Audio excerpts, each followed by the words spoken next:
realize that this is no longer a viable hold. Not going to be knocked on the way out, it looks like, though.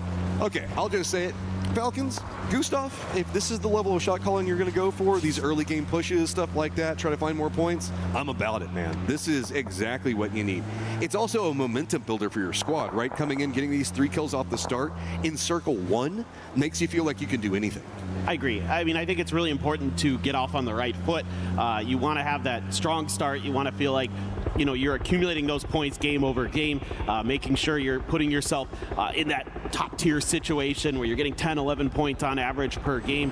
And that's a really nice start for the Falcons, who will be coming in late to the circle. And I can even see Team Liquid maybe thinking about trying to mess with the Falcons a little bit here. They're roaming over there. The circle, of course, leaning military base right now. Most of our squads already going for position. You can see Genji going for some airborne drop off into this, but this is what we had our eyes on. Team Liquid. This is another squad from the Americas that's showing a lot more initiative in the early sections, in Circle 1 specifically, and I've been loving it. Yeah, me too. A couple teams, of course, going to be taking those emergency pickups, as you would expect with the military circle. A lot of teams are going to have to find alternate routes through. You never know when those bridges might be camped, and it's going to be Shadow just dropping in on top of the mountain. That's a nice find for them, honestly. That's a pretty good spot. I do want to call that Falcons does have a path out down to the south. So Team Liquid is containing over into the east and to the north. But if we really do see Falcons just kind of hop in vehicles, cut south, a couple of shots now going at the Falcons, but no knocks coming out yet. It's really more just this VP as well as full sense situation that we're kind of watching. I want to talk about what Setson is doing here with that very tippy-top position of that hill. He's giving himself a safe place that he can peek from. It's a really powerful position to be able to just keep track, take shots, not take much damage in response, have some safety so you don't have to prone, that kind of thing. Really nice setup there by Setson. 2 notes. Falcons did manage to get away from Team Liquid. They took that southern path, found it free and clear. They're good to go. Anyone's Legend, though, has a different problem as Vitality is coming out of Georgia Pole, pretty close to them. Solo and Destroy just over there going to be chilling, is hoping that did Vitality see this? It looks like they're trying to chase down Destroy. Well, I think he's just hiding, so they stopped for a second. We're looking. Yeah, they may be suspicious because of that open door on that shack. That's an odd shack to have an open door on, but seems like they're just going to be not, you know, they might feel like it's bait, like it's a trap, and so they're just going to keep going on. I'm really curious about what the heck Full Sense is doing. Yeah, I mean, Primorsk, they're chilling down there. Falcon's going to be wrapping it back behind them.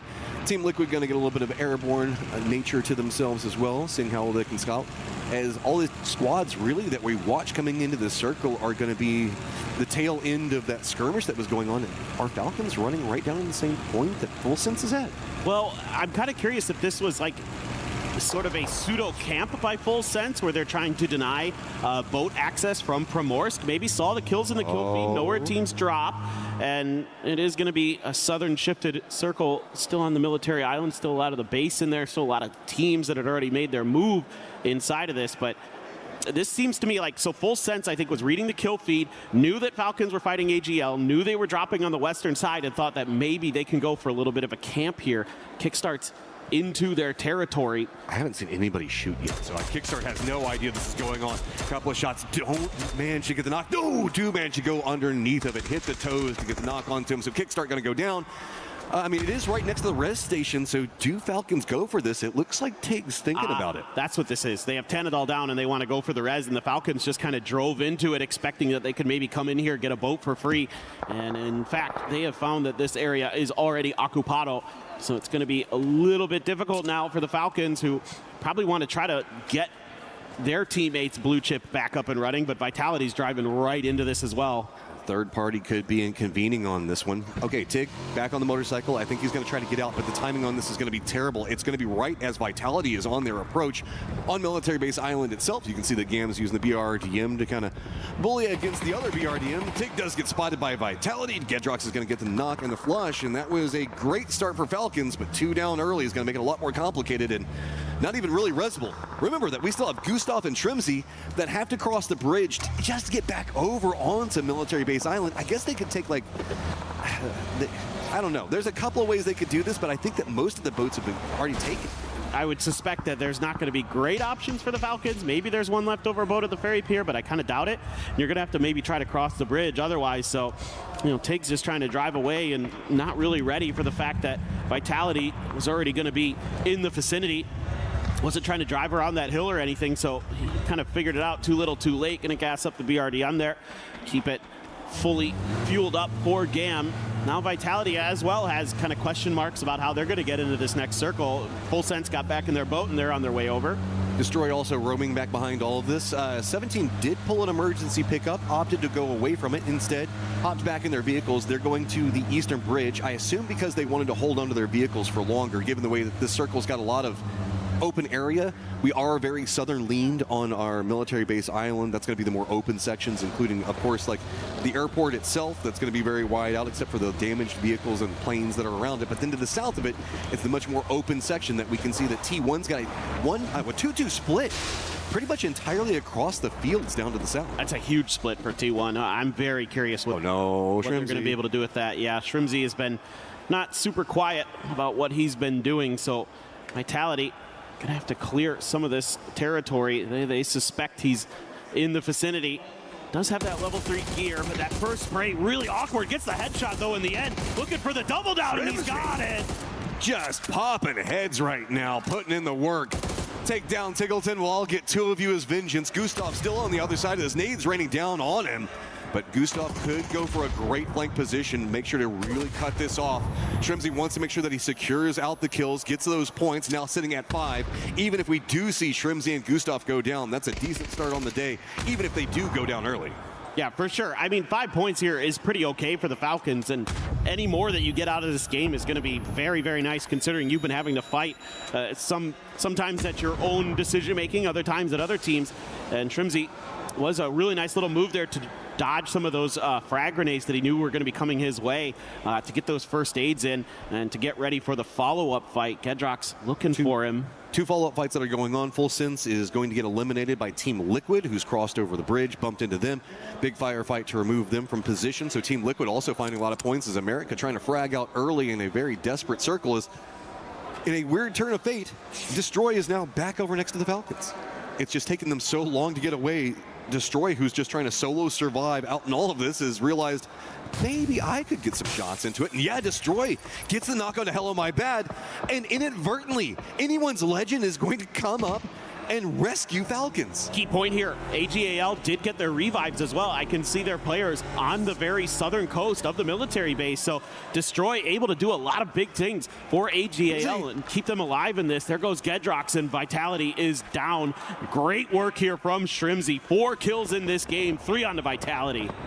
Let's see why there's a little bit of a conversation from the other players about might be the GOAT. He took a bad situation, turned it into a great situation. Navi still dealing with GAM, and the BRDM battle, where they're just kind of bouncing off of each other, is going to continue as this is the center of the circle to the south, and this is going to be VP.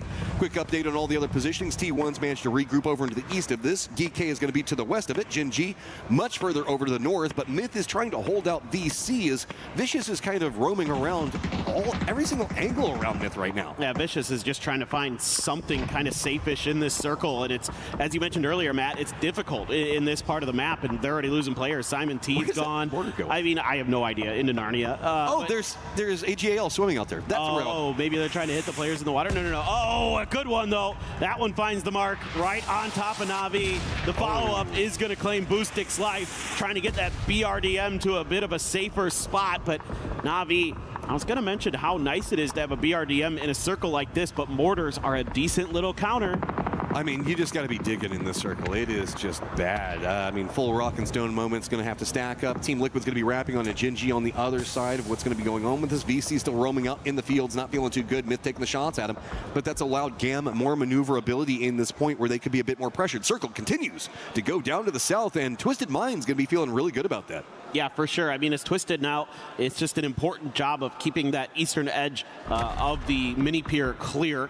Spyro will be taken down by a grenade from Corexi, so Navi continues to get picked apart piece by piece. I think they're just going to have to rely on the safety of that BRDM. It was good grenades from Clories, and then the follow-up from Virtus Pro to put them in a really awful position where they've only got 2 alive. But yes, they still have that BRDM. 17. They're just going to try to make a send into the circle. They've got cars. They're going to roll right by Twisted at T1. Looks like they're going to be sending it into the BRDM duel. Pretty close to where Navi's at. I think that they've got a hillside that they're going to try to control, and VC going to go for a couple of shots, and I wouldn't be surprised if a couple of these are just going to try to get holes into sections of the map. And I was going to say, maybe if they could send into it in 17, that was well. I mean, you got to give it to Vicious. They almost got that on a roaming 17. That's understanding the map. That's knowing where 17's like kind of safe-ish spot that they could stop was. I mean, that was in the air when 17 was still in their cars, so that's really nicely thought out. They don't get anything out of it. Where do you even go? If you go past this Na'Vi point, it's just going to get worse. So instead, you just jump out right into the face of Na'Vi. There's not too much else to be had over here, but a big crossfire. Na'Vi is going to get taken down. Vicious lives up to their names and gets them, but that just puts you into the GAM crossfire. Yeah, there was T1 getting involved here as well, doing some damage into this, so gonna have to throw down a lot of util to try to stabilize, and GAM loves this setup. They are so good about kind of hunkering down and finding their moments to put some pressure onto you. Weird update, as I think that we have the Destroy Shrimsy duel still going off onto the north. Himas, the other side of what's going on with Anyone's Legend, has managed to touch the ground. He's down below Shadow, and Handsy in the position that he's going to be playing. Mortars galore going to be the name of the game. When it's this open and in the fields, they're just ridiculously strong. Absolutely. I think AJAL players are just going to try to swim and survive as long as they can. They're very fanned out, and that's part of the game now, as you're going to have that option, you know, with being recalled in. You probably don't have a lot of loot, if any. Nope, there's nobody on that beach. Maybe again, just for a point to play from. I figured that might be what's being seen. Team Liquid That's true. In a little bit of trouble over here is they're playing the edge of the circle. It's Gen G one side. GAM also now going to be playing more into the north, trying to get into pretty much that Gen G mid positioning. GK is still holding down the res beacon, making sure that nobody can go after it, as Gen G is just in so much trouble over here, man. They don't have anywhere they can go. No, this is very tricky. I mean, Bean's already knocked in the circle. Soul's still going to be able to find a knock from the blue, but we're into phase 4 blue, so it's going to tick down very, very quickly. 3 damage per second. Soul is going to be able to confirm that point at the very least, so making something out of nothing there is Soul, but it feels like Gen G is probably not long for this lobby. Oh, he gets another one. I mean, if they get enough knocks, it's starting to stack up. The circle has left this position, so Gen G just on the hunt for whatever points that they can get. Team Liquid trying to survive. Myth now taking shots onto Team Liquid in their weakened position, as GAM still just roaming around in the face, gatekeeping out everybody as Gen G does finally get eliminated. It's going to be the blue zone that finishes it out. Yeah, Falcons as well went down off screen. 6 points, though, not bad at all for Falcons. You'll take that, considering how weird that game went to begin and how awful the starting circle is given your drop spot. So no big deal there for them. Cowboy trying to punish Myth, has Baron out in the open, but Jacob responds instantly. Myth stacking kills. We saw Falcons trying to find something. They've gone out. Team Liquid in that troubled position we saw a second ago, but Myth just using their firing lines, finding more and more. But as the circle continues to go coastline, VP is getting a lot of control over the circle on one side of it, and then you have 17 now starting to deal with T1. And 17's position's just not that good. T1's just going to drop a couple of nades right into the thick of all of them, knows where they're at. And T1 is just, it's brutal efficiency, man. They just look so clean, and it's so easy for them to just stack kill upon kill. I mean, Heather's been incredible. That's a great response, though. Almost gets the knock onto Ian. The follow-up trying to anticipate where he was going to run to doesn't land, but here come the mortars. Perfectix. It hits Tian. Lil Ghost stuck behind the Dorito when he's, it just came up short. Heather had a good opportunity, and now it's going to be Lil Ghost responding. Cannot find the knock. Good prone there from Heather. How does Heather just know how to, every single time, get into position, stay alive, and get these kills? It is just ridiculous to watch T1 play these types of positions. So Myth now in second place, T1 in third place, but with Falcons being out, you feel like that's going to be usurped quite quickly. America's already out entirely off of that good start. Myth in trouble, though, as GAM is going to be the target on one side of it. Myth just rolls right into their face. Warrior's got to be careful. Couple of third parties could get involved, most notably Vicious and DK. DK's hopped in vehicles, and they're wrapping this direction, and that could be a problem for Myth. I think BC might come here, too. There's a good Panzer from Baron. He gets a headshot as well at range with the M4, but DK has found their mark. They have found some targets, and they are picking apart the teams underneath them down the hill. There's enough of a hillside that they don't have to deal with anybody else except for really VP, who's holding the top of the hill. So taking down Myth, getting a lot of damage onto him, and at least stalling them out is giving GK a lot more maneuverability positions, but VP has so much control over the circle, everybody's just having to cluster down different points. AJUDA, I think, has now also been spotted by Shadow, who's just been kind of hiding in the shadow of the cliff facings down to the south. And let's not forget Twisted down there into the southeast, just waiting for everything to go, but they're taking eyes and looking into T1's positioning, making this a little bit more dubious. Yeah, Heather tried to spread out a little bit over to the west and got immediately thwarted by the sightlines of Twisted from that mini pier position. So that has sent T1 a little bit further north. Don't want to try to maintain that hold over that flat ground. Hansi is going to claim some players from AJUDA. I mean, you got a placement point out of it for AJUDA with the destroy, ability to survive, get a kill, call in the recall, get your players out in the water, at least found something.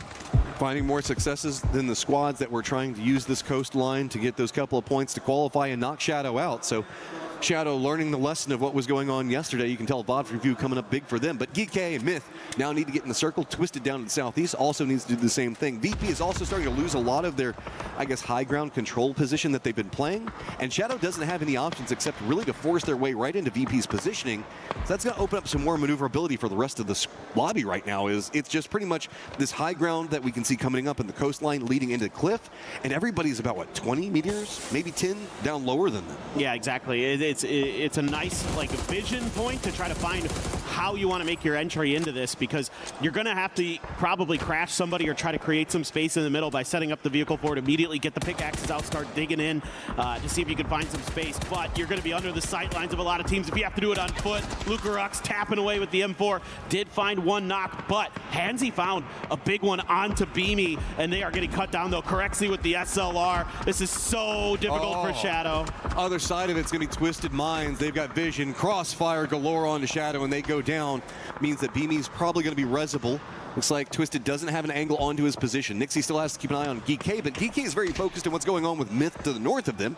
Myth just can't find a path into the circle, and I don't blame him. I mean, there's a little bit of a ridgeline up on top of this as VP is just punishing GK on every single peak, and until Myth goes down, GK doesn't have a path into the circle. This is still a very nice game for Myth, no matter how this shakes out. They've already got 10 points in this, so they're just kind of keeping on, doing what they do best, finding kills, fighting out on the edges, taking great team fights, capitalizing on their moments, getting the points where they can, making sure that they confirm every knock that they get. It seems like they're so aggressive with those vehicles now. They're trying to hop from triangle to triangle. Sungjong watching with the Dragunov to try to catch them in transition. That's not bad, and that's a good follow-up from Akan.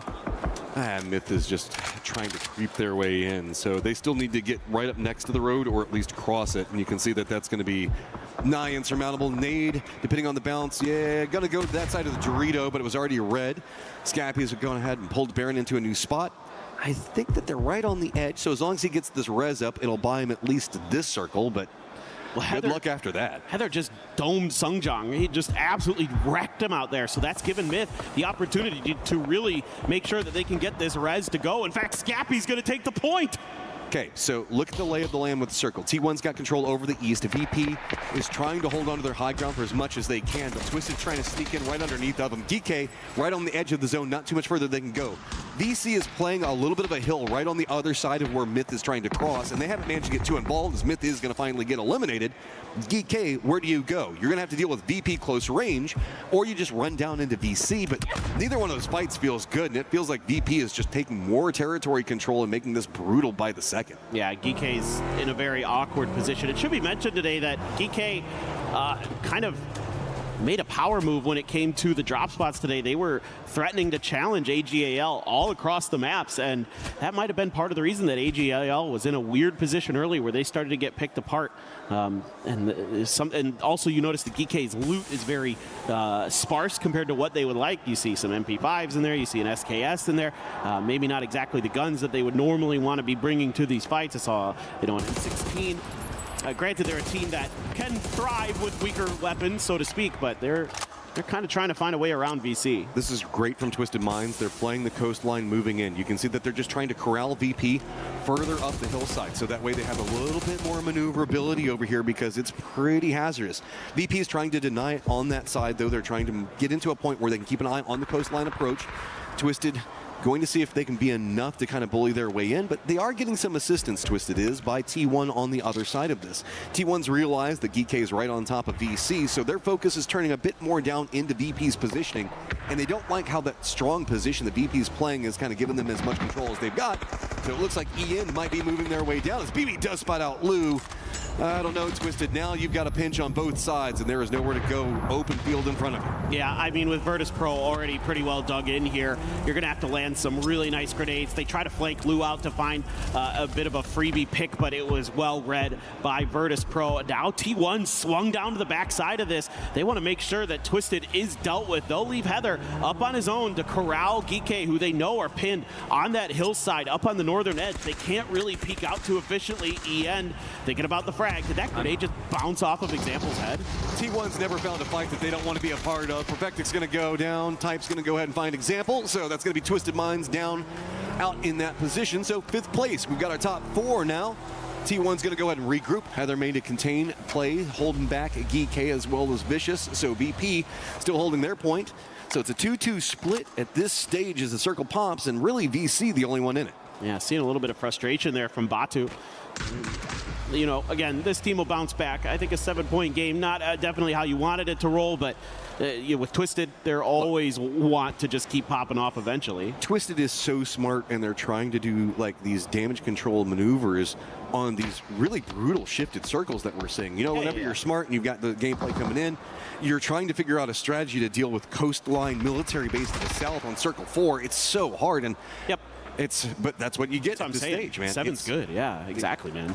This is not an easy circle to be in. Park Pro going to be watching the back tree there of a couple players of T1. Can't get that 3x spray to really connect initially. Able to follow up with some damage, but takes about an equal amount. And that's going to open the door here for Heather to go for the grenade. Is it going to connect on a Park Pro? No, it bounces a little too far. I mean, Vicious has just been chilling here for so long, not really involved in too many of the firefights. I have no idea what's going on with the squad, what really their economy looks like, how much ammo, meds that they're sitting on, as GK is just right on the other side of the hill from them, and it's just defended. You can see that it's going to be nowhere else for GK to go. They've got to push this side of it, and Vicious is just doing a good job on holding it and not allowing GK to go anywhere. GK is going to be so pissed at these guys because they've been right on top of each other for so long. Finally, Tycon takes some damage, but I mean, where does EJ go? He's just trapped here. He's going to go down to blue zone. Park Pro now the only one up, and it's all T1 focused in on him. He's done. They're just going to succumb to the blue. Don't want to give any extra points over if they can help it. I think that's a fine play from GK. And again, a tough situation that they found themselves in.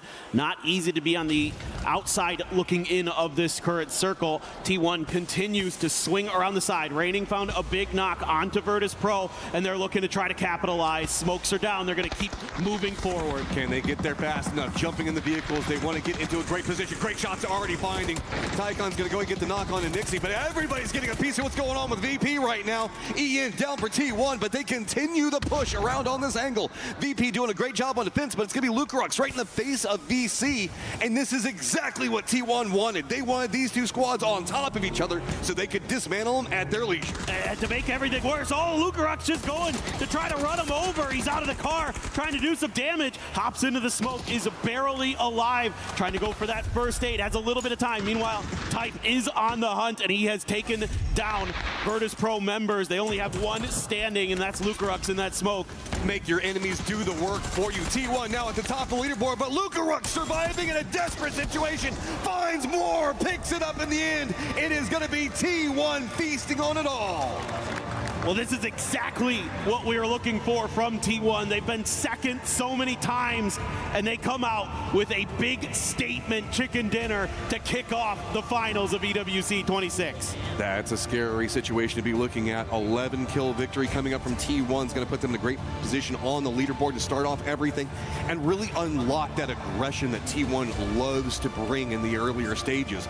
Flip side of that, though, VP played that circle so well. This is a squad that we have such high hopes for. They managed to make it later stages. Lucarux with hero play, surviving, jumping in the car, running right into VC's face, gets a knock off of it, and just jumps out and starts massacring. It's one of those funny moments where you can kind of use your opponent's smokes and vision denial against them a bit. And there were a bunch of stuns that were landing in there. I mean, it's absolute chaos, but he has that AK for this close range fight, which is just a beautiful gun to have in that situation. As T1's just trying to claim as many points in the end as they can. I mean, Lukaruk's great play, not denying it, but the puppet strings were coming from T1. The way that they played that circle, they forced that position. They forced him to send into that angle and really deny it out. VC survived for so long off of good positioning and good defense, and kind of screwed over several teams, just not allowing anybody in the north to come into the circle. Exactly. I mean, you got to give a lot of credit to some of those teams that were caught up in that northern fight, like EK, like VC, even GAM a little bit earlier on, I thought played it pretty decently. So,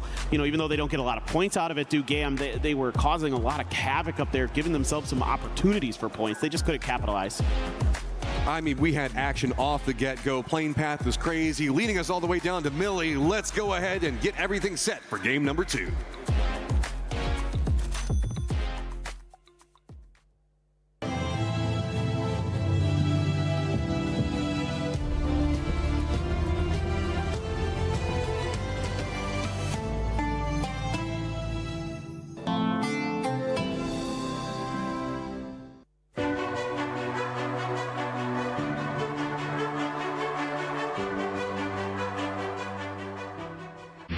A lot of people are haunted by their past. I'm inspired by it. They're not just playing for themselves, they're really playing for their entire family. They have defeated their demons! They have crushed the curse! Hey, it's Kalaris here as well. I've got Tab with me from Twisted Minds. So, Tab, my first question is, how does it feel being the best player on the team? Not best, but yeah, it was kind of stable. So yeah, nice, feeling nice because I wasn't like a problem for the team. So yeah, I'm proud by myself. Absolutely. It was awesome to watch you play things out. So overall, obviously, you know, it's day 2, a little harder actually for Twisted Minds as a whole. What do you guys think about that? What do you think was the reason for it being a bit harder day 2? It wasn't like harder in case of like the team, but most of the most situations what we met, it was always about the comms, you know, like how to play together and have the same temp for each player. Like we have to make any decision together. So that was a problem, I think. That's an amazing answer. Thank you very much for that. So final question then. Your thoughts? Is Twisted Minds going to be the back-to-back? Yes, I swear. I'll say yeah, I swear. We will do it and we will do our best. Thank you very much, Tab, for joining me here. Good luck in the next couple of days, and that is us here, done and done. Hey everybody, it is Matcham here. I got myself Team Liquid's Cowboy, the new face on the roster, and welcome to EWC. This is your first time here, right? Yep, my first time at EWC. So you enjoying it so far? Yeah, it's been a blast. Really cool event. So looking on to the future, you guys now qualified for the grand finals. You guys were, I guess, spicy on the last day, doing some hunting down, trying to cut out some people, make sure you get into a better position. Anything that you got planned for today that you can reveal? Anything else fun coming down the pipeline? Right now, no. I think we're just going to play our game, but we're always down for some fun, so we'll see later on maybe. All right, last question I got to know. Your name's Cowboy. Why is there never a cowboy hat? I don't know. Maybe one day. I have one at home, though. I was going to say, do you need me to bring you one from Texas? You got one? I got one, yeah. All right, cool, man. Thanks so much. You have a great day. Thank you, man. By the way, like the shirt as well as T1 came out hot. We had this team on Sony's Story of the Day, and there was no surprise, Toffee, that they were able to perform like this, especially with that 2-2 split at the end, too. I mean, they look good. It's not a surprise. We talked about the start of the day. Everybody was like, Heather this, Heather that. It's raining points, and so it doth again begin in such a way. You know, I'm not shocked. I guess I'm sad for everybody else in the lobby because you're playing that chase game now, boys. I mean, they might have heard me because I was like, oh, you know, they get the kills and the eliminations, but their ability to sort of change that into a win is not existent until now.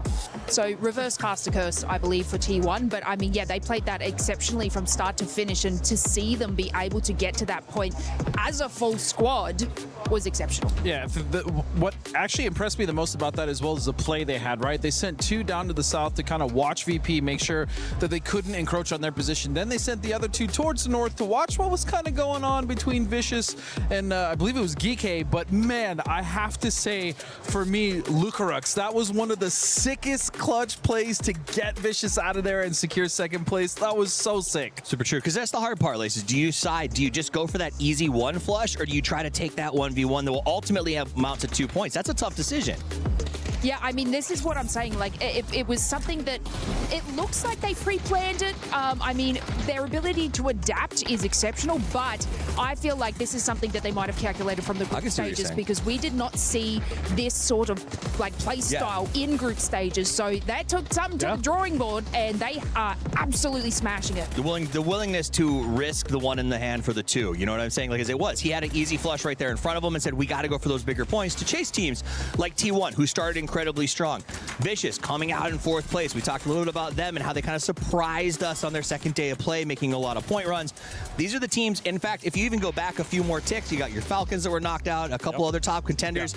The people who got to the top 7 are exactly who we expected to be there in game 1. That's right. I mean, Myth as well, even though they didn't end up being on that final, they were still able to collect 9 kill points. Impressive play out of that squad, considering they really didn't have Godspeed. With Myth towards the north, they didn't really have anything to work with, and they were able to make something out of that. But that's the thing, that roster, no matter what, any good roster in PUBG, Steve knows this, any good roster is going to find a way to get as many points as possible, regardless of what situation they're in. That's what makes Myth so dangerous. That's what made Twisted so strong. That's what made Falcon so strong. Yeah, I mean, we saw them on the north side there being able to clear out Team Liquid on the northwest, which, you know, I thought they were going to more push into Gam, who was holding them out in zone. But no, they cleared their backs, and then they were able to decimate Gam going into the zone, which was awesome for them collecting that. Obviously, you know, they were only down to the 2, but I feel like no matter kind of what dynamic duo is happening, you know, whether it's, you know, Kiss and Jacob and Baron swapping around, the way that they can just have that cohesion as a team, no matter who is still standing, is insane. Like, I am so impressed by this squad. I'm impressed by that squad. I'm impressed by a lot of the squads and how they're going to approach this. And I think one thing to keep in mind is the first couple games here are a chess match for these teams, right? Yeah, especially that circle goes far south, makes it tough for some of these teams on rotation. So what you're going to look for is the salvage teams. AJL with some swimmers out there hoping to pick up a couple of extra points. Falcons realizing that they 6 points. Yeah, and they reason Falcons going, we lost some resources. Let's crash Vitality, take that extra risk, and hopefully pick up a few more. And that's what you need to do, especially with this new Smash roll on day 3. You need to go in ahead, or at the very least, you can't go in behind. If you look at T1 right now, they get the 10 for winning, they get 11 for kills. That is a huge jump. If they are 21 ahead when we go into the 3rd day, it may be uncatchable outside of the 6. Yeah, in Smash, you absolutely want to set the pace. You want to be in first, because ultimately you're basically setting yourself up to win the tournament, rather than having someone come from behind and then, you know, kind of steal it. That's right. I mean, with this squads too, you just need to make sure the gap is not too insane going into the final game, because then from whoever's in first place, depending on how many points they have, you will end up adding 10. And if it's too far away, it's just going to come down to that squad that is in first place to just do enough to get those 10 points and then just play for that win. Well, it even goes farther, because if a team is far enough ahead, right, you don't get to play your normal game. The entire lobby now has the onus of being in charge of stopping them from winning. So that means, like, I might be executing the perfect strategy, but oh my goodness, I see the kill feed, and the team that could very much win with a chicken dinner here gets a knock. I have to send them. I can't let them maybe get that win, because I need to make sure I'm in first. The club points are on the line, the $2 million. Like, this is not something you can take light risks on. Do you think T1 can, you know, get sabotaged? Because what we witnessed is they were always being the saboteur. So I don't know if this is something that, you know, is going to be a little bit difficult for the teams, but from watching the group stages, all I saw was T1 taking down all those teams in their path, and yeah, it might not be the reverse. I'm hoping it ends up happening. I'm pretty sure at some point we might end up seeing a bit of a sabotage too, depending on what happens here, if teams do have to chase. But this is just game 1. Get a bit to relax here, unless it happens in game 2 and game 3 and so on. But I'm hearing that we got something going on with Kalaris on the stage.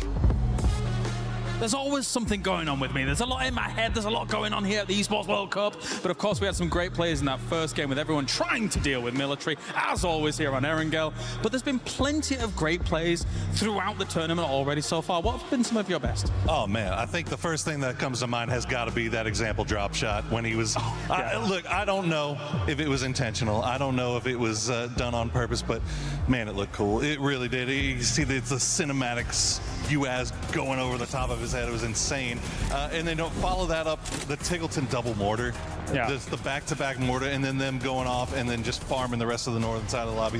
Those are the two that first stick out to my mind. What about you? Yeah, definitely very impressive stuff. I must say, when it comes to that example, and that was sick, and the mortars were fantastic as well. For me, it's a very simple one. I kind of liked the panzer underneath the BRDM from Tanvu, because it's very rare you see that angle being exploited. So for Tanvu to be able to make something like that happen was pretty damn awesome, right? I mean, again, you could also put that into the list of, was it intentional or was it something that just kind of happened magically? But either way, it was so fun to watch. Yeah, definitely. There's been a lot, of course, and there's going to be more on the way as well. The thing is that you've got some amazing situations happening too. I think Himas being able to get as many kills as he did for AJAL, it really kind of righted the ship a little bit, I think, for them. What do you think? No, absolutely. AJAL definitely needed somebody to step up, and this is the time when your superstars have to start shining their brightest. But what's going on now? Oh, it's time for the game, Poro. All right, let's head on over to the commentator team for the next game here for the finals. Oh, it's a tale of two different mindsets as they're all technical with like shooting like Panzerfausts underneath the vehicles and blah, blah, blah. Meanwhile, I'm just like, whenever Heather ran over everybody on Falcons and just like blew that whole thing up, that was raining. It was raining. Was it raining? Yeah, it was raining, for sure. Yeah. But that being said, Heather has been incredible. I mean, just what an unbelievably talented player. By far the top fragger during the group stage. But Raining has, he has his moments too. He is no slouch. That's the scary thing about this T1 team is Heather, Raining, Type are all incredible fraggers. And EN, now that he's the IGL, is kind of sometimes slowed down in that, but he still can absolutely pop off himself. I mean, he has been one of the best in Korea for a very long time. So that T1 team, top to bottom, if they can continue to play as well as they are, as cohesive as they are definitely going to be a threat, it feels like, for sure. My eyes, though, going to be drifting over towards AJAL, who has to make some weird decisions because of Geekade. We're going to be way out in the south, though. I just had to go back and double check. No, see, it was Heather. Was it really Heather? Yeah, it was Heather. Oh, you're right. Oh, okay. I thought it was Raining. My brain got frazzled. I am now the Korea expert. There you go. There you go. Okay. Yeah, plane path over into the east, as you're kind of alluding to. AJL is going to have to do a longer drop to try to get away from Full Sense. No shenanigans off the start on this one. Now, there is a takeaway that I know a lot of people are going to be like, oh my God, Falcons taking that fight early is just, they went out, blah, blah, blah. No, look, when in game one, trying to set a pace and taking control over an area and saying, like, don't mess with us, this is ours, that has ramifications that sacrificing a game one start and still walking away with a high amount of kills is not a loss. That is a big victory. Absolutely. I mean, this is perfectly fine for the Falcons. I mean, if you're concerned about what they did in that first game, I'd have concerns about you, because that was a reasonable play, particularly given the circle, given the situation they were in. It was a hard shifted circle, so a lot of those teams that are dropping on those very northern spots, like South George, up in that kind of vicinity of the Matt Gatka, that kind of stuff. Look, it's going to be hard to get into that circle, no matter what you do. Even if you emergency pick up, if you drive, bridges are going to be camped. There's going to be people who may already be in the compounds you're kind of eyeing from those emergency pickups. Just take the points where you can. Yeah, okay, circle pop. Down to the south, Gam going to be in a great position. Na'Vi, Myth as well. Vitality playing around Ohyang. They're going to be feeling pretty good.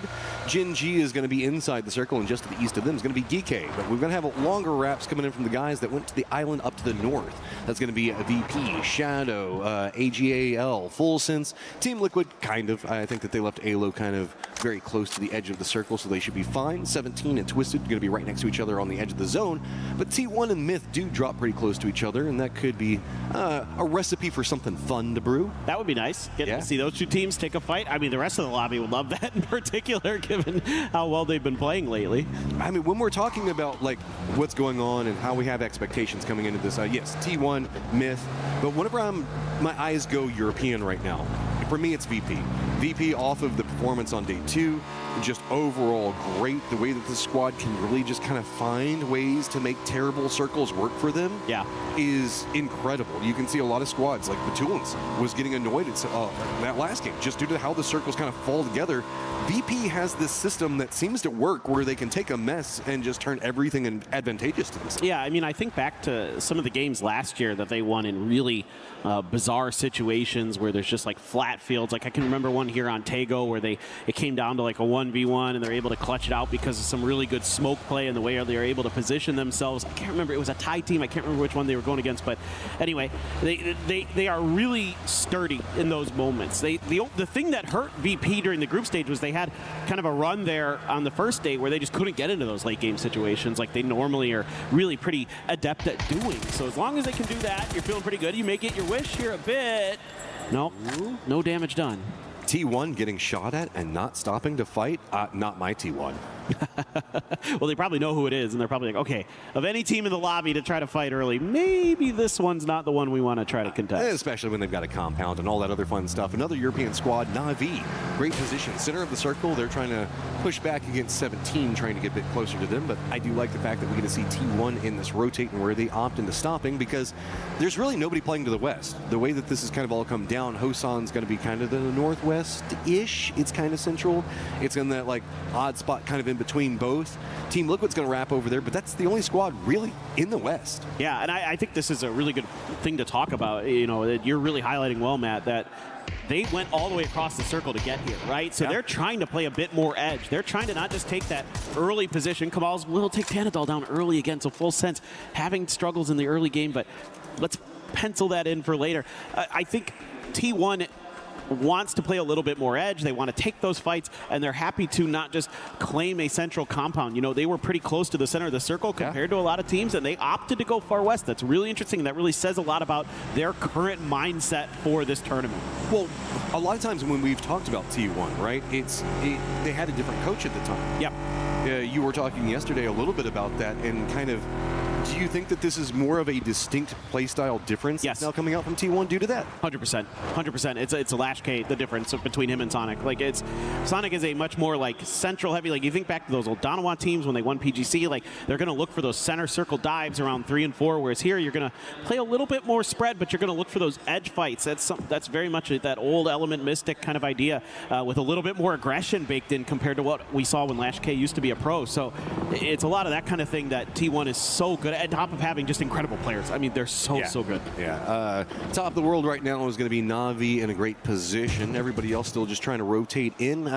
Falcon's going to finally leave the airport. We have VC that look like they might be waiting for them, though. This is no rush to get in the circle. They have an easy way to get there, and they are keeping their heads on a swivel. It feels like this is just going to be patient waiting for, and Kurt actually finds E-End.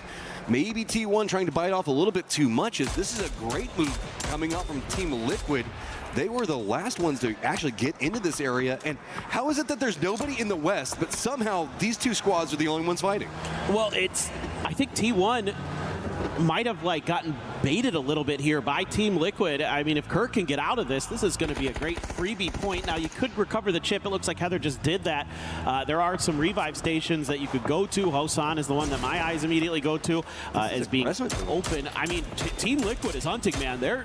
I love this. We've talked about it a lot this tournament. I mean, worked for them yesterday. They managed to inflict damage, find great ways to really take control over circles, ruin, I guess, several teams today if you really look at it. T1 wants no piece of that right now because they know that Team Liquid is just coming in hot and heavy, and they do not care. Anyone's Legend actually making that long wrap finally is going to get into the circle just to the west of what we were just watching.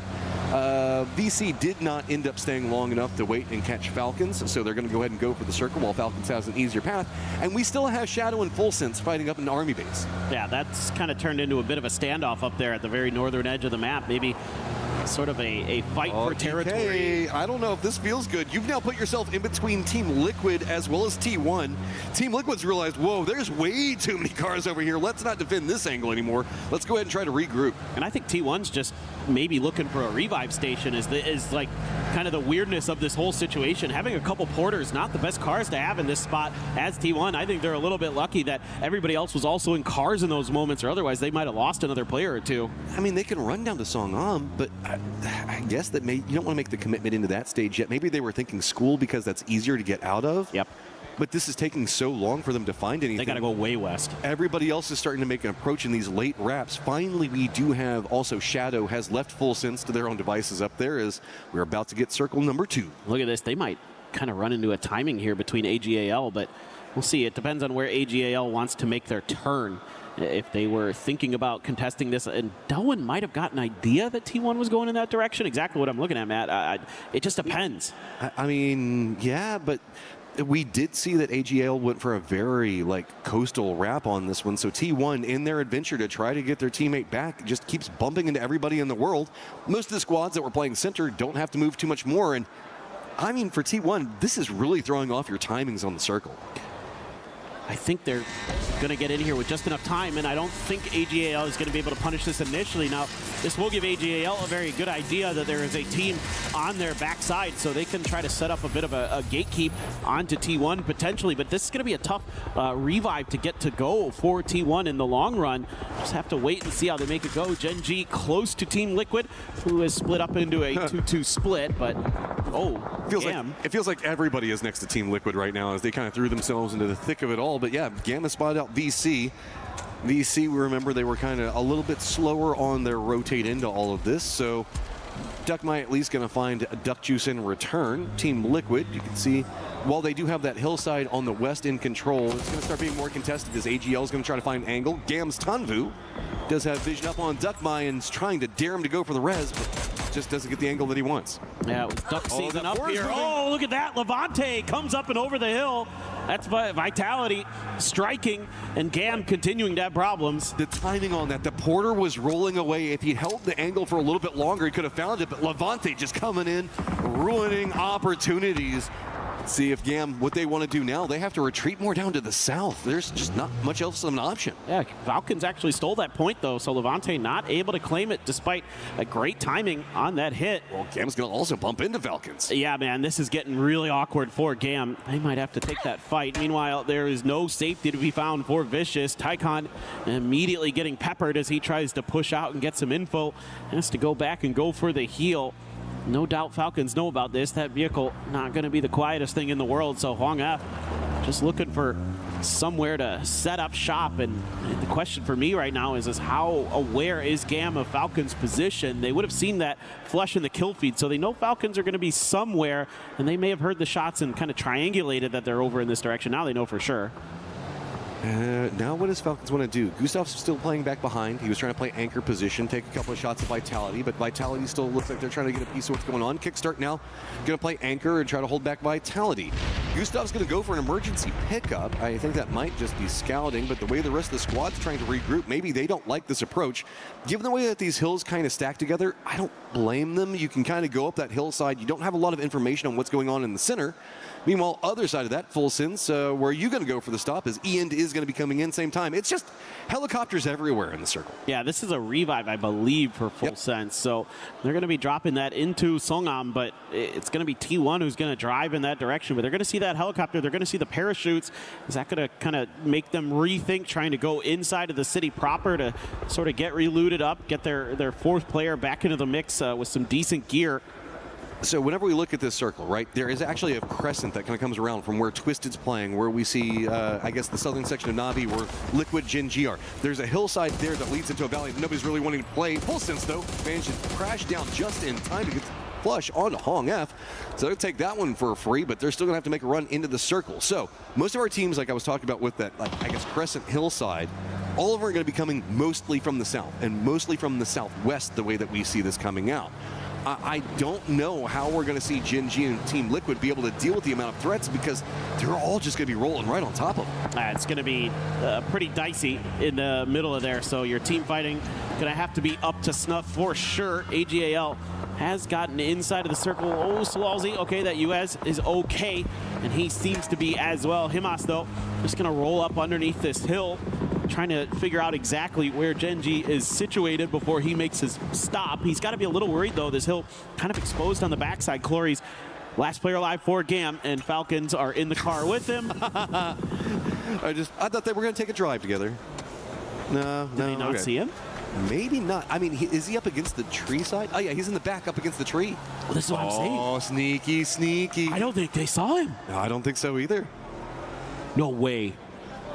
Oh, this is madness. Oh, the Falcons. Oh, no. If they sneak up and ruin him, that could be, if he ruins them. I mean, Falcons did the emergency pickup thing back behind all this. They know Vitality's over there, but of all the ways to go, T1 doesn't want to bully their way in just from the south directly. They're going to go over next to Calori's and Falcons. Do they fall for the same trap? No, they don't. Nope, they do not. No. In defense of Falcons, it's much easier to see Calori's positions from where Ian was standing. That's true. And I'm not sure how much of the smoke was obscuring that too, or what was going on. But, oh well, Falcons looking to try to thwart T1 from gaining any entry into the next circle if possible. There's Hansi, who is a little bit close to some of those mortar hits. Has been knocked, and Shadow not really moving to try to go for the res with their other two players. So looks like they're just going to remain dug in and seemingly leave Hansi to his own devices. Just a matter of the timing. They could still go for it. They do have a vehicle. I think maybe waiting for the mortars a bit. I'd be a bit nervous for it, as yeah, the mortars are still coming down. This is kind of like an island, this hillside in the middle of all of this, so I don't necessarily blame them for not wanting to go to the south. That would put you right in Hakatori sightline. That wouldn't feel too good. That would not be great. You don't want to ever be in Hakatori sightlines. Falcons, speaking of, are in the sightlines of Vitality. T1 as well getting tagged up as they try to make entry into this next circle. So big firefight there. T1 is in a really awful spot. They've got VC, AJL's got position on them. They might just be going down early in this one. There is nowhere to go. The only benefit is Vitality seems more focused on Falcons than going after T1. So with those shots coming out from Vitality, Vicious has turned their attention onto Vitality. T1 has managed to hop in with their car, and they're just sitting it in the circle. They managed to somehow survive a situation that they shouldn't, as it feels like everybody's decided that they want to deal with Falcons instead. Yeah, I mean, Vitality fighting on a couple different fronts, though, so they haven't been able to really fully commit. They do have the BRDM, and Falcons having flashbacks of some earlier moments in this event. You get out of the car, though, and Shrimzy going to make you pay the price. Quizzy going down quick. Shrimzy really locked in here on day one of the finals, looking to confirm that point with the frag. See if he gets it. No, he does not, but Tiggleton is nigh unresable. Yeah, they still have VC back behind them. That's not much else you could do, as there's just too much pressure. Other side of this now, Gen G in some trouble. Team Liquid, as well as Anyone's Legend, trying to make a push right on top of Gen G, and this is outside the circle. Everybody just trying to fight their way in, and unfortunately, it's on top of Gen G's position. Yeah, AGAL doing some nice work out on the edge in this game, getting some big knocks, and see if they can capitalize. Team Liquid rolling into this party as well, trying to find some kind of angle into this fight. Gen G is going to be pincered between these two squads. Big face. I don't know. Okay, Team Liquid, sorry, that distracted me for a moment. Team Liquid trying to get the kills on the sweep on the side of this, but they're going to find a target-rich environment, potentially more than they might want. The Soul is the only one over here that's kind of in the circle, and don't forget, Vitality still either has to deal with VC, or they could opt into wrapping more west and be involved in this fight as well. I wouldn't be surprised. I mean, at this point, as Vitality, it's like, well, we're probably not going deep into this game. Let's get some points. Salute gonna dodge that util, get into the smoke. He lands that right at the feet of Cowboy, but Cowboy still wins the fight. Soul is doing some damage to AGAL, but Gen G just fighting so many different teams, so many different players. There just isn't much they can do. They're getting cut down here. Team Liquid trying to res their IGL Purdy Curdy. AGL as well had a player go down, so they're trying to stick that res. Moment to stop and breathe for Soul, as it is going to be a ton of friends are roaming both sides real quick. See if he finds any safety. Gedrock's also making a run into the circle. Looks like Cowboy doesn't really like this approach anymore. He's going to go back to the north, but that's going to open up shots coming up from DK as well as VP if he continues on this path. And there's not much else you can go for. It's just time to send it and try to get to this hillside, and this is what Shadow is trying to play. They're going to do enough shots to discourage. Down to near on nothing. He's got himself a dip that he can stop in, but he's going to get dropped. Yeah, I was just trying to maybe find some safety, do a little pre-scouting for the rest of his team. What in the world just happened? Soul just wiped out AGAL with one grenade. Or two grenades, it looks like. That is ridiculous stuff from him. He is going to go down immediately after that from Purdy Curdy, but at least he got something out of that. That turns a bad game into not bad game, to say the least. That was not feeling too good for Gen G. Circle's now popped. Team Liquid, they're going to have to go on the hunt yet again and try to dive right past GK, VC, and it's going to be full sense after making their jump all the way up from the north. They're going to be trying to gatekeep all of this out. The island that was kind of being held down by Shadow is just barely inside, and VP, again, with great positional awareness and how to tackle a circle, finds a great approach into the circle. Well, they're setting up. kind of the star player for Shadow during the group stage. Just making the foxhole and then just going to chill. VP, this is kind of their bread and butter, man.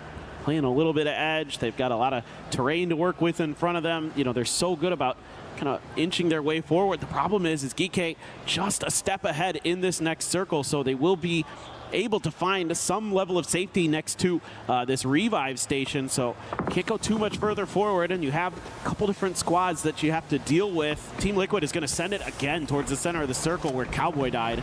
At first you don't succeed, try again, and that's a little bit of what's going on right now. Is Team Liquid is going to get eliminated. Maybe third time would have been the charm, as at least they die near each other. If you're going to go down with your friends, I guess. Yeah. Definitely a tough one there for Liquid. Here's the push from VP. They do have some high ground, but there is going to be Navi that's taking shots on the northeastern side of VP. DK is a bit more focused on what's going on with the full sense VC situation. Levante still up for Vitality, maybe trying to get involved in that. Myth also getting dangerously close to Twisted on the other side of all of this. Is VC just doesn't have too many options. They're getting corralled over here. These are going to be the shots coming up from DK that's just going to force Vicious right into full sense. But I mean, so far it's working, so why fight it? I mean, Flash is going to have to go huge here. He hasn't really seen much. That smoke obscuring a lot of his vision. There is that point claimed for Duckmai. Oh, the grenade from Flash finds the mark. Nicely timed, and he strikes for another. Tycon down. All of a sudden, Flash trying to cling to life, but he's getting shot from behind by Myth. Myth just involved in a little bit of everything right now, and if they push that, they could find a lot more opportunities for kills, and it looks like Baron might be thinking about it as long as Kiss is going to find himself in a veiled position. Duel of Fates over here as Nade's going to go opposite sides of the rock. Not really going to get too much more, as it's just going to see who has more utility. Pal pretty low. Does Flash have an idea on where he's at? Depends on how that rolls down. Doesn't connect. They might have overcooked that one with the underhand throw just a little bit. Pal trying to crawl forward. He's been under fire from a couple different angles, so has found a little bit of a dip for himself to hide in from the explosions. If he can get this grenade to land, though, Flash is in a lot of trouble, and he goes a little bit too far. Flash's turn up to bat. Yeah, that Cubby could have just eaten a nade. Oh, counter nade. This is just the name of the game right now. They're essentially playing ping pong with nades just back and forth. But here comes Kiss getting a bit more involved in everything. But new circles pop. Maybe they don't want to go for it. VP also going for a wrap as these solos just can't get the reses. And Tycon trying to at least crawl over and make it close enough as Flash just barely survives that. He put that on a knife's edge with that first aid. Eventually gets it through. Twisted and 17 are dueling up on the northeast corner. Pow still holding on by this tree. Has some smokes to work with. Myth peels off of this fight. They don't want to commit. Oh, there it is. Tycon coming over, just trying to provide some more utility or something else to work with. But nope.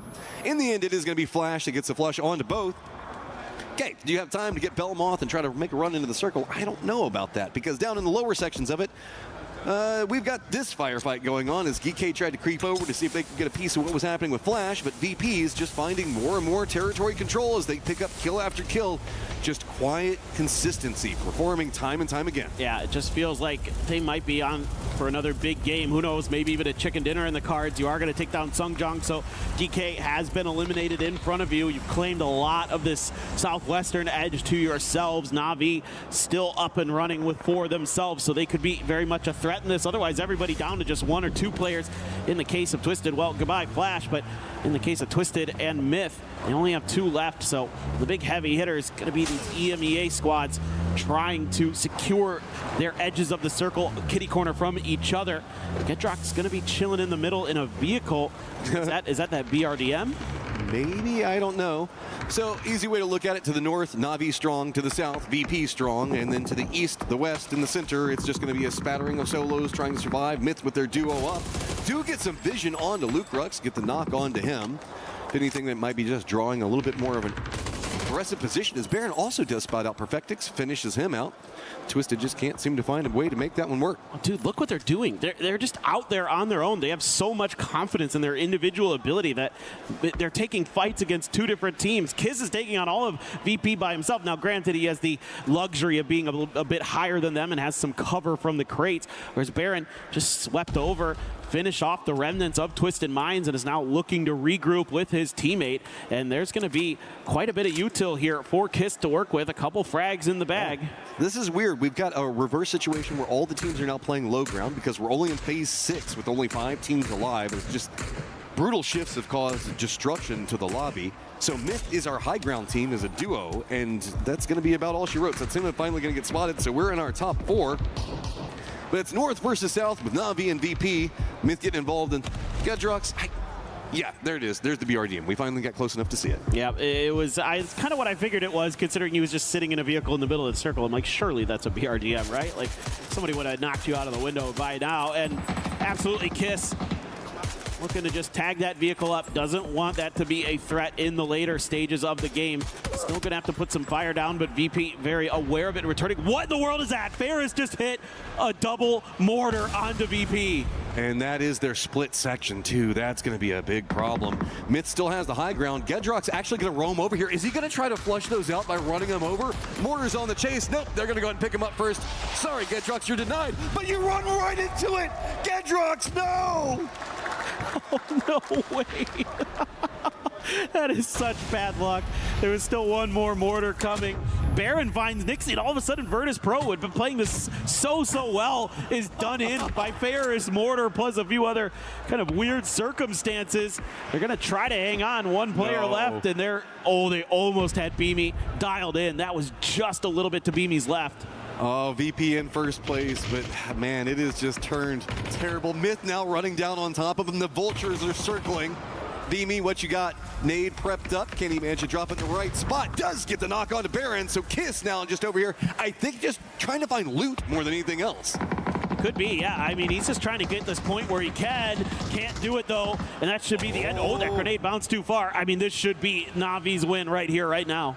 Yeah, Beamy down too low. He's going to go ahead and finish it himself, and that is going to be Na'Vi. Control of the North pays off, but really, Mortar plays, man. Woo, that was cruel. That was a nasty one from Ferris, getting 2 for 1. That's huge in that moment because it completely cuts the feet out underneath the team that's going to be the biggest threat to you. To Virtus Pro's credit, they're hanging on. They're fighting tooth and nail. They're going to be in first place after this game. So they're playing really, really nicely, but that's going to be a little bit frustrating. They had a good look at the win, just couldn't get there. And poor Gedrox, man. He thought he was going to try to go over there, maybe run somebody over, but who expects the 5th and the 6th mortars to follow through? I mean, you had to maybe expect that they would go for the flushes with it, but he knew, there's no nice way to say it. He was screwed. He knew he was screwed. Yes. He knew he was probably going to die soon. He wanted those points. He wanted to try for something. It's a weird timing situation that kind of fell out that way, but I respect what he was trying to accomplish. Yeah, I don't like to use this word often in esports, but that one was a little unlucky. Unlucky. I mean, it's the right idea. It's a good play. Just a little bit mistimed. So, yeah, still a little bit for Twisted. They're not having the best day, but gosh darn it, they're in 5th place. They're not having a bad day. No. It's just like, okay, so they had a great position high ground inside that circle over into the northeast, but 17 kind of runs up and wrecks their day, kind of causes some issues. 3rd, 4th party kind of comes into effect there. This is a very angry lobby. They will not let anybody just fight one squad versus another squad. It's going to be multiple teams seeing if they can vulture anything that they can get. Yeah, I mean, T1 there just fell apart because of that early play from Liquid that cascaded into kind of bad situation after bad situation where other teams were happy to try to capitalize on their positioning that they had to go for to try to go for those revives. But here at the end, Beamy just barely hangs on. Kiss is trying to come up and over that lip. There's kind of a weird moment there where no one kills Beamy but Beamy. Yeah, Beamy's just like, nope, I'm not going to give you this point if I can help it, and he does not. That's smart. But that's a mark of respect, right? Denying out a point from Na'Vi, anything that you could potentially deny from them because they always loom large. Well, we've got Kalaris set with an interview down on the stage. Let's see what's got going on over there.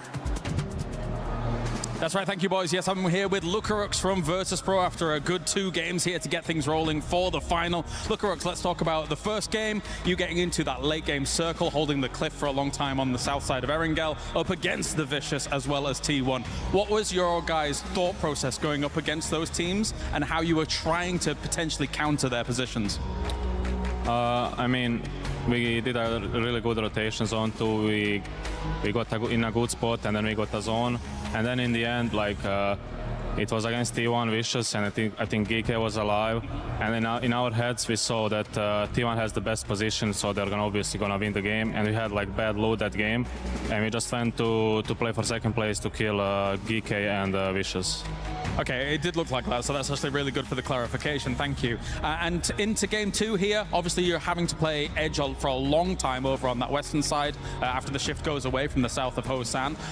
What was the biggest hurdles, the biggest difficulties you had in game 2 there?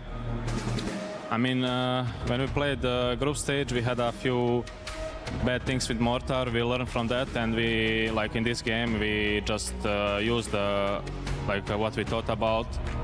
We just used it, we killed people in the holes in Mortars, and that's it. We just played through and just killed everyone.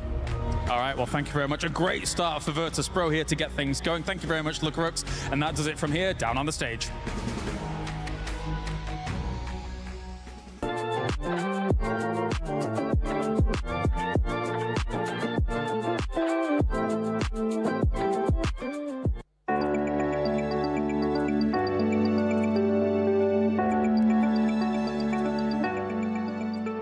Everyone is playing, you're not yet. EWC Play is your all-in-one platform to compete in fantasy, pick'em, and quests for a grand total of $300,000 in prize pool. Build your dream fantasy team in 5 different games and track your score with live results tables.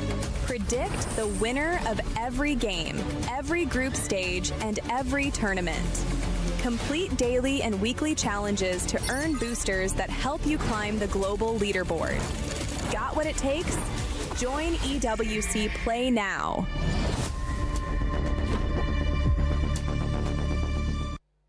Who do you think would win in a fight between a polar bear and a moose? Polar bear. What about a polar bear and a shark? Polar bear. Okay, what about a polar bear and a T-Rex? Ooh, polar bear. I feel like you're not taking this seriously. Polar bear. Okay, fair enough.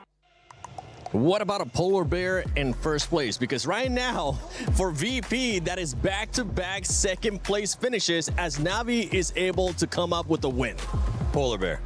Oh, polar bear. Look, I was going to say a polar bear versus a mortar, and that didn't really pan out too well, except for Beamy, who was only the last remaining survivor from that. But I mean, VP had such an exceptional rotate from the north side. They were looking in like a winning position.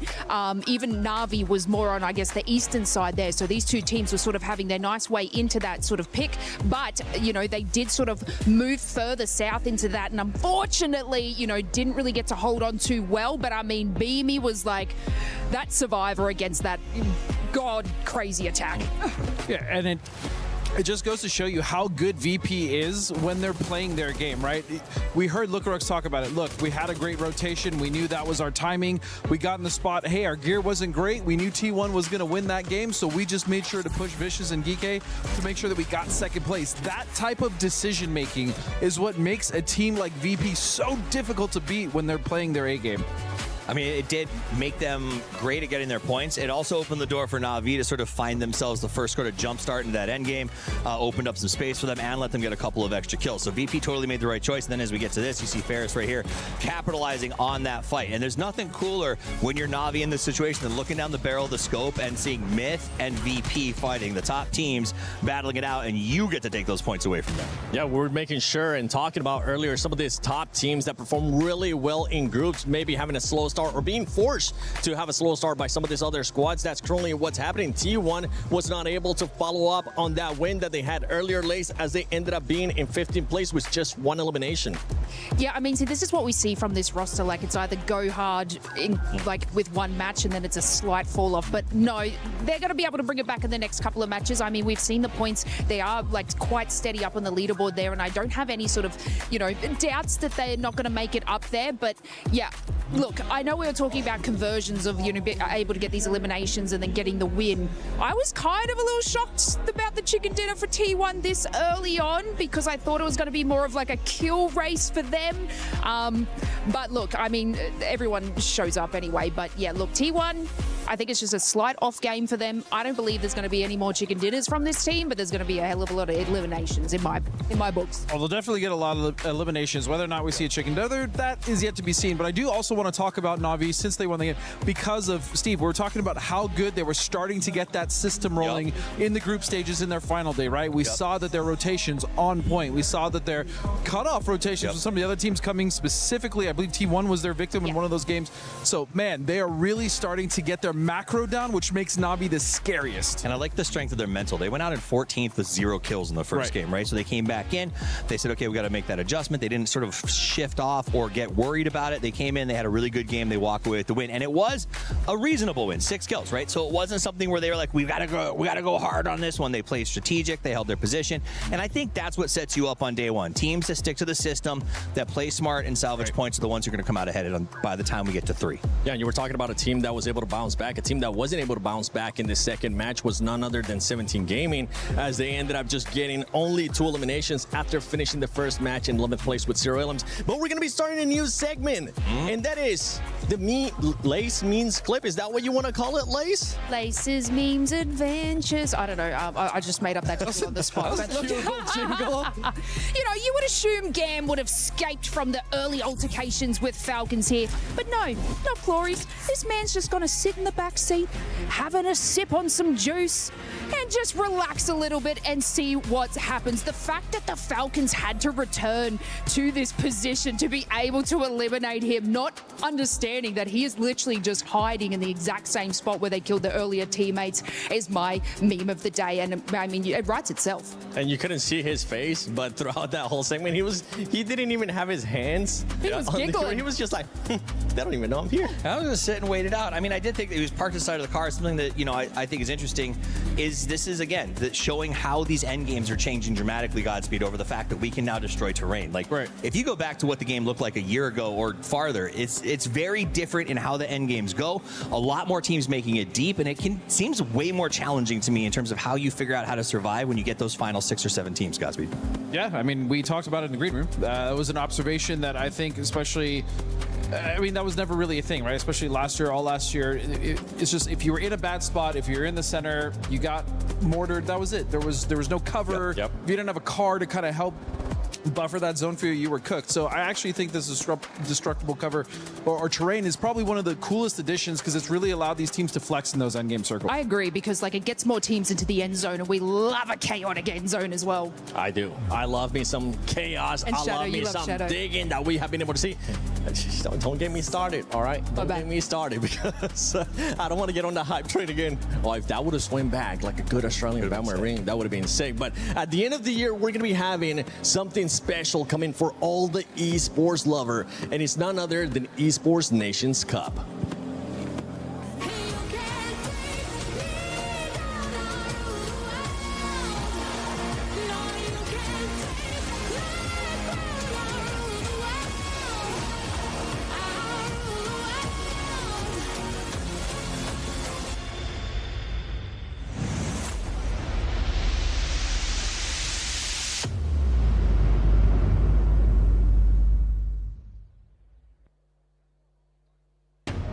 With Esports Nations Cup on the way here, regions will clash. I think it's fair to say, and they're already clashing really here in this tournament as a whole. Avenger's going to be talking to me about some of that as it does go down, as we got East versus West here for everything to be going down on. I mean, the thing is that we've got at the top, obviously, Myth and T1 really strongly representing the East right now, but on the West side, EMA is looking good. What do you think? It is. I mean, back-to-back second place here for Virtus Pros, obviously amazing here. Na'Vi won a game, but you can't deny how strong Myth and T1 looked in our group stage. Pretty sure they're going to be able to carry that into this finals here for sure. And I'm really excited because it's 2 different types of strategies we kind of see from them. T1, they're looking in a proactive way for kills to kind of have that impact, where Myth is like, okay, we're playing, of course, smartly for these kills and for the chicken dinners. And we've seen them consistently get those in the groups. I want to see that convert in the finals as well. All right, tell me about the West then. Tell me about those teams, if they're going to be challenging for the top spots here as well, because we've got some great contenders in EMEA. Of course, there's always Falcons as well. There are some So some big heavy hitters here. Absolutely, and I think both, you can mention Falcons, you can mention Twisted Minds, you can say Virtus Pro as well, and I think those all have a chance here so far consistently. Sure, it's just 2 games out of the 18 possible we have. Virtus Pros, it's undeniable how smart they're playing. They're looking for these kills. They're trying to get also in to the late game. We see clutches from Lukarux. We see clutches from Beamy. We see all of these guys are equally contributing. So, yeah, honestly, for me, top pick right now, if I had to put it from EMEA, had to be VP. I was happy to hear from Lukarux, of course, as we just got that interview before, because, again, they know exactly what is... When you watch it all play out, right, they knew it was always almost going to be impossible to take down T1 where they were. So play for the second, see what you can get done from there.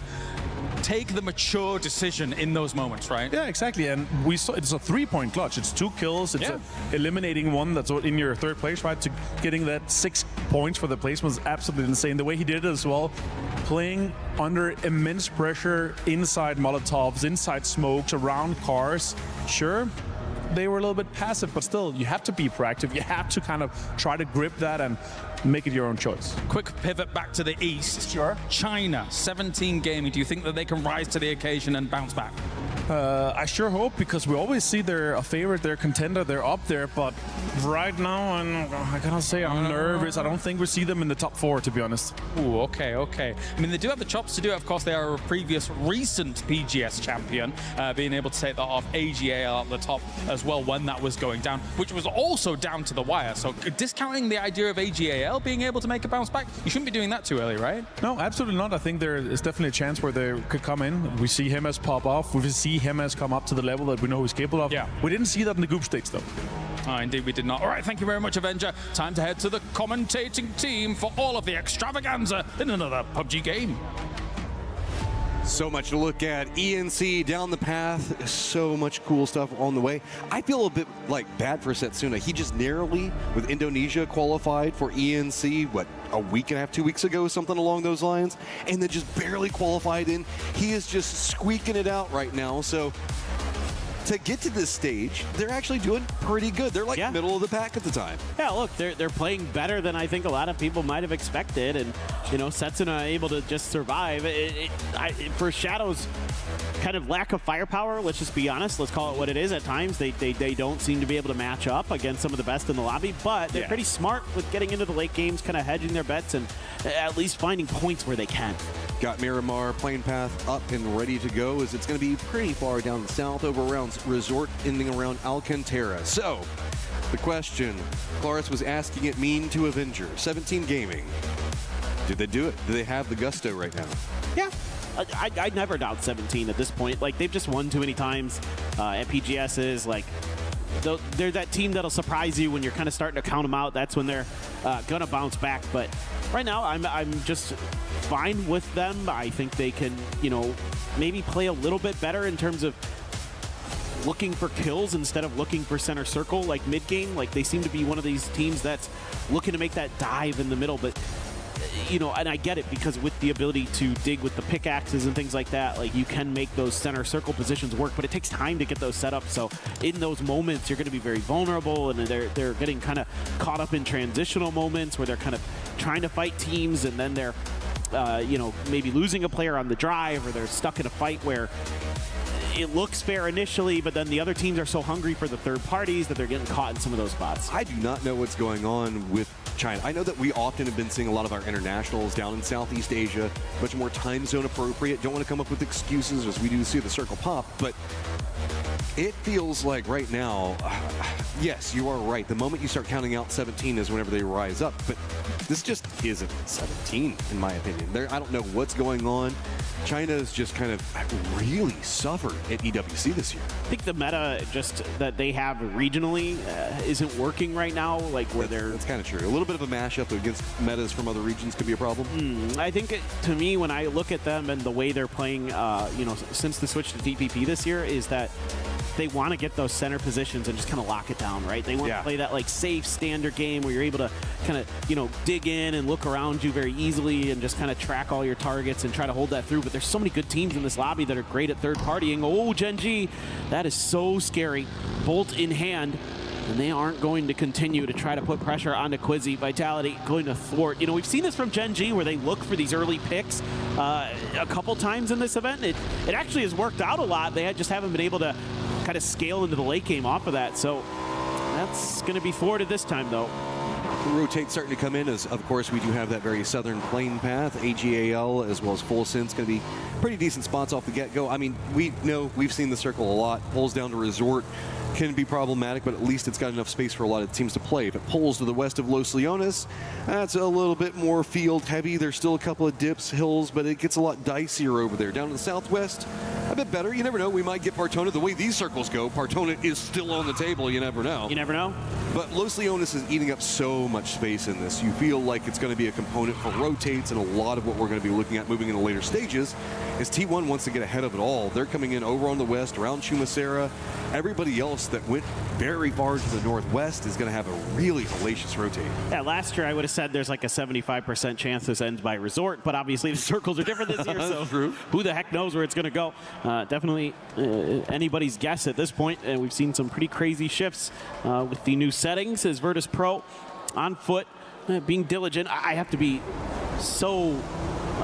or you have to be so like happy about Virtus Pro if you're a VP fan with the way they're playing here today. Like the way they set up these like mobile moving forts where they're able to cover each other so well, and you know they've got their cars positioned safely. They're quick to start digging and set up their little fortifications, and the way that they defend them, very, very impressive. And the way they're able to use them as well as kind of a turret position to get kills is really, really impressive. I'm loving early game bully Team Liquid right now. Finding another kill in there. It's just a point here and there. It hasn't really paid off for them in the later stages yet, but it's keeping them in the competition, kind of in that pack that's still on the chase. It's really just, 8 points into them and Navi. We're only on game number 3, so that could change the longer this brews, but we talked about 17. We've been talking a lot about T1 as well, so they're kind of bumping into each other and rotate. Wimbo gonna go down, and man, it is Heather still popping off, and 17 still having trouble. Well, they're kind of circling the wagons here, R17, so T1, if they stick around too much longer, might be in trouble. And EN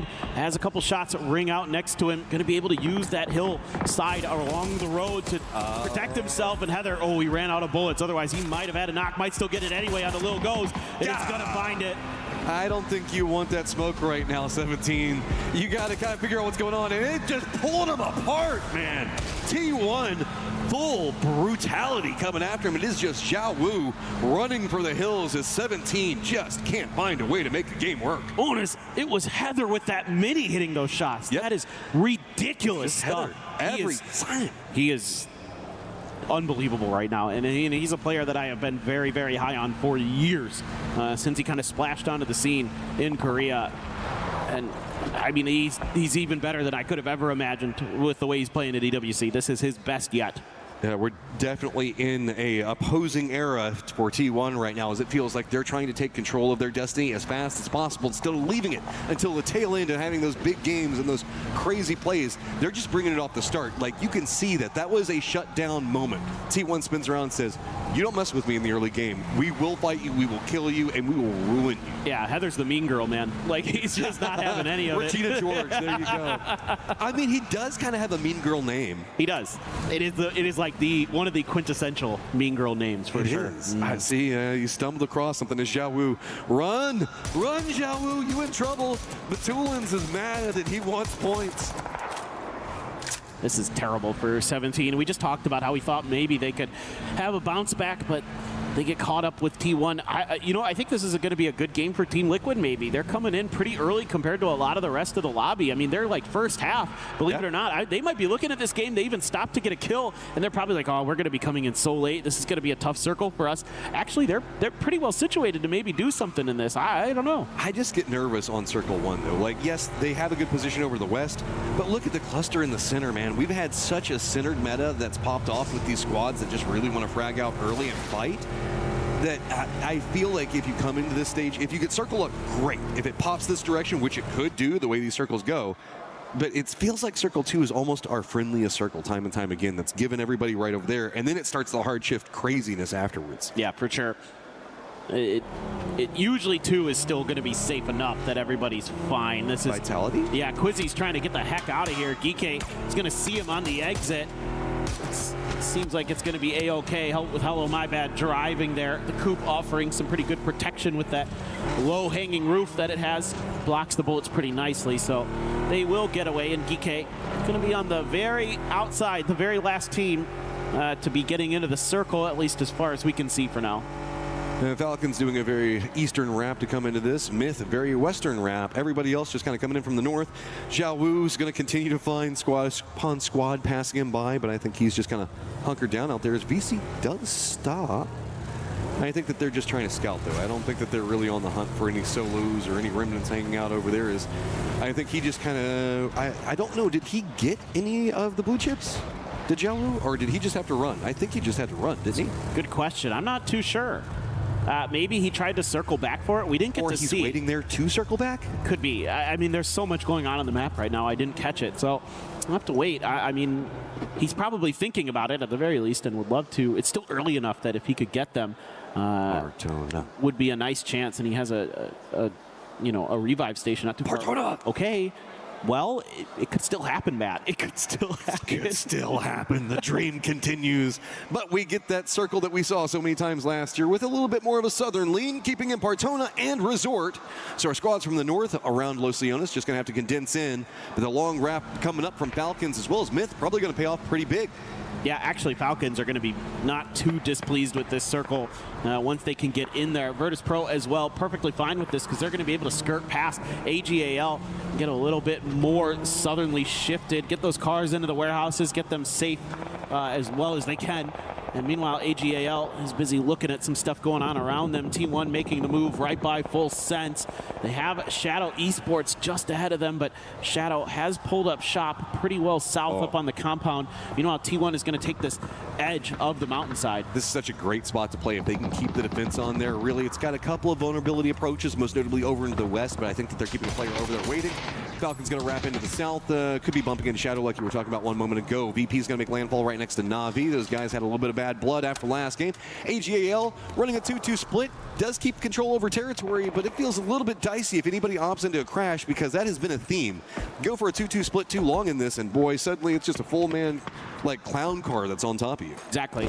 Because of how aggressive some teams want to be in the middle of the game towards the center of the circle and how little options you usually have. If you're not confident in your edge fighting, you got to take a crash, you got to take a play. And I'm right there with you, Matt. I'm always looking at those 2-2 splits on the map to think, okay, when the circle starts to close for 3 especially, I'm like, you need to group up and you got to find a way to do that. If you can't, you are going to probably run into problems where you are in an odd man fight. I mean, even if they don't have, even if everything stays fine and AGL tries to just regroup off of this in a little while, they're going to have to deal with T1, Twisted, I think, should have a sight line. VP and maybe Na'Vi all trying to catch anybody on a rotate there. That's it's not a long rotate that they have to do, but it's going to be a scary one. No, for sure. It is. And if you want to see a team that does 2-2s really well right now, that's T1. Like, they probably have the best 2-2 split game that we've seen here at EWC so far. They run them constantly, and they're always in good positions where they can group up when they need to. They're really good about the timings on all of that, so that's been a big key to their game. Myth as well, a great edge team, very different play style than T1, and they are making it work for themselves very nicely. Geeke is going to be like, we know we're coming into this late. Let's get in the plane. And by God, if this goes Partona, they're going to be in a great position. Yes. We still got a couple of seconds before we figure it out. Game's a little bit gate kept out right now, but it's by Vitality, who's trying to get into the circle. The northeastern area that they're playing from is pretty fine. I think that Xiao Wu has gone back, and he's tried to collect those blue chips, and he might be making a path back over to Res Beacon to try to rally back in 17 Gaming, but this is going to be playing from the back foot without a doubt. Myth is also called an emergency pickup, not comfy in their position, but if the circle plays it, no Dolly Partona for us. We tried. We did our best. But we're going west to Resort this time, so that field that AJUDA in is dead center. That's a rough spot to be in if you're not already in one of the compounds that are around the edges. You're going to be kind of forced to play around those irrigation machines and the sprinklers and all that other accoutrement that sits inside of that field proper. Pow will fall. Belmoth going to claim a point for Full Sense. Vitality moving around the north side here. They're going to be able to skirt Twisted Minds, who's got a bit of a setup on the edge of Resort. They're going to be holding the line right now. Nothing too dangerous just yet. Yeah, it's mostly just Vicious having a problem. GK trying to just find something in here. Remember, we saw them trying to go for a little bit more of a desperation play to get into a point. They at least found something, but it's going to be Genji just to the north of where they're playing. Duckmai is going to be coming on the other side, kind of a bit more to the west of what we see going on over here. AJAL holding down those sprinklers and everything you were talking about just one moment ago. Team Liquid's got to bully their way into the east as there's not a lot of territory to be had. It looks like Myth going to try to make landfall right on top of VP, and that is instantly punished, man. VP just finding all the points, and Myth, the murder squad, just can't find a way to get it rolling this time. Oh, that has got to feel great for VP. You just eliminated one of the biggest threats in this lobby, and you're going to be sitting pretty central-ish of the circle. Very nicely done there. I think Myth just feeling like they didn't have a lot of good options. I would have rather seen them just try to fight bottom edge, but meanwhile, Full Sense is losing players to Team Liquid. That's over on the west side. Full Sense has that high ground warehouse that's just above their position, along with a player next to Team Liquid. They got to dig him out. But here's the problem. T1 saw that firefight. They're already moving down the hillside to see if they can get a piece. Team Liquid still has Kurt down, but just managed to get the res right as Ian gets there and gets knocked on to Cowboy. So suddenly Team Liquid just trying to fight for a position inside the circle. Thought that they were starting to find some successes. T1 just runs in and snatches it away. And look at this. Full Sense shows up to the party, and immediately Tanadol dusts Alo. Belmoth with the grenade gets Purdy Curdy gone. And Team Liquid all of a sudden crumbling. The real question is, how much does T1 want to commit? Well, they're paying the price. It's actually deep from range. Gets the knock on the end. I mean, Duckmai even trying to get a piece of that. Himas was also trying to get involved. So T1 continues to roam over here. They keep one of their players and Heather over in this position to go for the res. Raining is going to go ahead and try to see if he can get over there, provide some support. Type has actually jumped over into the northern area, has got a compound right as 17 is coming back in off of their recall. And it's going to be right next to Xiao Wu. So T1 still looming large back behind all of this. Is how good is the defense going to show up for Team Liquid? Because I think that T1 wants this. Yeah, for sure. By the way, that was about 600 meters that D just got that knock on the EN with the M16. Disgusting shooting there. As a Cowboy playing front door, going to close it. They're opening up for a little bit of a barrage, expecting T1 to be behind that coop, but they're actually not. So they're going to first start with the Molly to try to force them into other windows. I would assume that the grenades are going to follow up into the right-hand side. Yes, but nicely dodged there by Luke. He's not going to take any damage from that. EN now looking to try to flush him out, see if he can catch him going back in.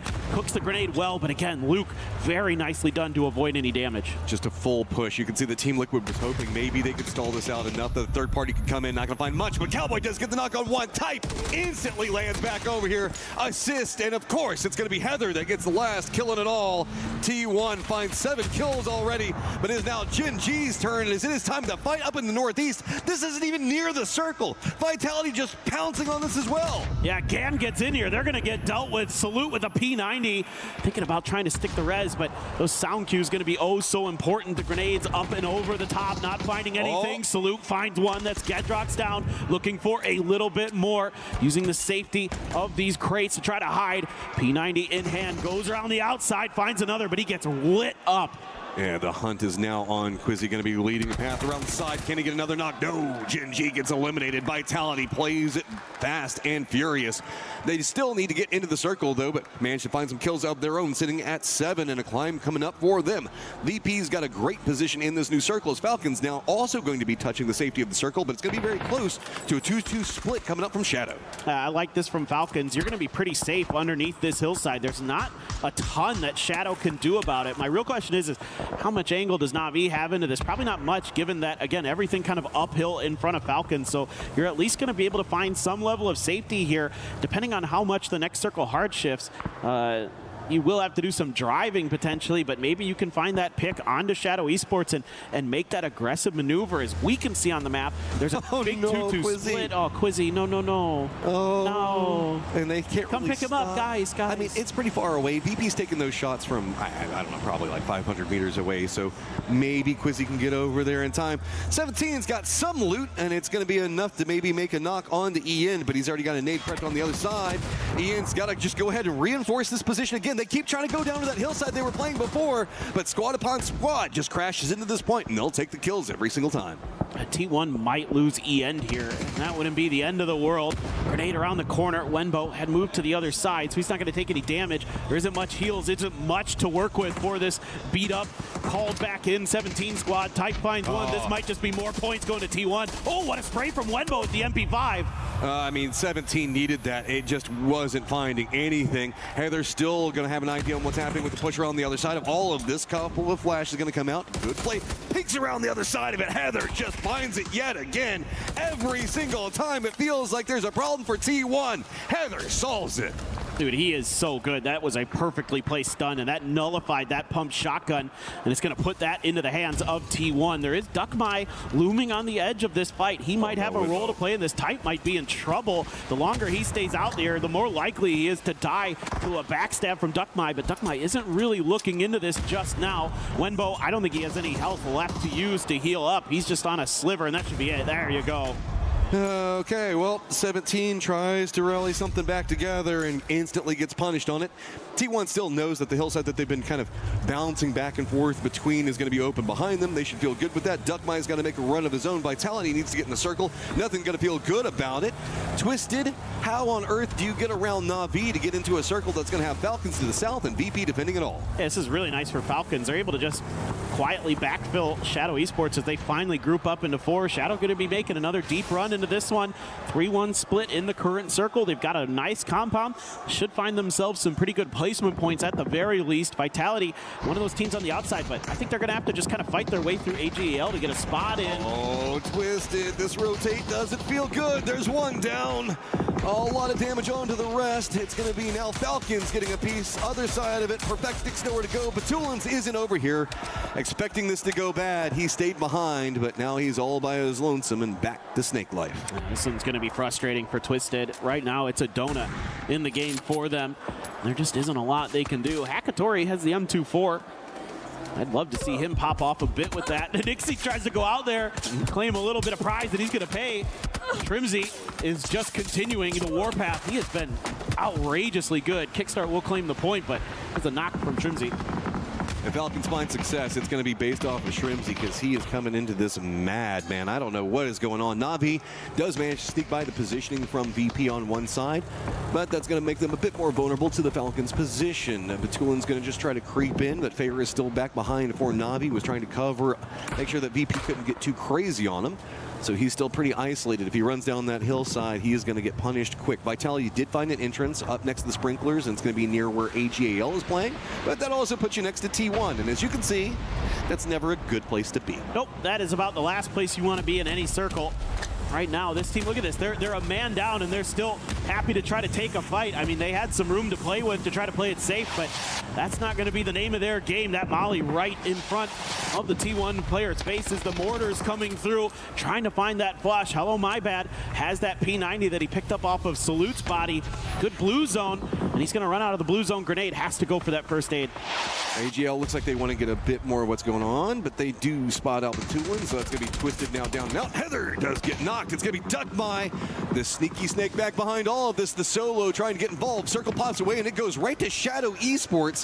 So the firefighting on the hillside is going to start popping off as now Falcons have to push into, well, actually Na'Vi has to push into Falcons. VP is going to be defending the other side. Vitality manages to finish off T1 at least for a reprieve on the circle, but it's them and VP tied up at 34. And Duckmai eventually did end up biting T1 in the back, and he found quite a chunk, and Vitality knew that they had that moment to capitalize. This looks pretty nice for Falcons or Na'Vi if they can come through it clean. AJAL as well, still 4 up. I mean, of course, Shadow has the compound, has the circle, so they're going to be feeling pretty good about having the best odds to potentially take the chicken dinner. It's just, can they kind of hold off these really talented, aggressive squads that are going to be around them? Cars on kind of an awkward slope there. It's going to be tough to drive it up the hill for Falcons. They're just trying to keep Na'Vi at bay. Nobody can really go into the circle easy from the east either. AGL is up on the top of it. These squads know that they need to fight, try to find some kills over here because it's pretty much a kind of a sprinkler field due east on the circle. So fight if you can find it, and it's stalled out any form of movement. VP is still also stuck, kind of just got their duo up looking at the warehouse and what's going to be going on over there. So Couple of shots coming out. Oh, AJL Destroy does get the knock on to Beamy. That's going to stall out everything even more. If anything, though, this is really big for Vitality because they've got way more breathing room up into the north. They're kind of containing anyone's Legend, who's trying to contain VP, but Corexy, so few options. He's just going to try to send it, use the opportunity of this firefight going on between Na'Vi as well as Falcons. Oh, Hakatori just drops it right on to Shrimsy. Kickstart gets two, though, in retaliation. What a hold, and he's got a Panzer behind this. He's looking to get the player. He does some damage, tickles the ankles, and takes another one down. Kickstart right back to it, gets behind the coop, claims some more points. Just gonna be, is this grenade gonna be well cooked? Kickstart senses it coming, gets down just in time to avoid dying, and Kickstart takes them all down. Gets it in the end, but he still has to run up. He's already weakened. Right as soon as he peaks the top of that hill, it is gonna get punished fast. Other side of the world, you can see it is Vitality starting to jockey up against anyone's Legend. Anyone's Legend just trying to fight their way into the circle, but it's going to be a great setup firing line and a mortar from Hello My Bad, waiting and holding everybody into position. That's the job of this duo. Keep them contained, mark it up, and can Hello My Bad drop the boom on them? Let's see.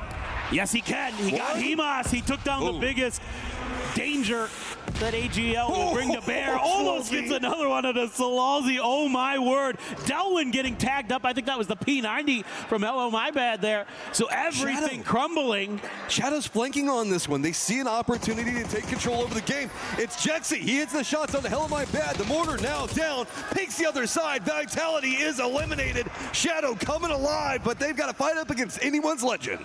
I don't think Kick can get back into the circle. He's just trying to heal through this as best as he can, but it's not going to be too much longer before he succumbs to that blue damage.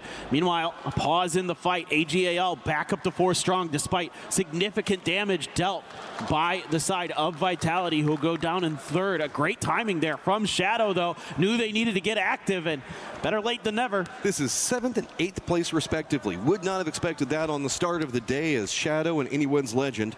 Now Anyone's Legend have to fight their way into this circle. Kamal's doing a good job on keeping control over that hills, the field side of all of this, while the other 3 are keeping control over the hill.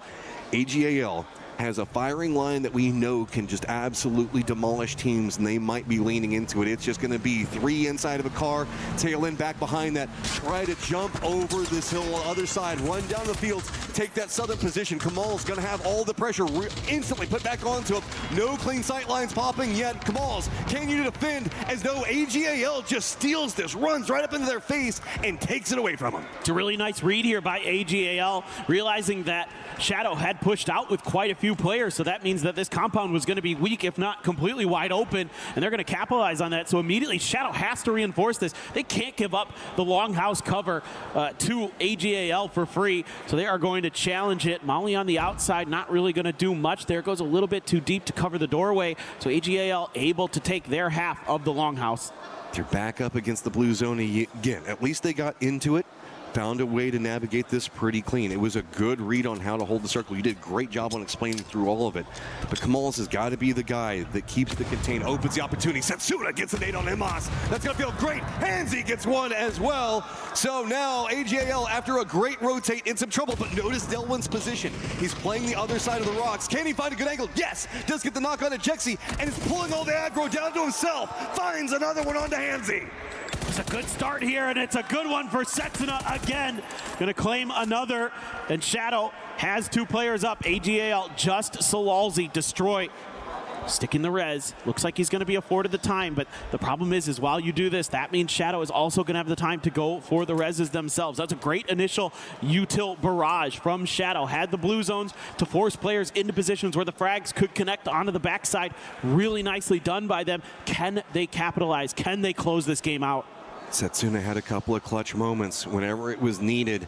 Can he find another one? Hansi already gets the information, knows where Solalzi is, tries to deny out the high ground in that position right on top of him. Is it going to give him enough space? Kamals has got the highest of high ground in all of this. Here's the footsteps and is feeding the information over to his teammates so that way they know exactly where he's going to be positioned at. Knows the fact that he's got Destroy right underneath of him one side of this. Has to be careful. Solalzi one side of it. Going to get a little bit of aggro thrown his way. So control right now still favoring Shadow, but AGAL has to figure out how they want to navigate this longhouse. Is Destroy not going to be inside this new circle yet, and Kamal's on top of him, knows every movement that's going on. Yeah, I mean, now it's just a waiting game. You know, Shadow should just be able to kind of hold the line here one way or another. Even if you lose Hansi in this situation, you should be okay with Jexi and Cessna's position. Just going to come down to the shots. And, you know, we know AJL, they're capable. No Himas here, but still Destroy Solalzi very, very good in their own right. I think that Destroy just found a helmet. I didn't see it on a second ago. I'm not for certain, but have to see is there might have been a peak that Kamal's could have gone for. I wouldn't be surprised if probably his head's been hit a few times given the position of Kamal's, and this is full contained. Destroy just trying to play this slow, see if he can sneak up, but Kamal's isn't going to let it happen. The shoddy, though, could be big flash. Throwing off the timing. Looks like Hansi's going to find something. Kamal's does get the knock. That's going to open up the longhouse, and it is just Solalzi as the solo. Oh, Kamal's just going to go in there, make sure he's got the point, immediately runs away, realize he might be in a bad fight, don't want to give any extra over to AJL if they can so help it. And there you go, Shadow Esports going to take the chicken dinner on Miramar. Slow and steady wins the race inside that one. Shadow Esports finds a victory and continues to climb up the leaderboard. Underdog story not done yet. I mean, they played, you know, a very good, cautious, thought-out game. It's not as explosive as your T1s, as your Myths, but man, oh man, get them into the late game and they're going to make some good moves and they make some good reads. Yeah, sure, some circle luck, but they play it well. Other side of that, anyone's legend, respect on that rotate. They read exactly the position that was coming up from Shadow and how they were going for it. Love the drums coming out for the Shadow fans out there. But really what kind of stood out to me with AGL was that Delwyn position where he moved over to the rocks to try to grab as much aggression as many of the players to move away from the compound to open it up for his teammates. That's such a smart play. Yeah, I mean, I think AJL played this about as well as they could have, given their, you know, disadvantageous position in the circle, recognizing where, you know, Shadow had given up some space that they could make the rotate through. But, you know, Shadow as well, quick to make their counter moves, decisive when they needed to be, in the heat of the moment, reaching out to thwart Vitality from really, you know, potentially taking out AJL pretty cleanly and potentially winning the game. And Kamal's had two different ways he can play that. Remember, he was the defensive guy. Let's listen in real quick. Let's go! That one feels good for him. All right, so remember Kamal's was holding down the compound and the rotate from AGL happened there. Yeah. But he would have also had the information that that was a ton of people. He could have gone for a couple of peeks, maybe taken a couple of shots. But if he went down there, the longhouse would have been instantly surrendered. That would have made everything so much harder for Shadow. So instead, he went for a more defensive play, went back into the high ground up on top of the longhouse, and let everybody sweep down in right underneath of him. So, I mean, a lot of great strategy to come into a really crazy set of hardships. Is we've got to get everything set up, move into our next game because, man, it has just been popping off today.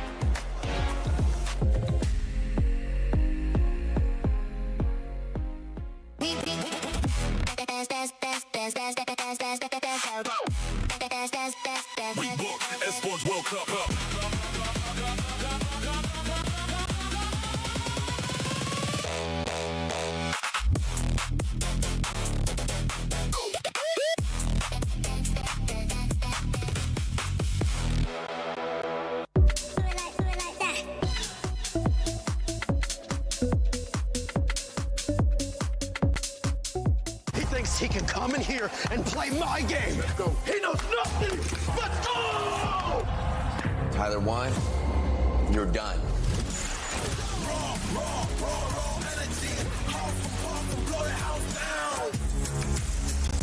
I don't have double actually. Knocks on the first corner on blue. He's outside right, outside right. Third, flush. I'm gonna heal real quick. I'm going left to heal. He's outside. I'm gonna flash it and we go, okay? Okay, give me 1 second. I'm not with you. I'm not with you. I'm driving on the left. Wait for me, brother. Oh, he's on the fuck. I trolled. He's on these. My bad. Oh, I trolled you. Hold on. Coming. Stuck in the corner. One shot. Nice. Get that chip. Put it in his car and blow it up right now. Don't waste any time. Nice. Knock 2. Nice. Last guy. All dead. Good job, guys. Hey, well done, boys. Good job. Well done. Hell yeah. We did what we wanted to do. Who's next? I mean, we here kill Gen G too. Sorry about that, Cowboy. It's all good. Who can pass JDG's question? Nemesis. Nemesis. 沒有，抄手後，最後一個，丟你，他丟了，他攔開。他左里还是侧左位？厕所后卫刚刚对，他死了，好打，继续清吗？都来一起来！我有雷的，我4颗雷要分吗？我帮你们抽左边啊，我在顶上，一起，教练。是的，我也要去吗？都来，我们得进去，就在这里有个盾牌，我丢他雷，这里有个盾牌，一边这边。我今天你看到，我看到，我丢，我看到要，你没丢过去，残了。往前翻，峰哥烟往3标，没烟了，不了，最后右下圈里面，前面是尖尖的，被混烟混倒的，挖坑能救，挖坑，有雷，别吵，有雷。All right, we're here at the EWC Parkour Challenge. Now it's time for the incline slab. Kelaris up to bat. Let's see what he's got in store for us on this one. All right, he's making his run. He's got up there. Oh, the arthritis fakie. He lands it. He's done it. He makes it. That is a huge win for Kelaris. Paper Thin here, bringing you another event from the EWC Parkour Challenge. Kelaris going to attempt to go for the Gamer Gear lift. Let's see what he's got going for us. He's coming in. Oh, the interesting. Oh, it's so heavy. It's too much for him. Can he pull it through? He's trying. Oh, okay. Just goes in. All right, we're back here at EWC Parkour Championship. One more event to go. Kelaris, can he pull off the old man army crawl? We're going to have to wait and see. He's going under. Pretty good. He's rolling. Good technique, good form. Slides through. He's up. He's through. He's done it. He's got it. The EWC Parkour Championship. Done really well here, Kelaris, I want to get your thoughts. I know you're winded. That was a tough one. How did it go? Oh, I needed to get some big points on this one, but I think I did enough. And I just want to say thank you, Mom. What do you got to say to your fans out there? Everyone who believed in me. This is for you, man. This is for you. He's done it. Emotional stuff here from Kelaris at EWC. What a performance. What a performance. A team that nobody was expecting to even be in the finals or even end up showing up in the finals. And from the shadows, eSports is able to get a win, Toffee. I get where we're going with that. They did get a win. You know what? I got to give them respect on that win. Sure, they had a ton of utility. They had a good spot, but they really outplayed AJUDA, who was remember, favorite to potentially win this event. So you got to give these young lads, first EWC, first huge event, props on that sort of ability. Plenty of opportunities for them to throw that fight, right? Sure, they didn't have to do much. Yeah, they had the circle, but they played it absolutely perfectly, right? Even the end, when they baited, I believe it was Sololzi to get on that roof, and they still got the kill. That was perfectly played. So they knew the win condition was roof control, and so they jumped off saying, "Oh!" And Sololzi was like, "Finally, they made a mistake," and he climbs out. Easy bait, man. I loved it. The patience that they were able to showcase was impressive too. Waiting for the right time. Love to see that from Shadow, and just continuing to get all this experience to maybe carry that on throughout the rest of the year. But other squads, honestly, T1 being able to bounce back with those 11 kills, Lace. Yeah, I mean, look, I said it in the previous game. This is not going to be another chicken dinner for them. And no, it was not. But the high eliminations were exactly what this team set out to do. And I mean, I'm pretty sure it was like racked up to like 11 points. They cleared out that northwest side and they kind of set their sights on Vitality to be their next sabotage. But unfortunately, Vitality got the handle of that one. I'll tell you who they hate. They must hate 17 with a passion because they started that game by killing Wembo, Tianchan, and Lil Ghost. They let them get the reses. Then they hunted them down in the back half of the game and re-killed the entire team. They literally got half of their points off of the same 4 players. Starting to wonder if 17 should have just joined 4 a.m. on that plane ride home because they saw their playing like it. I'll tell you that right now. They saw their countrymen leave and they took that personally. Yeah, you know who isn't playing like it though? Kickstart's clutch. That was so clean for the Falcons and necessary. They needed those points to make sure they're continuing to stay relevant as these teams are starting to climb the leaderboard. Yeah, for the Falcons, I mean, just to start off the day, as we're looking at the play here by Kickstart, we're talking about Tig being able to be that superstar that ended up showing up at the end of their first day. Now it's Kickstart hopefully giving them that kickstart here today. Yeah, I mean, it's the Kickstart show at the moment, but I think my issue is like they're not playing the team strength. They're kind of having like an individual player being like that most outstanding one for their team. And yes, Kickstart was that one. I think they got the third place out of it.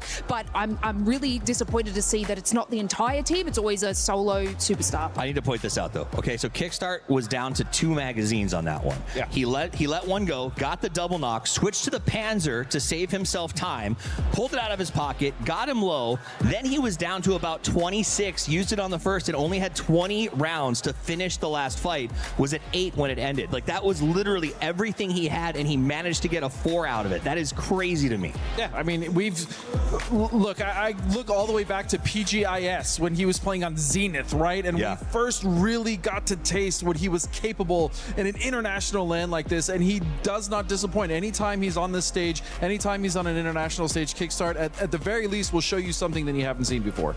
And for Kickstart, I'm hoping that continues on. I also want to see the rest of the players, as you were saying, Lace, being able to show up. And for you at home, don't forget that you can actually sign up to the Esports Foundation Creator Program. Make sure you do so, earn some rewards, live stream for everybody, and there's a chance that you could end up getting interviewed by us on the final day, because why not? And look at that, there's some pretty cool rewards.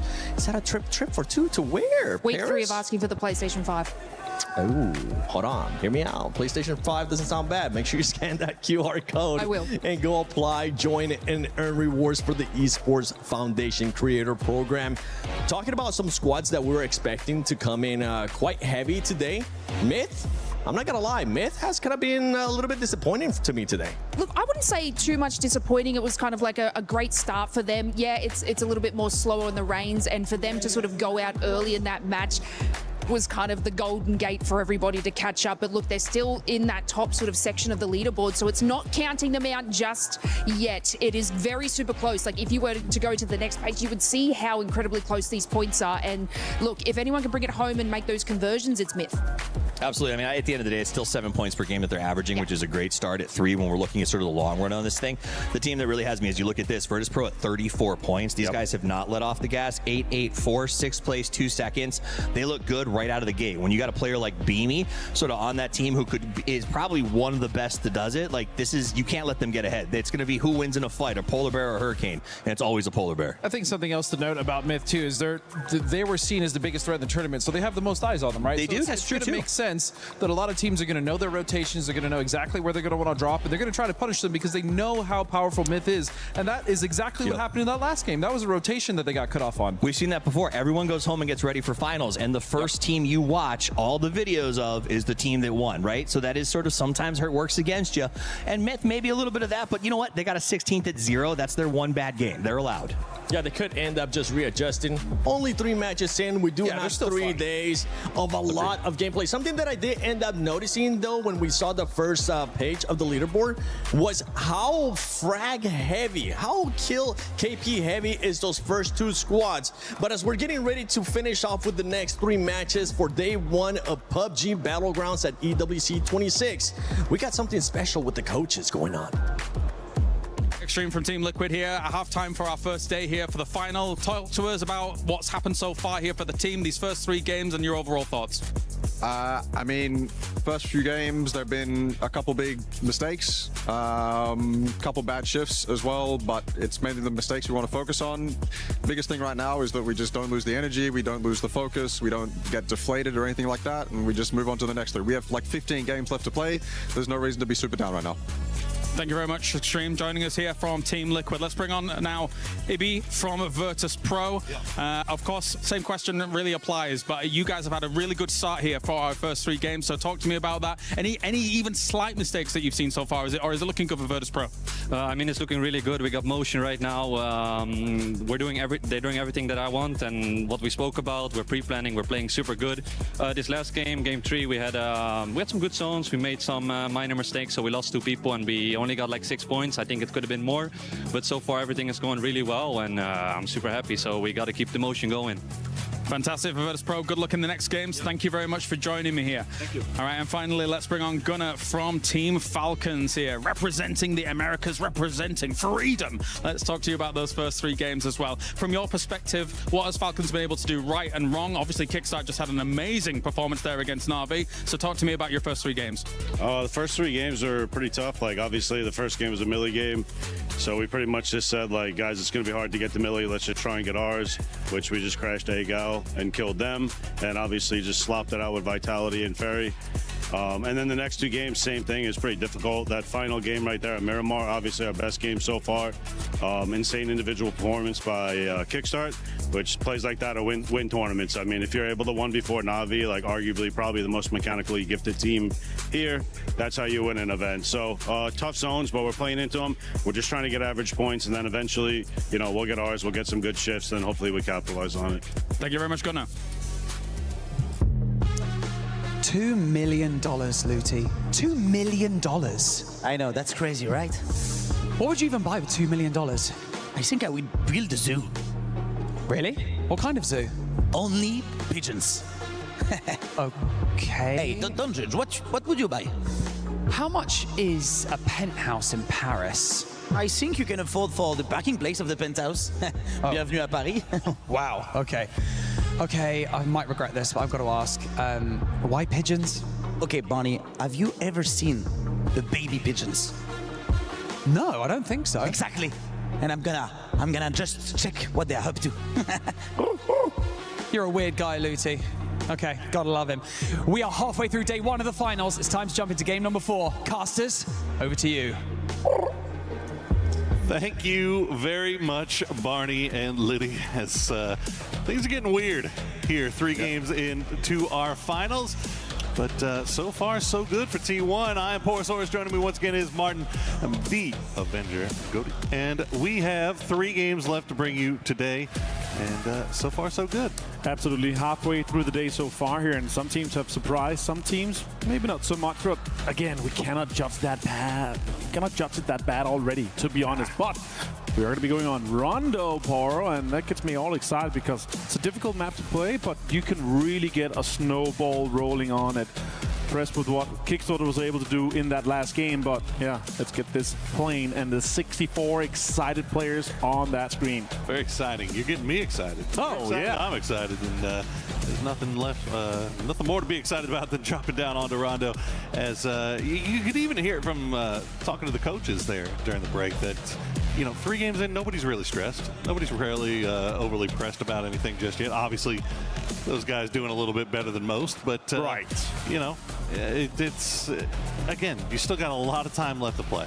Oh, it was good to talk to both a top team, a mid-pack team, and a somewhat bottom team at the moment with Liquid 10 points only in 13th place currently. But again, those kind of small, fast segments, I gotta say, production value is at an all-time high here at Esports World Cup 2026 in Paris. We are starting to the northeast over Hime Town and going all the way down to the south side. Targets be going into Ringyang, and we could I think it's a very high chance we could see this kind of eastern 50-50 circle that closes in on Yonggu. So let's see where we do end up here, but yeah, just anything but a center circle, I was going to say here. Anything but. And that's what we get. So let's see what AGL can make the most of it with the home turf circle. Some teams on that western and southern side don't have as many teams coming in front of them, so there's not going to be as much pressure moving and kind of coming in on those teams. So yeah, let's see how everything evolves on Rondo. Again, it is this massive and huge map. Some of the teams are going to have a really far rotation. Shadow's going to be one of them. Vitality is going to be one of them. And T1 from Jadena are moving towards looting and haven't started looted yet. And we are past the 2-minute mark. So that's going to be really interesting to see how far they can take it in this one and for their campaign. I got to say, man, I've been extremely impressed with how frag heavy T1 has become and what they're pushing throughout this year so far. Oh my gosh, Heather has been an absolute monster. Well, we've seen other monsters in the past, and one of those being Mr. Levante. My favorite grenade, it's Blue Zone and Smoke. I like stack Blue Zone and see how guys just dying in Blue Zone. Nate. That is a terrifying chuckle. He's considering how crazy good he is mechanically and with almost every single weapon that's available in PUBG, that him saying that, yeah, I really love the blue zone, because again, especially with the line it up with the other players on your team, getting that, 20 damage. If you hit 2 on top of the player, 20 damage per tick, it's just unhealable. You get so many knocks, so many kills, and often so many confirms. But Levante is sneaking up onto Luo Xin, and Simon T from Vicious is going to be completely unaware of it, it feels like. So Vitality could strike and maybe get a point early on here in Game 4 of the finals. Yeah, I hope he's got an escape plan, and it looks like he does. There you go. Hop right into the vehicle, get on out of there, as he will most likely be hearing Hello My Bad and Gedrox starting to arrive. So Simon T not sticking around any longer than necessary, as Levante will hear him drive away. Know that they have this spot to themselves. Meanwhile, over in Stadium, Liquid going to finish looting up over there. They do have a pretty clear path into the north. Right, yeah, absolutely easily, especially with a northeast kind of south plane path. There's going to be a lot of space coming in from the western side. I could see multiple teams, even maybe Geeky could consider coming in and kind of backfilling that position that Team Liquid will be moving in from. Back to Jadena City here. Great looking city, plenty of loot. If you're a really greedy guy like myself, where you want every single attachment, every single gun, you want your perfect setup, Jadena is the place to go. Twisted Minds and Na'Vi, though, they will be rotating somewhat close to each other here, Poro. We could end up seeing some sort of a drive-by. Sparrow looked like he could end up being chasing, but ends up a little bit differently as the other guy takes shots at them here. Hackator Boostic. And what a game it was for them last one, until Kickstart said, hey, no. I mean, that's the name of the game when you get to tournaments like this, right? We talk about it all the time. Your superstar players need to step up and make superstar plays if you were going to come home with that trophy. And that was a big one that Kickstart was able to deliver last time here as we check in with Virtus Pro. Absolutely. And you remember last time I saw that level from Kickstart? Remember what happened there? That was the last time they won Esports World Cup 2 years ago, right? And he was an absolute machine there. I always praise Matt for his growth throughout the years we've had here. Had the pleasure of him through the last 9 years, where he grew so much into a fantastic player, and now absolutely in a more senior leadership role on the team as well throughout the last 6 months. It's been amazing to see him, how he's been able to develop here in his full sense, and Na'Vi are being able to getting in kind of close here, and these is really high priority positions, and they're spreading out quite greedily. We could end up seeing them being punished, or even with a pull up from some of the teams coming in. Yeah, they're kind of taking shots just to, I think they know that Full Sense was kind of hovering around on their south side, taking a few shots just to make sure that Full Sense doesn't get any closer. We'll keep an eye on that while we check in with Geeky. They're coming in from the south, but Liquid is posted up here for a camp. Purdy Curdy holding that rock initially. And Geeky, I don't know if they suspected something or if this is just their normal pathing, but it's working out pretty nicely. The trail man, though, will take a few shots. That's going to be Songjang. Did he actually lose a tire on that? I'm not sure if that was a tire pop before he just decided to get back around here. Songjang, half HP. Luke 12 finds him with a headshot from the mini. Nice shots there from Luke, and now Geeky has kind of started to scatter a little bit here. They were breezing through, and they turn around off of that knock, but the flush will come through, so Liquid will pick up one. So some good proactive play coming out on the part of Liquid. I like that. They were set up somewhat far. I don't think they expected that exact path that they were going for, as we are going to see that new circle popping in 1 minute 45 seconds. There's plenty of time to fight here, but Akan returns the favor quite a bit here for Purdy Curdy. Shots are coming in here. Does a lot of damage to him. He even just jumped out. Now he has to reload, though. He does have an EMAG and an 8X. Lots of damage can be done, and especially tires can be taken away here from Curd, and he's going to have to potentially get some help from the rest of his team. And now all tires are gone, so it's just going to be the soft cover from the smoke, and the other guys are pulling up. It could be a trade 1-for-1, as Liquid is also moving in to get some help deployed here for his. There was so many moving parts to that, and we'll break them all down in a second as we wait for this fight to end. Purdy Curdy does manage to get to the rock. Park Pro will pull up right underneath. Kurt does have support now in the form of Cowboy. He's got Luke 12 up on the high ground. That's a good grenade, we'll find EJ. But the man up close is still there. Luke 12 and Cowboy, though, they're going to close on Akan now. You can see Park Pro down. Dance around the vehicle. Park Pro does go down. Akon now the last player left alive, and he will go down in the end. Luke 12 and Team Liquid will clean up GK. Even before the 10-minute mark here, they increased that point by 40% up to 14 now. And what a name to take out, and perfectly executed, especially when you know you don't have any priority into the next circle here. They decide, okay, there's teams north of us, they're going to be coming in on, this is likely the bridge they're going to come in on from. So that was amazing decision making. Yeah, that was just such an interesting one, because it looked like GK had disengaged. I think Team Liquid thought they had left. Right. That's why Kurt went up to loot the box without even dropping a smoke. He thought he was free and clear, but then takes a few shots, and then GK collapses. And you figure GK had him kind of dead to rights there for a minute, but couldn't get the knock. Kurt doing a good job of staying alive there long enough for the rest of his team to get back into position. And once they were there, boy, it was just instant collapse. Very, very well played by Team Liquid. And now the new circle is popped, and we are going all the way back up north, which is good news for Team Liquid. Yeah, absolutely. One of the teams to be furthest away from the circle if you discount T1 here, as they're moving in slowly from the stadium side. And majority of the teams are going to be coming in from the southern and eastern side here, except for the teams that say, all right, the northern shift here, there's going to be space on the west. Gen G, though, they pull up on AJUDA, and Himas and Delvin is down already. AJUDA just cannot seem to avoid early game conflict so far, but they will find Bean with a panzer to the face. That'll be Sololzi collecting that one. Destroy taking some damage here. Sololzi has been spotted out, though. More utility being sent over from Gen G, but Virtus Pro, as you mentioned, they hear this, they see the smokes. They're going to come over here and see if they can get something off of it. Immediately pulling up right to the hard cover as they will dance around. Destroy gets picked out by D as he tries to escape. D will stay alive via the grace of the smokes for now. Sololzi, he's just going to try to bolt and run. Looks like he might get away with it for now. A great third-party pull-up here, but other teams are also sniffing at it. It might be a fourth party as more teams comes in. AGAL is out, Sololzi is down to Clarice as Gam also gets somewhat involved here with that. D does get the kill on Destroy as he bleeds out, and now Corexi is thinking, okay, how can we finish up Gen G? He's in the middle there. Shots comes in, an easy headshot with the ace onto D.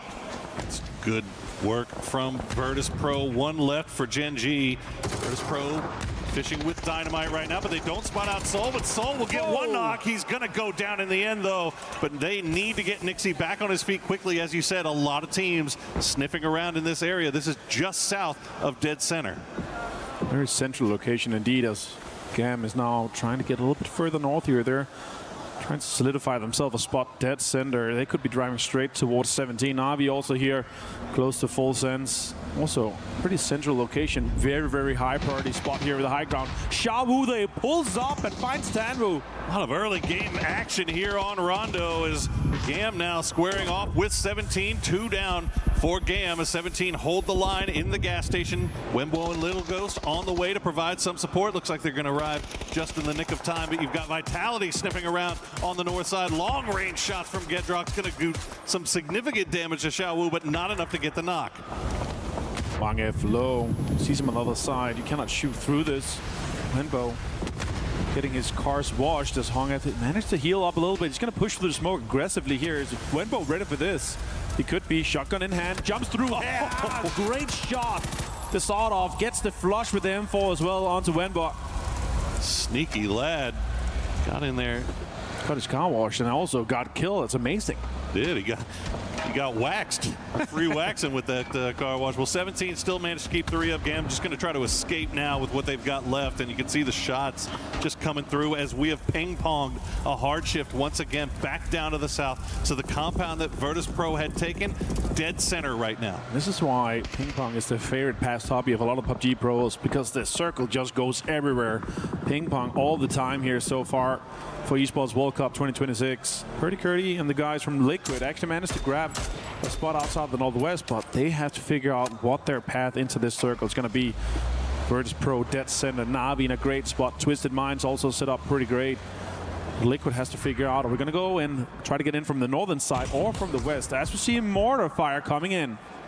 Liquid's biggest problem might be Falcons as they hold on a compound they were already getting shot at from range. This might be just pre-mortaring their next spot to play. Yeah. Team Vitality will immediately hop back into those vehicles. They've got Gedrox right up front, but you see Twisted Minds has angles on this. They have to drive through the gauntlet of Twisted and 17, and Shadow Esports also heading over in that direction as the knocks will come through. Team Liquid are going to hug that western edge a little bit. They did see GAM retreating off into the blue, but it looks like GAM is just going to take some damage here.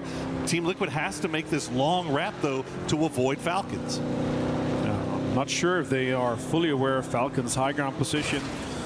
It could be another situation where they're going to have to, divert or pull up and just try to take the points here. They've got time to wait and try to figure out what the best path in here. And Luke 12 is actually figuring out that Yulin might be completely open as Kickstart from the glider has so much information. Simon T finds example, though, on Twisted Minds as Vicious continue to be vile against the rest of the lobby here.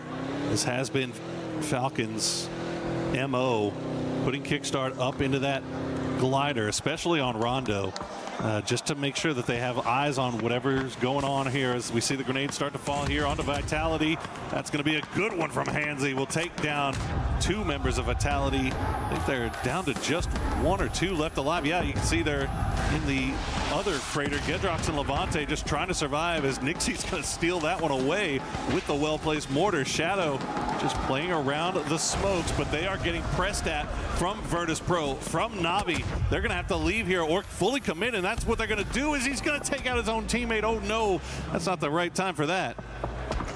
We get real quick rest here for Kamals, but maybe put him in the car and disengage from it here. Could be the play. More drive through and try to get the flush onto Vitality. Jexy is trying to drive south here. He's getting extremely close to Navi. That's a dangerous team to get that involved with, as they have that high ground compound that's extremely vital for their further campaign here. The next circle did ping pong a little bit again as Vitality is out in 13th place, and we're going to go west. And Team Liquid do manage to avoid Falcons and find their way into the zone just off to the west of Virtus Pro. They're in a good position here. They can hunker down if they've got, they've got plenty of time right now to dig and set up their position, fortify themselves. So I think they should be okay for now. We see Shadow trying to get back into those vehicles after getting their res, try to avoid the line of sight of Navi, as Vicious will have to push right into Twisted Minds, but Twisted is ready and waiting. Tycon and Duckmite immediately taken down, and Simon T was going to be the next one on the list. Twisted Minds holding down the fort.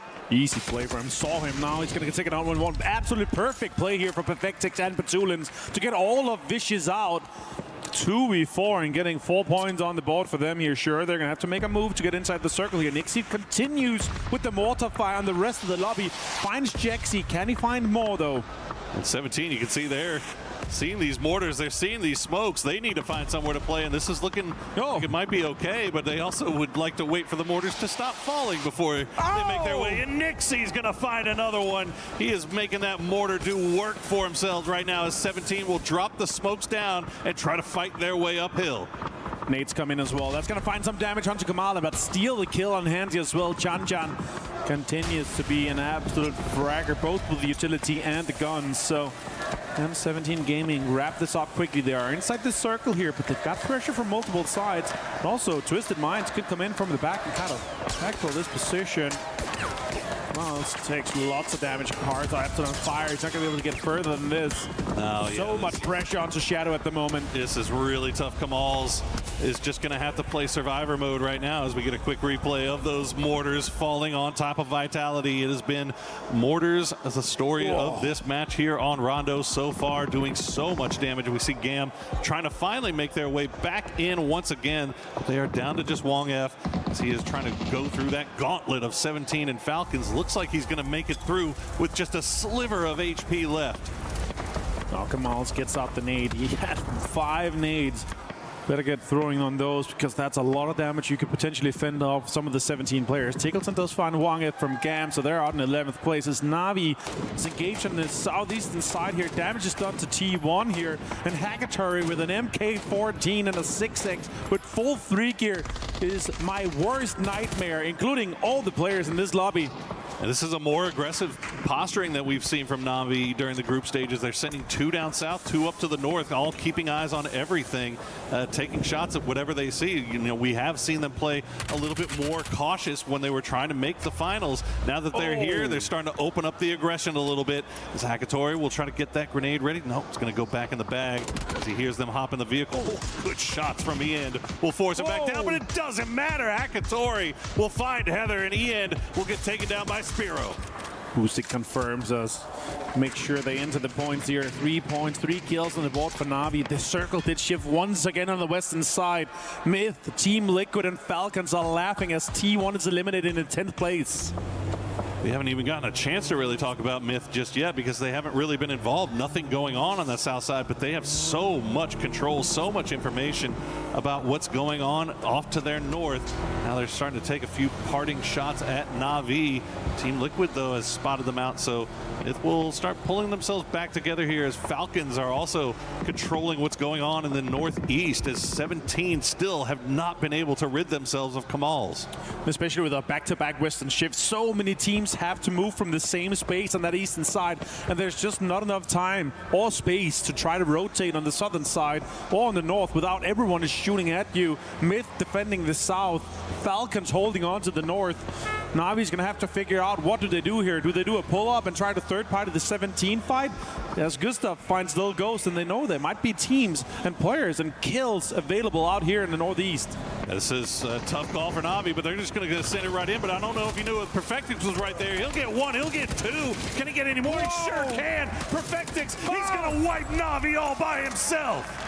But back-to-back one, we thought, as Perfectix gets up to 6 kills and gets Twisted Minds on a total of 9 kills in this game. Well played by them, and that's the worst nightmare for any team rotating, that you have a guy like that behind all the cars, behind all the cover. That's 17 is being absolutely demolished here by Gustav and Kamals. Look at you, Kamals. Got 2 more off of that. That's a heck of a salvage here for Shadow, considering the position that they're in is... Oh, let's see. Yeah, 17 got to be a little bit frustrated about that one. Twisted Minds does go down in the end, but not before Perfectix pulled off another superstar play for Twisted Minds. Adds them 9 more points. Push them up the leaderboard a little bit more. You feel like Kamals is probably dead to rights here, as Falcons have taken complete control over the north right now. They are the defenders of the wall. Let's see where the next circle does go in here, though. As the game, the pace slows down, you have to figure out how we're gonna compose ourselves and how are we gonna enter this next circle. As VP is holding on to the east, Team Liquid dead center, Myth on the southern side, lots of control alongside the road, and Full Sense is trying to squeeze in. If this next circle does not come to them, they are the next victims of anyone that's gonna have to make a move here. So Myth and Full Sense are gonna have to make pushes potentially into the same direction and same area as Team Liquid. They try to dig some foxholes and get some defense set up. It could be a push from Full Sense and Myth onto their location. Yeah, this is going to be really rough, right, for Team Liquid especially, because you know both Full Sense and Myth are going to avoid the compound as best they can as we get to replay of that nasty, disgusting play by Perfectix. 38 rounds left, too. Not too shabby for that player here. As we see Kiss, all they want is to get a single knock here. If they get a single knock on a Team Liquid, it opens up the smallest of doors. But now Falcons has come over here as well, and they're taking shots. So this game of chicken between Full Sense and Myth eventually is going to have to come to a head. What I really love about this circle is that where Falcons is like a mini King of the Hill fight, because it's slightly elevated. And they have that northern side control here, so Myth could try to enter on that western side. There's a little bit of space for Jacob. The IGL of Myth found some, but Kickstart finds Baron, and that's going to delay them so much. That could really put a spanner in the works for their approach into this circle here. Now Jacob with a 3 gear on him without the helmet and an 8x. He could do some damage from this location, but Kickstart's set up perfectly behind some cover with his car. As it's though, it is smoking. Well, Virtus Pro, if they can pop anything here, as Belmoth does get that knock on a Luke 12, so that might open up a little bit of a space there. As Gustav will force Beamy back in. Says, you have the compound, you just stay in your compound for now. Don't want to have to deal with you just yet. Full Sense still hasn't made their way in. They are just kind of edging around as Myth has now fully committed onto Team Liquid. Alo, he's going to get one, but he's going to get taken down by Baron. We'll see if Purdy Curdy can return the favor with a well-placed grenade. He's just in range. Will it land? It's going to bounce off the vehicle. And now this is the cue for Full Sense to make something happen. Tigger gets a nade flush onto Luke 12, so well played and well thought of from Full Sense here, your PGC 2025 champions. Baron now, Scappy, so are they going to be able to get this rest and get a full reset onto this as Cowboy has been pulled up on by Full Sense? Ooh, gets the heal off just in time, but he is all by himself. Does he? Oh, he's going to throw the grenade to start things off, see if he can maybe get someone down. Got some damage, does find Tigger. He's going to find Flash as well with the grenade. Cowboy trying to pull a hero play, and oh no, he looks at the wrong direction. And Belmoth will survive for now, but Virtus Pro has left their compound. They're starting to come over here and see if they can get some points. What an absolutely insane late game here as Falcons maintain control on the rocks here. They got so much pressure, and they're putting it on to Myth as Kiss turns around and finds Kickstart with a headshot. Oh my goodness, Myth, how on earth have they managed to keep all four alive here as Falcons trying to keep an eye on everything from the north. Myth is able to just focus down Kickstart, get him knocked. Have not been able to get him flushed just yet as the utility will continue to rain down around Full Sense. Virtus Pro, they send 3. They've left Corexi back in the compound. How much utility do they have left? How much utility do they want to devote to taking down Full Sense as Flash has been brought back onto his feet? Yeah, well-placed grenade right now would get yourself some kills onto Full Sense, but Nixie continues this pressure. He has a stun grenade, some smokes, but no offensive utility at the moment. Stuns come in, defensive stuns come in, and this is going to delay them quite a bit. Nice peek around, but Lukarux finds Belmoth, finds another one. Nixie and Lukarux pushes Full Sense and get them down. So well played there by Nixie, taking that high ground on top of the rock. They don't even take a knock in the process, and that is huge for Virtus Pro as they immediately turn their attention over to Myth. Take down Scappy. Falcons able to reset, get Kickstart back on his feet.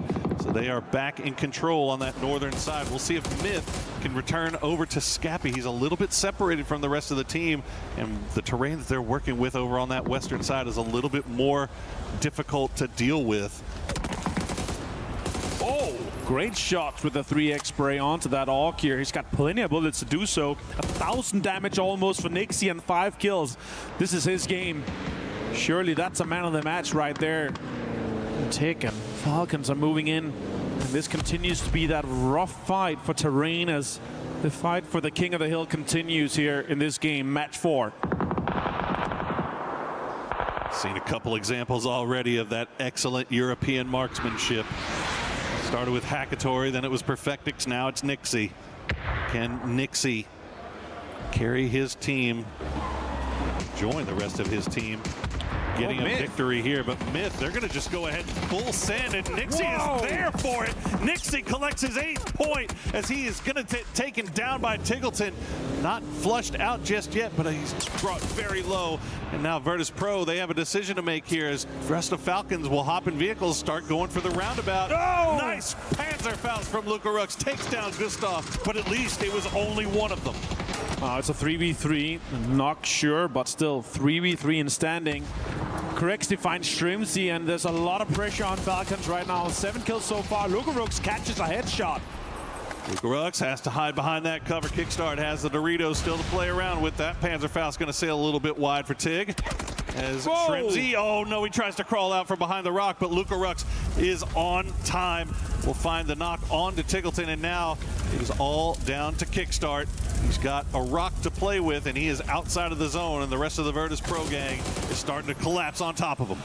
All right, Beamy just sending it around right now. He's at the high ground anchor position here, and Kickstart might just go out and see if he can get just one more point here. Asses get found here, and it's going to be Virtus Pro for a chicken dinner and 15 kills.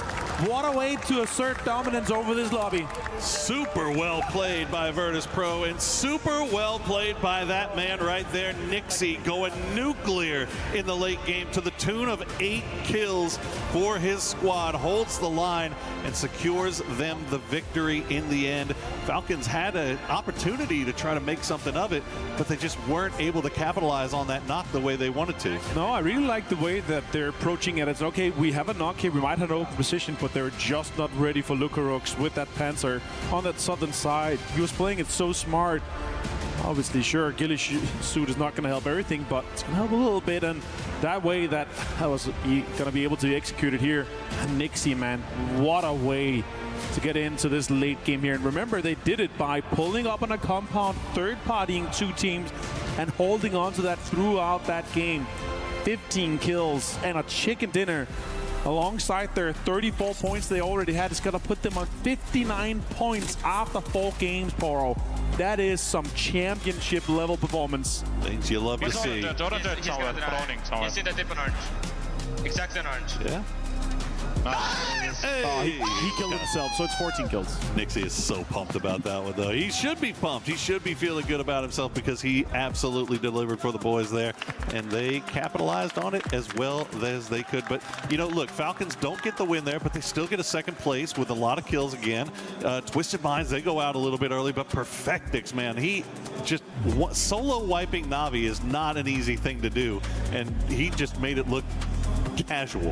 Na'Vi being on the receiving end of a 1v4 was not on my bingo card for Esports World Cup I don't think it was on many people's bingo card. Absolutely not. I think talk to all the players, all the interviews, all the content we did, a lot of them are just talking about this Na'Vi/Hackatory/Ferris performance they've had for the last couple of months here. So there's no denying that. But again, we can continue talking about the quality of this lobby again and again. There's so many superstars throughout this entire lobby, and it's just insane to see how many teams and players are able to just capitalize on these situations that set them up. But that barrel spray and Perfectix, what a way to do it. Na'Vi were fracking out. They're playing extremely well on that other side. Yeah. If they didn't have to move, they had 2 hardships going away from them to the western side. It potentially could have been a completely different game. I mean, it almost feels like they just had no idea that Perfectix was there. Well, that is going to do it for us. We've got 2 more games left today, but before we come back to that, let's throw it down to an interview. That's right, everybody. We've got demons crawling around the map. I've got one of them standing next to me right here, right now, from Team Falcons. It's Kickstart. Kickstart, dude, game 3. We've got to talk about that 1v4 against Na'Vi. A team that's obviously been putting points on the board, been pretty impressive. And you know what? You made it look like child's play. It looked easy, man. How was it for you? Felt pretty good. I didn't play amazing in group stage, and I'm playing without a monitor arm at this event, so it's been a little bit of a struggle individually for me, but that is a huge boost of confidence because Na'Vi is such a respected, mechanically gifted team, and it felt amazing after. Speaking about the kind of dynamics within this game, we've been mentioning quite a bit in the last few days, especially in the group stage, the sharing of the IGL role between you and Gustav. We're now starting to see it in action. It's starting to look a bit more comfortable, especially as you're getting reps on stage. How is it kind of internally between you guys as a team? It's not really sharing. It's kind of fake to say that. He is the IGL, and obviously I can speak up a lot in late game and stuff like that. But I mean, he's just better in the meta than me right now at IGLing, and I'm not the best person to take criticism. And I think over a few months, IGLing is just a really stressful thing, and I think I don't know. I'm bad at criticism from teammates constantly, and it kind of destroys my confidence because I really take in everything that they say, and I think that just tore me down as a player. So Gustav is the IGL. It's not a sharing IGL. Obviously, I can make calls in the late game, but we're not sharing, you know. That's good to clarify that, man. I appreciate it. I also think that Kalaris had an opportunity to chat with Gunnar previously. He said that today's zones haven't exactly been the most helpful for you. So in those situations, is that the time to take risks? Because obviously we're in the finals, the pressure's on, the stress levels are building. But because we're in the earlier days, obviously with it being day 1, is it time to take risks in those situations? Yeah, the first zones were just crazy zones, and when you get these zones in third person, it's kind of there's not much to do, and especially with the new zone changes, all of them are faster, and you can't really play edge as much, so just complete meta shift. So in those situations, we just try to get kills early game. I guess you can say it's more risky, but yeah, I mean, especially the melee game, when you're not on melee and you don't have an EP or any good access to the other side, then just crash the people in front of you, take the advantage when you have the advantage, and I think that's what we're trying to do now. Well, it seems like you guys are picking up steam. You're climbing up that leaderboard kick. Thank you very much for joining me in this interview. Falcons climbing all the way up. I think they're currently sitting in second place. An impressive day one, but we've got so much more PUBG action coming your way right after this.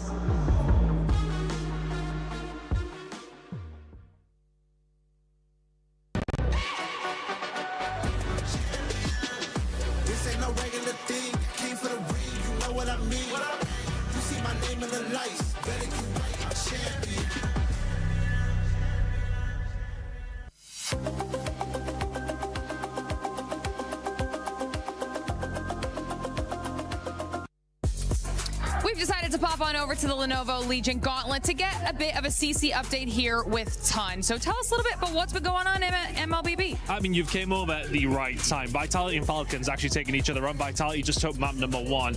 We're playing a GSL-style format here for MLBB, and it's coming down to winning 2 before you lose 2. Both these teams won their first game. They are teams who are expected to at least finish in the top 8. They then went and played up against each other. First map, I said, went towards Vitality. The winner goes through the playoffs, which is next week, which gives you like that time to chill, see a bit of Paris, do a bit of shopping, all that kind of thing, which is an added bonus, obviously, to being here at EWC. But yeah, for both these two teams, it's a big game to get through. You want to get yourself through, guarantees yourself some club championship points. Especially with Vitality already at the tippy top of the leaderboard and Falcons looking for that win. I mean, this was kind of pivotal. So obviously still lots of action left in MLBB. So we'll check back in just a little bit. All right, there's a lot going on here at the Esports World Cup. However, the greatest challenge yet is still to be ahead of Clinton, paper thin, as he now tries to challenge one of the biggest hurdles we may have ever seen here at the Esports World Cup. Without further ado, it's time to go. He's now rearing up for it. He's going to be gearing up for exactly the challenges and just to test the waters just a little bit here. Going to be approaching the first step here. See if he can do it. Okay, he's not. He's on. Is he going to be able to keep his balance those enough to be able to actually make this work? As he's going to be taking a few more steps here, moving up on forwards. He's trying to find a little bit of his footing once again. He's able to find it. Whoa, whoa, whoa, whoa, whoa. Okay, a bit of desperation there, but he's been able to stabilize. Not too bad at all. Seeing if he can really get his head in the game. Moving on forwards a little bit further here to be able to try and actually take this last step and see if he can be able to make it. Will he be able to do this here for the Esports World Cup? Yes! Oh, what a maneuver! What a maneuver! Oh. What a play by you. What a play by Clinton. Unbelievable scenes here at the Escalator World Championships. I want to get your thoughts about that performance. Yeah, I mean, it was a tough start there. You could see that, you know, I really had to get a feel for the speed and the momentum of the stairs. Like, this is one of the most challenging events we have here at EWC, but we got there. We got there in the first step. Do you think this is going to contribute to the club standings at all? I mean, I don't know. I really hope not, because whatever team I'm on is definitely hurting after that performance. It wasn't my best. Clinton, thank you very much. We'll join you for the next event in just a few moments' time. Thank you.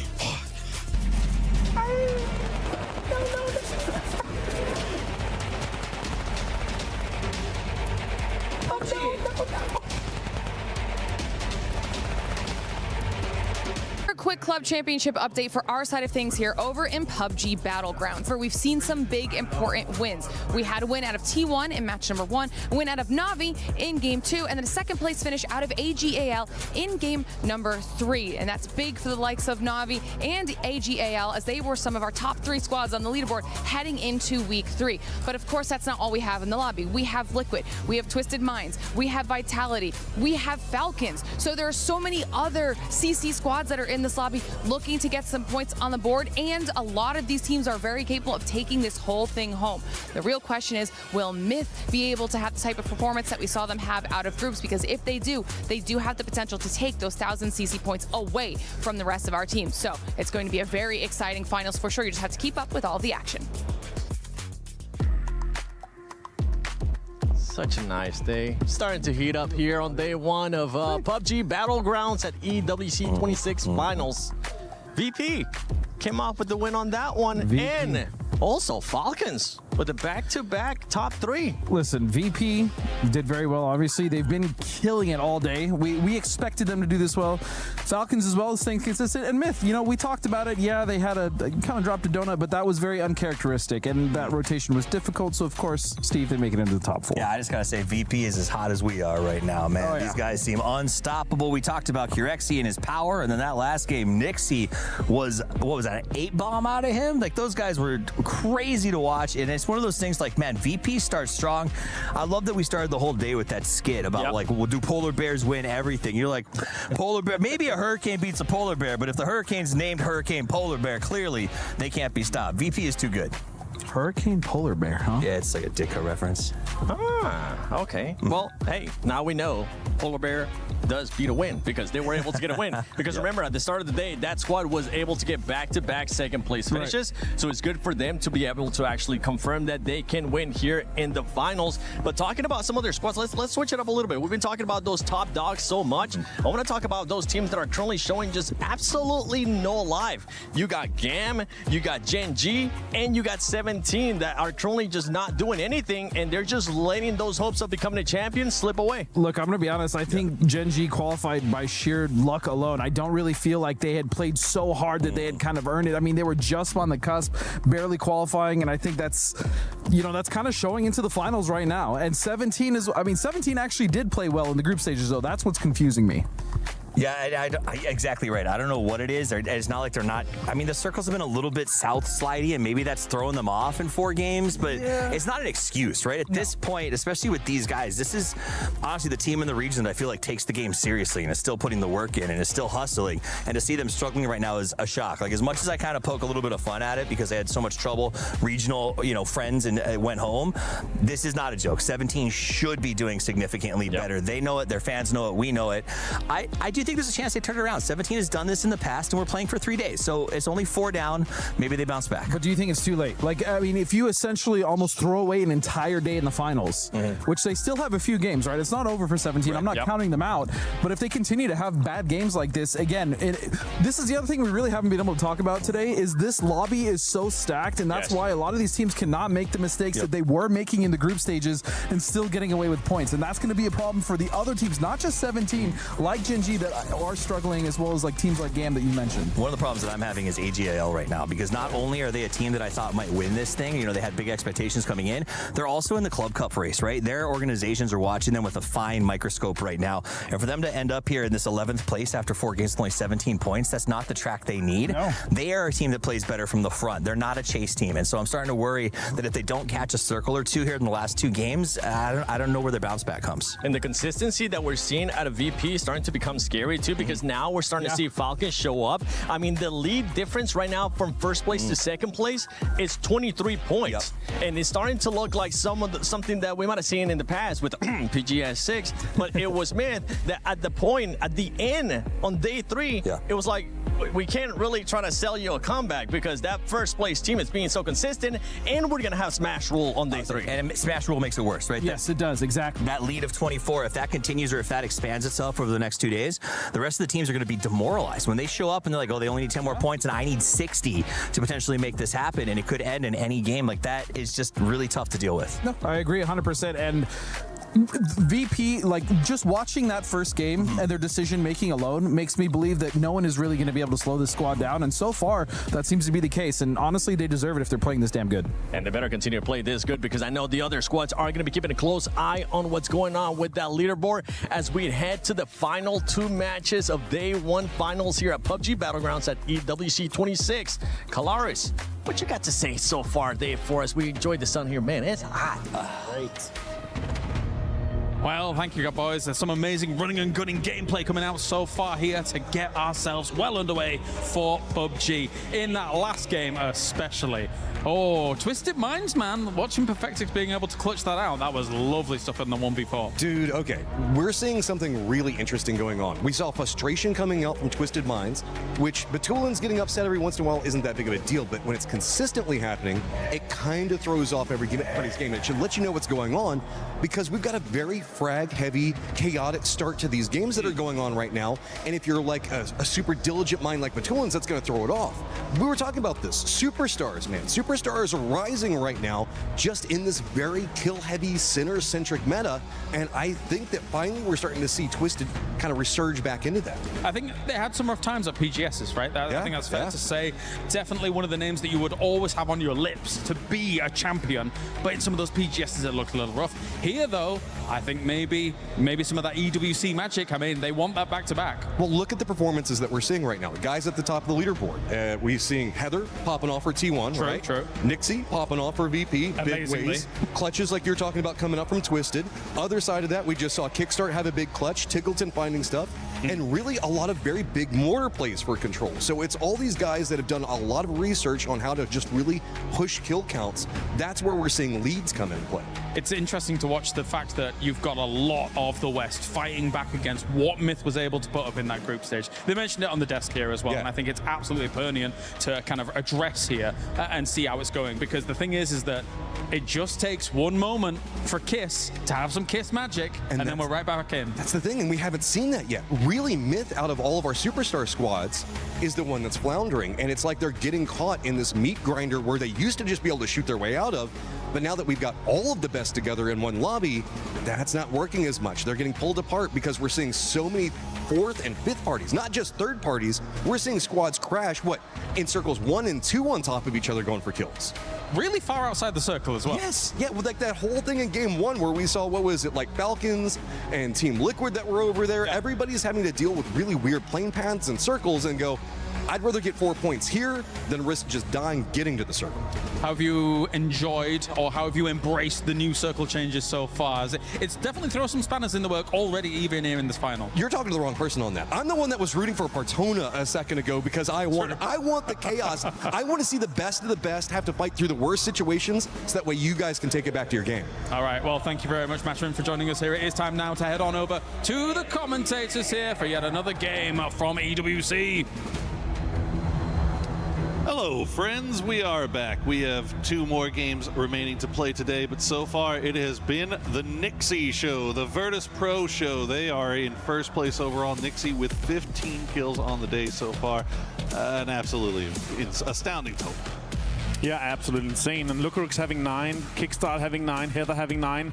Again, him being 6 kills ahead of second tied is insane, but the most insane to me is Kiss with 2 kills. This might be the reason why Myth is not up there mistling and rustling their feathers currently in the top 2 here. Sure, they're just a little bit behind, 6 points, 7 points to get into that second place, but wow. The Virtus Pro show has been going on all day. 2 second places and a win. Nixie getting 1,000+ damage, 8 kills in that last one here. We're going to have 64 very excited faces. One of them is going to be Nixie. He's absolutely ecstatic to be here for our 5th and penultimate game of the day. Hey, Nixie's always happy, man. He's always smiling. It's a little bit easier to smile when you're sitting on 15 kills, though, isn't it?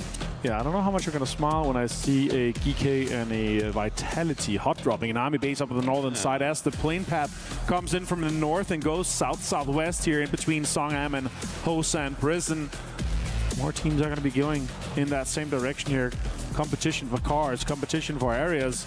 And Vicious, Vitality, and GK being that close to each other is pretty scary considering the amount of alternate drops we have in. And the biggest surprise to me here, obviously, is Full Sense also has that. This is an alternate drop, but they could get into their central drop of Hosan. So everyone was like, okay, yeah, Vitality maybe going to get that, but everyone's just getting involved here. Ooh. Wow, what a circle to start things off with. I'm not saying VP is looking great already, but that's a home turf circle here. I've never seen one, but I can't find Levante as GK and Vitality kicks off a fight here from the get-go. Started off quick as GK trying to take care of this as quickly as they can. Get Songjang back on his feet. You see the rest of Vitality are still kind of hovering around. Gedrock's already in a vehicle, but it looks like he's not going over to the army base. Instead, he's going to try to wrap back around. But Vicious is starting to look over in this direction. So Vitality need to be looking in both directions right now. Vitality might be in a burger in between these 2 teams here, and not going to be a fun time being in this early here. They had a somewhat easy entry into the circle considering everything here though, Poro, and again, like, you would just prefer not to fight all of this, especially with might being 2 teams that's going to be involved as Dogmai with the M249, your favorite gun, the bullet hose, Poro. I love it. That's going to be scary to drive past or even run against. I'm not sure if they're thinking that they turned around and got involved here. As if you see a team that's stretching towards Shipyard, you're going to think, okay, they're going to get plenty of loot here. We're going to take some little camera show here in the prison towards Falcons. As you see what happened here, Levante found Xiongjiang obviously, but Khan did finish him off with the side gas. So again, him losing this is so unfortunate.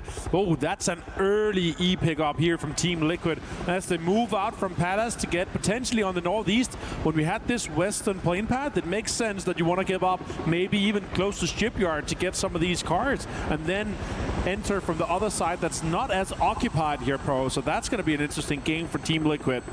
Yeah, given the way that plane path was hugged a little bit farther to the west, so you kind of assume that all that area east of Shipyard probably pretty free, so your likelihood of getting a vehicle probably pretty high. So a good thing about looting up Palace too is it's so quick to loot, isn't it? Top 3 favorite spot for me to loot. It's so good. It's open. There's just guns, attachments, everything you need to get things rolling here. And Vicious, they are going to be driving back into Shipyard. They realize, and that's also what I'm thinking, Vicious here, you actually have a top 3, top 4 position to get into a good circle entry here and get information.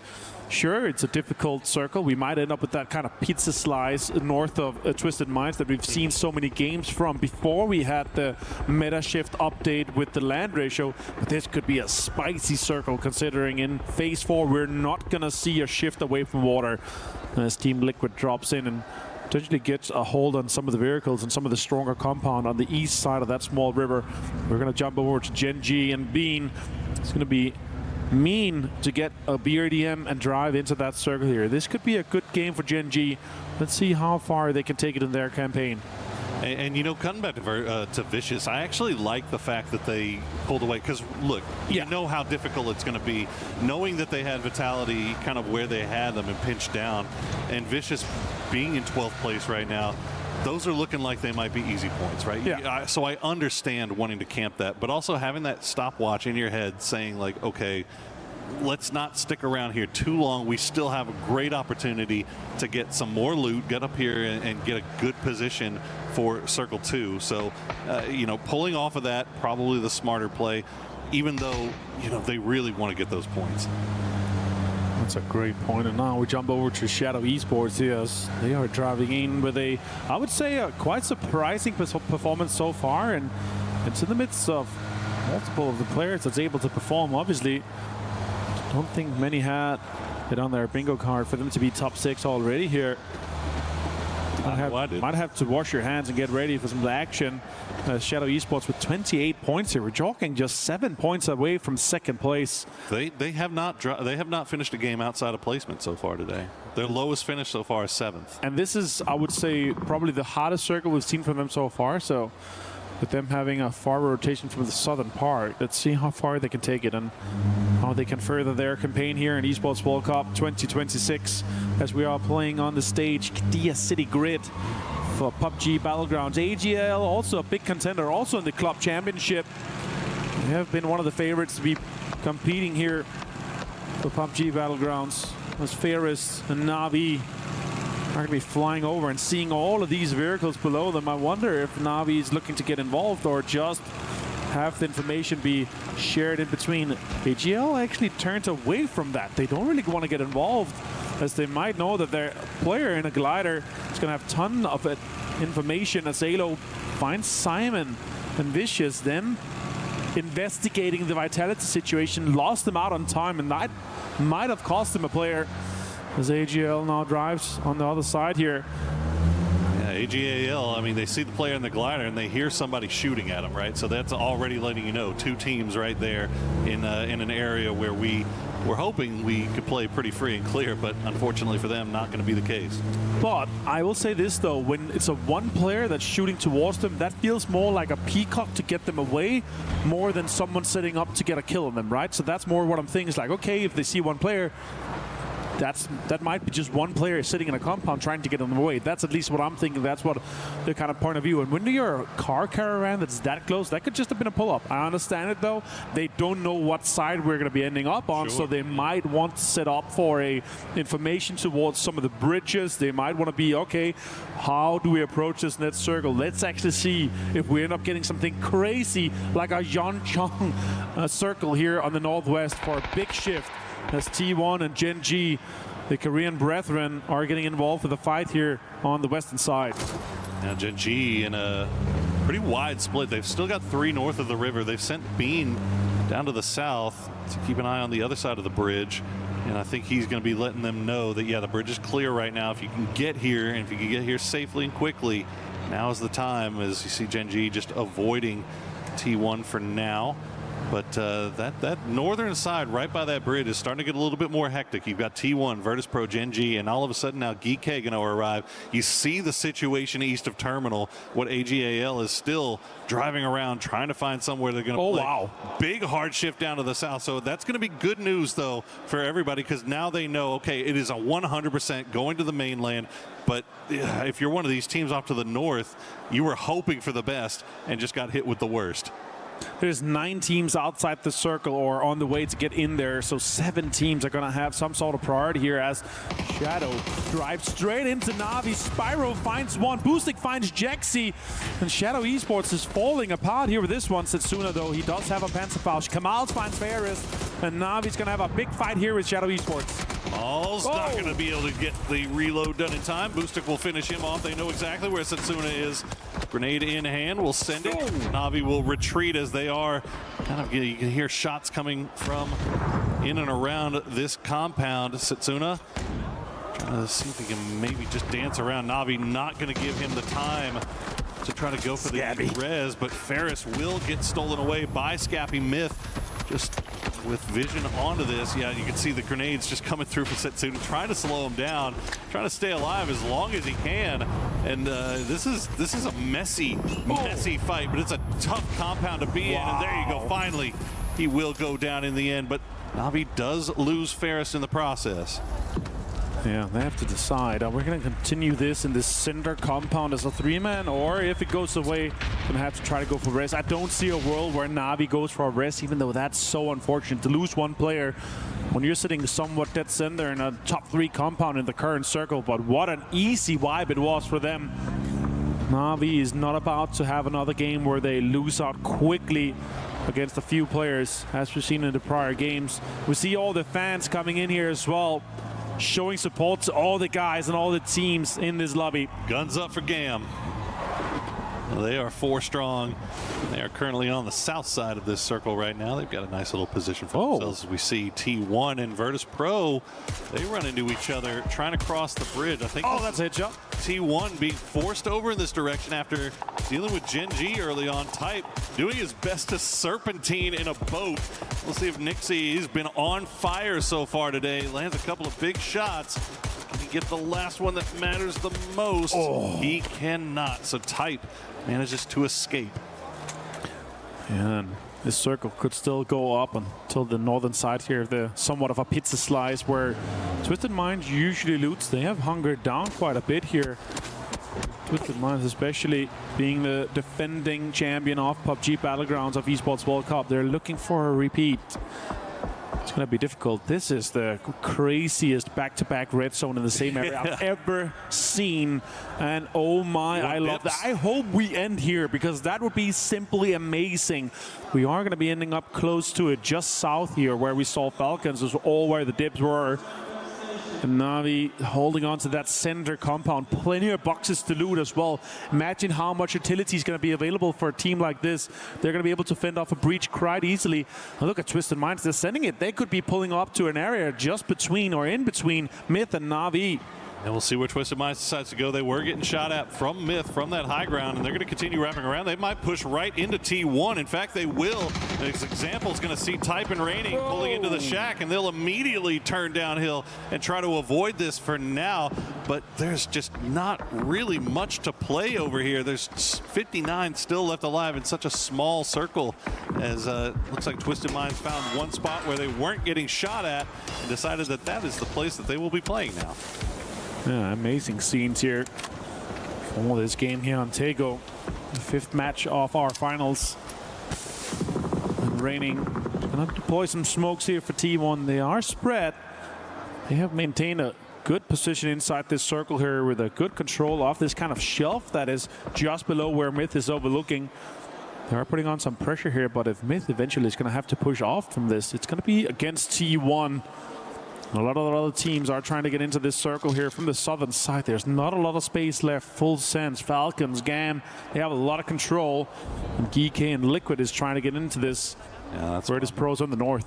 Kind of looking at right now, Vicious, GK, and Team Liquid. Team Liquid and GK specifically on the south side, because GAM, as you said, GAM, Falcons, Full Sense just kind of have that entire spot on lockdown, and it's kind of forcing Team Liquid to maybe push right into GAM right now. So we might see the kill feed lighting up here soon, as Vicious do have a little bit of land that they can claim inside circle on the northeast.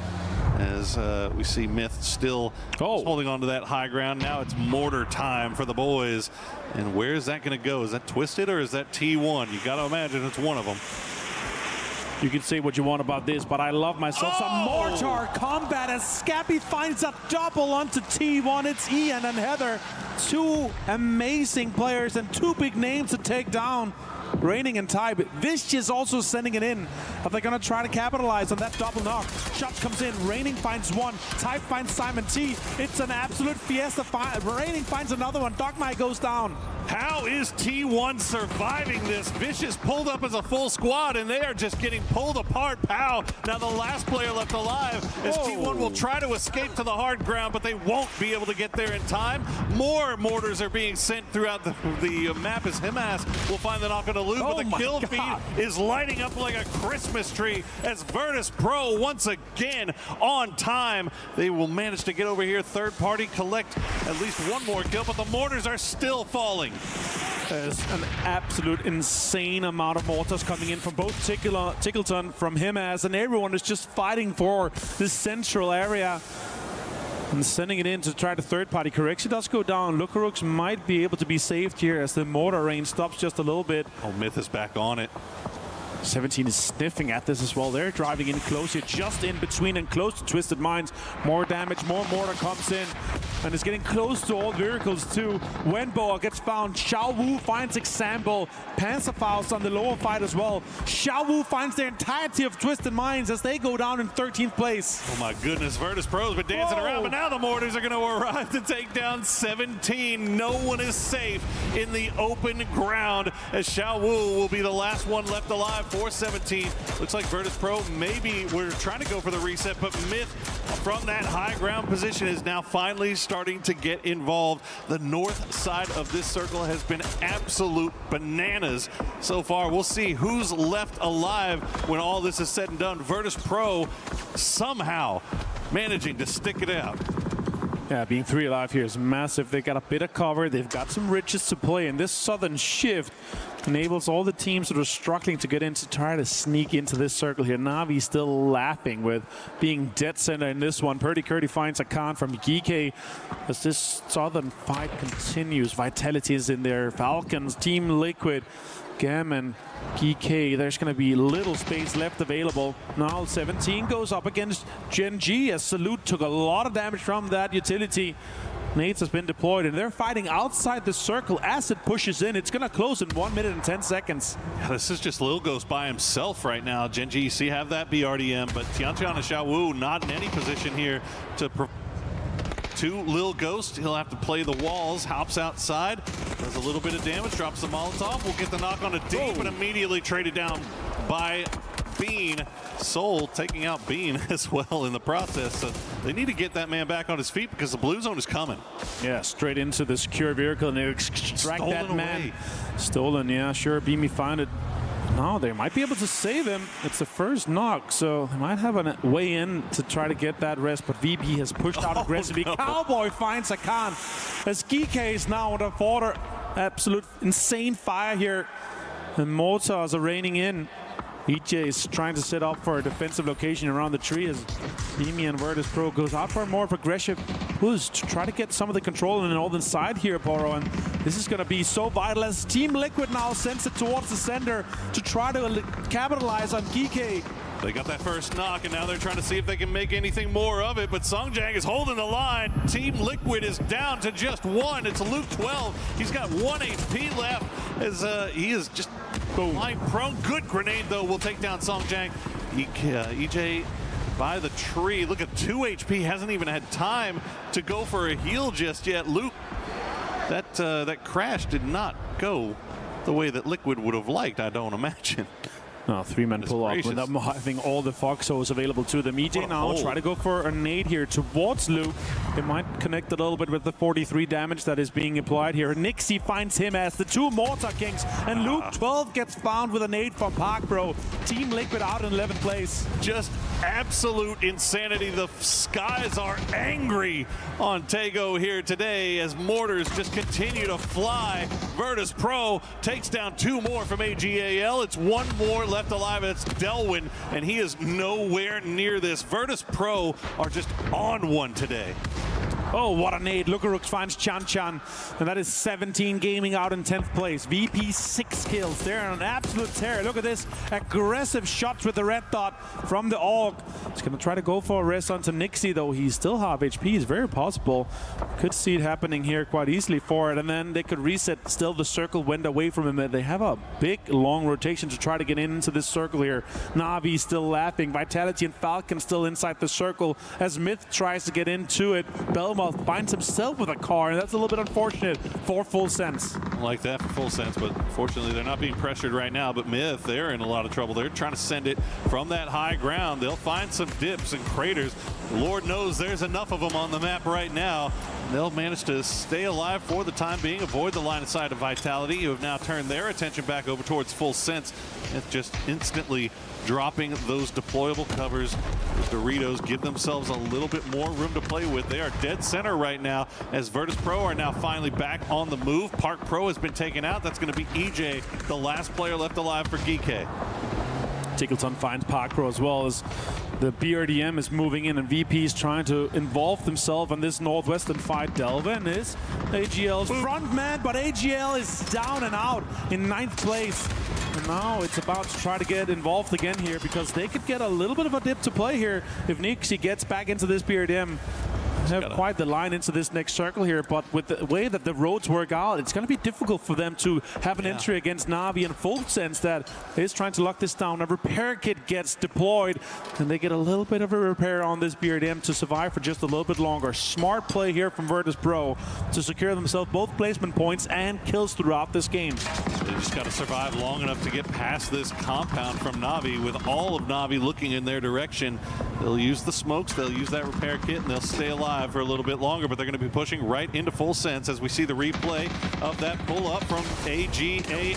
But the BRDM is just running over Full Sense right now. Shots coming through, third party from Vitality as well. They're going to have to hop out. The BRDM explodes, and Virtus Pro will go down in 8th place. Yeah, that was a rough push for them. We were talking about a Full Sense. We're holding all the control on the western side there. As we also checked back in our replay at the same time, we did see how it evolved with Full Sense losing a little bit. That means that Vitality is now going out for aggressive push, try to hold some space here as Falcons also developing their southern control here. All the other teams are going to have to try to cross the road just later on here as GAM tries to get involved with GK, and Na'Vi is going to have to figure their way out and into this circle here. They do have vehicles available to them, so let's see if it's a drive-by or a pull-up or just a sneaky entry into the zone here, as they do have some riches to play in this location, Poro. Do indeed. It's going to slow down here just a little bit as most of our teams are already in zone, already pretty entrenched. GAM trying to find somewhere to come in on this eastern side, but Falcons, Myth, all taking shots over there. As you see, Tanvu will take a knock. Na'Vi looks like they've found A little bit of real estate to play here on the low side. They should be okay for the time being as Kedrox gets the knock on to Tigger. Full Sense fight in from that western side with Vitality holding the high ground. Shots come in and connect quite a little bit here for Full Sense. They're under quite the amount of pressure from both Vitality and now from Na'Vi as well. Are they going to be able to rest Tigger, or does Utility get deployed against them as Belmont returns it? EG has been found from GAM, and we're down to 6 teams now as GK claims 1 point for placement. He tried to cross the road without cover. That's going to cost Belmont immediately as Gedrox get him down and confirms it. And unfortunately for Full Sense, the Na'Vi boys weren't there before, and they're there now as the res will come through.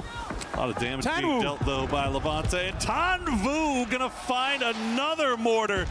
Goodness, the skies have just been alive today here as Kiss now finds himself the last player left alive for Mythgam, looking over in that direction while Vitality is in a lot of trouble. They've taken knocks as Falcons have started to come alive on the south side. Yeah, and Full Sense were not able to survive that push across the road here. Vitality in the west, Falcons in the south, and they have really been able to control this space here. Got a lot of good riches to play, a lot of good dips that's been created by all these mortars and all the red zones that we saw in the start of the game. Now Gustav pushes up here, and as we heard from Kickstart, the IGL aggressive pushes here from the front. Quizzy is knocked in the little hole with the tarp. So the other guys are going to be further in the west. Wange finds Kiss as Myth is under an immense amount of pressure from GAM. Myth just one of the hardest teams in the lobby to get rid of, and GAM will do it. Wongef with 2 well-placed grenades will take them down. And that is great news for Falcons and for Na'Vi, as VP was starting to gain a little bit of separation from the pack. You see 66 points in first place overall. Falcons and Na'Vi could put a dent in that lead should they be able to secure a win here, but it is going to be difficult. Falcons have the lion's share of the zone right now. Everybody else has to move in. They have a BRDM as well. Guaranteed top 4, I'm telling you. What a way to do it. Sure, VP couldn't, but that was a difficult push, especially straight towards Full Sense. And now it feels like Vitality is going to be the next team to be on the receiving end of a lot of bullets. And you know, if I was a weatherman today, I couldn't imagine to predict the amount of mortars coming in from the sky. Now GAM aggressively pushing this one. All right, Falcon still has Utility left in the bag, and why not? They've been sitting in that compound for quite some time, but unfortunately these grenades going to sail a little bit too far. They'll do damage, but they're not going to get the knocks like they would have wanted to. They still have that BRDM to play around, though, and they still have to keep eyes over towards Vitality, over towards Na'Vi. Na'Vi actually starting to get a little bit more active. They're sending 2 over to see if they can finish off Na'Vi, collect these points for themselves before they eventually go down. Boostic has been left behind to see and make sure that GAM doesn't do a wrap on him, but doesn't look like GAM's going for it.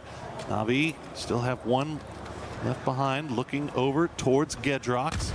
Haven't spotted him just yet as he's through the smokes. Looks like Kickstart was looking over that direction as well as flashbangs come through. Gedrox just alive by the grace of the smokes for now. Soft cover is also cover, so he tries to maintain his life for just a little bit. Top 4 guaranteed. It's like deny here. He does not see a way where he can get more points, and now we're down to a 3-man Na'Vi, Falcons and GAM. Na'Vi fighting for that compound in the early stages and won it with a full 3-man lineup here. Really paid off. Shots comes in and Hakatori finds Tanwu. 2 massive names on the mechanical leaderboard for these 2 guys. It's a heck of a start there for Na'Vi. Get that first knock. Wongef going to immediately pick up his teammate and get him out of grenade range.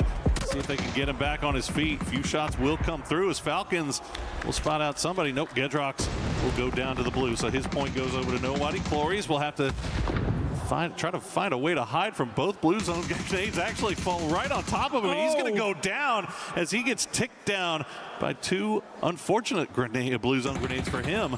But well placed there for Falcons with the high ground. Levance's favorite grenade, and that's going to definitely have an impact for how GAM is going to be able to play this one here. And it's another game where we have a King of the Hill situation where Falcons is maintaining all the control of that southern side, and they assert dominance over the rest. Now Utility gets deployed here. Does it connect a little bit? Maybe it can connect to Shrimpsy, who is the front point man right now, but they've got so much cover, so much high ground to play around. And it's because of all of these mortars and red zone we saw in the earlier game.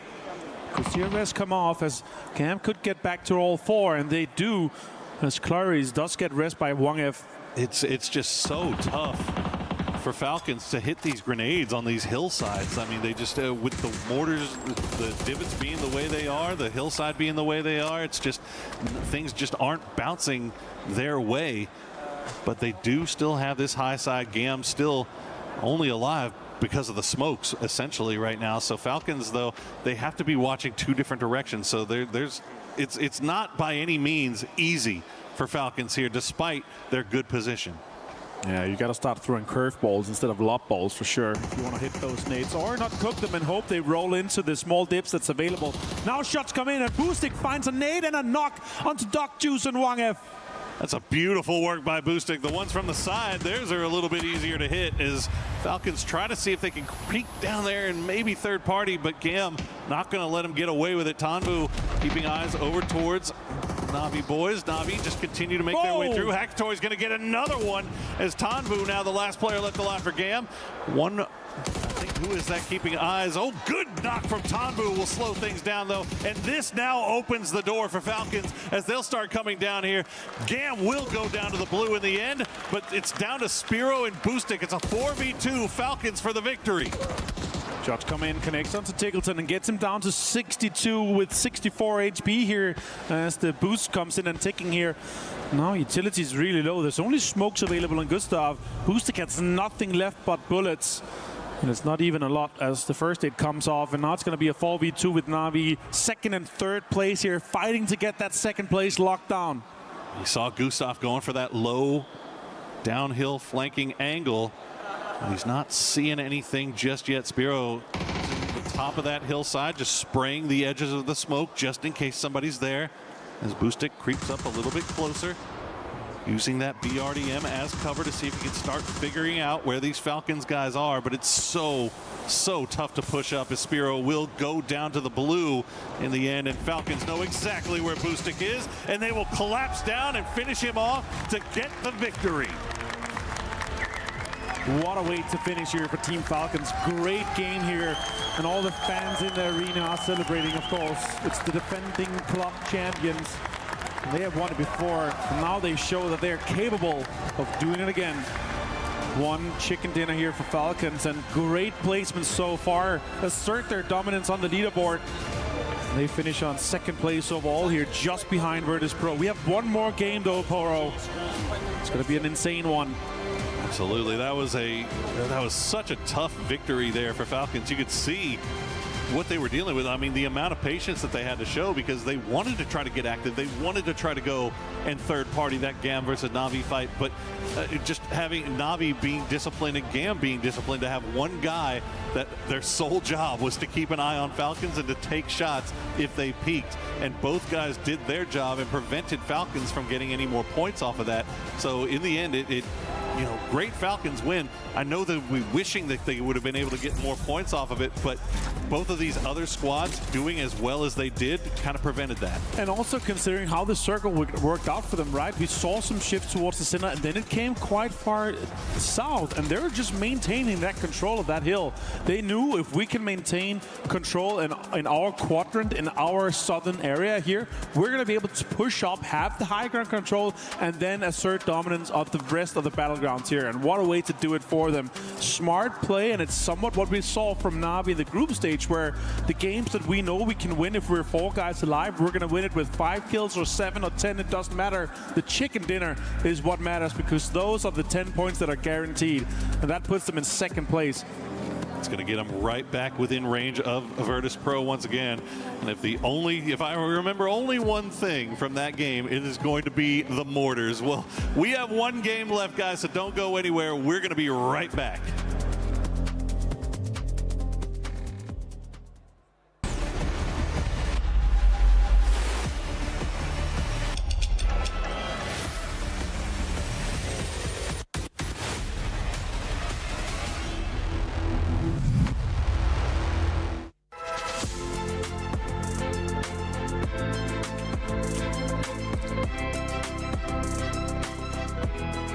Everyone is playing, you're not yet. EWC Play is your all-in-one platform to compete in fantasy, pick'em, and quests for a grand total of $300,000 in prize pool. Build your dream fantasy team in 5 different games and track your score with live results tables. Predict the winner of every game, every group stage, and every tournament. Complete daily and weekly challenges to earn boosters that help you climb the global leaderboard. Got what it takes? Join EWC Play now.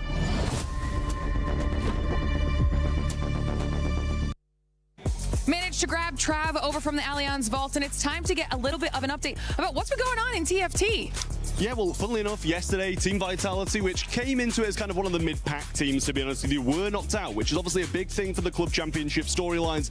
Other than that, though, the rest of it's kind of going swimmingly for the teams who are supposed to be doing quite well. AJUDA kind of powering through, doing a really good job. Virtus.pro have just been knocked out, though, by Team Vision, which was kind of a big storyline, because they were both sat on about 950 points. So that was one who was going to make that breakaway. And obviously, as you know, in Apex, they managed to get that top 8 position. So having another top 8 position makes them eligible for the Club Championship, and that has kind of been the biggest storyline today. I love that. I love that. Obviously, we still got a little bit more left to go on your side of things, so we'll check back in just a little bit.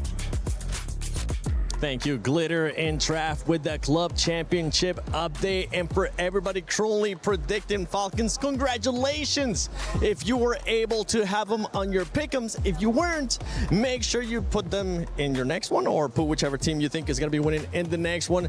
Go to the EWC website and the app and put in your pick'ems. And don't forget to use that hashtag EWC and hashtag EWC26. But finally, this is what I was getting worried earlier when we were talking outside. I was worried that nobody was going to be able to catch them up, or maybe they were going to get too much of a lead, but Falcons take advantage of the situation that was there. Yeah, I mean, to catch up to VP, you needed something crazy to happen. Well, this game happened. PUBG Mortar Grounds. Possibly one of the most explosive games in the history of PUBG, but it was Mortar Grounds, Grenade Grounds, Blue Grounds, Molotov Grounds. I think there was a point where I counted 1 or 2 actual firearm knocks in about 17. Look, we talked about how cool the destructible environment is and how much it helps these teams and this and that. That was just a really unfortunate game to play those. My hearts go out to the players, because those circles are so rough, and when half the teams are using mortars and grenades, most of the teams honestly just didn't get to play PUBG, right? Yeah, and so for those teams, honestly, this game, for me, for a lot of them, was also just a wash. But that being said, the Falcons able to control that chaos and come out on top with Trigonometry. Dude, he started the war, bro. He started a 600-meter mortar. Yeah, a 600-meter mortar. And to all the players that were landing mortars, still very impressive. But yeah, rough to play against, man. That's a rough one for the players. Yeah, for a second, I thought we were on the moon there with how many craters we had on the map. It was absolutely wild. But I do think, as we look at the match ranking, this kind of alludes to what we heard from the guys at the start of the day in Kalaris' interview. That sort of chaos breaks out. You have to be able to be flexible. You have to adjust. But Tulin said the changes are so fast and so furious that every team has to have a crazy level of agility. And I do think, as much as I think the players will probably say, I never want to go through what I just went through again, it's an example of agility. I think the Falcons did a good job of moving quickly and adjusting to the power. I think a good example of someone who didn't was Liquid. They were trying to use the old, let's set a mortar, let's push it, let's try to find a spot. And I think this is where you have to say, break away from those old school systems and make something new up on the spot. Even Gan with Tambu being able to get those kills with the mortar. This is a squad that I was talking about earlier that really haven't done anything. They needed some type of spark up today to not have too much of a gap to catch up to on the next couple of days. But they were able to respond at least with the top 4 in this last match. Yeah, and also Na'Vi continuing to be consistent throughout the day and throughout the group stage finals, right? They've just been on point. Again, they know exactly what they want to do. They've kind of figured out this lobby, as we've noticed time after time. Na'Vi is actually getting into central position, into great early game positions that are ending up working out for them. So I think with this comparison as well, you can see 9 kills, 1,800 damage to the 6 kills and 1,700 damage from the Falcons. And when you look at this, you go, okay, Na'Vi has the better stats here. And also, we watched Falcons a whole lot more because they hustled, they grinded, they were moving actively. Na'Vi found a good spot. They held it. They kind of sort of watched their edges. They made sure that they were not caught in the explosive situation, right? And that's also part of it, is going, okay, if I send there, then I'm in mortar hell. And if I don't, maybe I have a better shot at this thing. So I do think that proactivity of knowing that's a giant field. I do not want to be in it. Let's play edge in. It was the perfect mix of proactivity and patience, Yes. really, because they saw what they needed to do, but unlike Liquid, they waited for one team more to make sure that they weren't the victims of what came afterwards. And for Liquid, we really haven't been able to see those superstars, right? Remember in group stages when we were looking at Luke 12, how he was able to pick up this squad. Earlier, we got a chance to see, I think it was Kickstart for Falcons being able to kickstart them after those first 2 matches. For Liquid, we want to see some of the players of the caliber of Cowboy maybe start showing up as well. I think, again, for a lot of teams, that last game is just GG go next. You know, that just wasn't our game. And that's okay. That happens, right?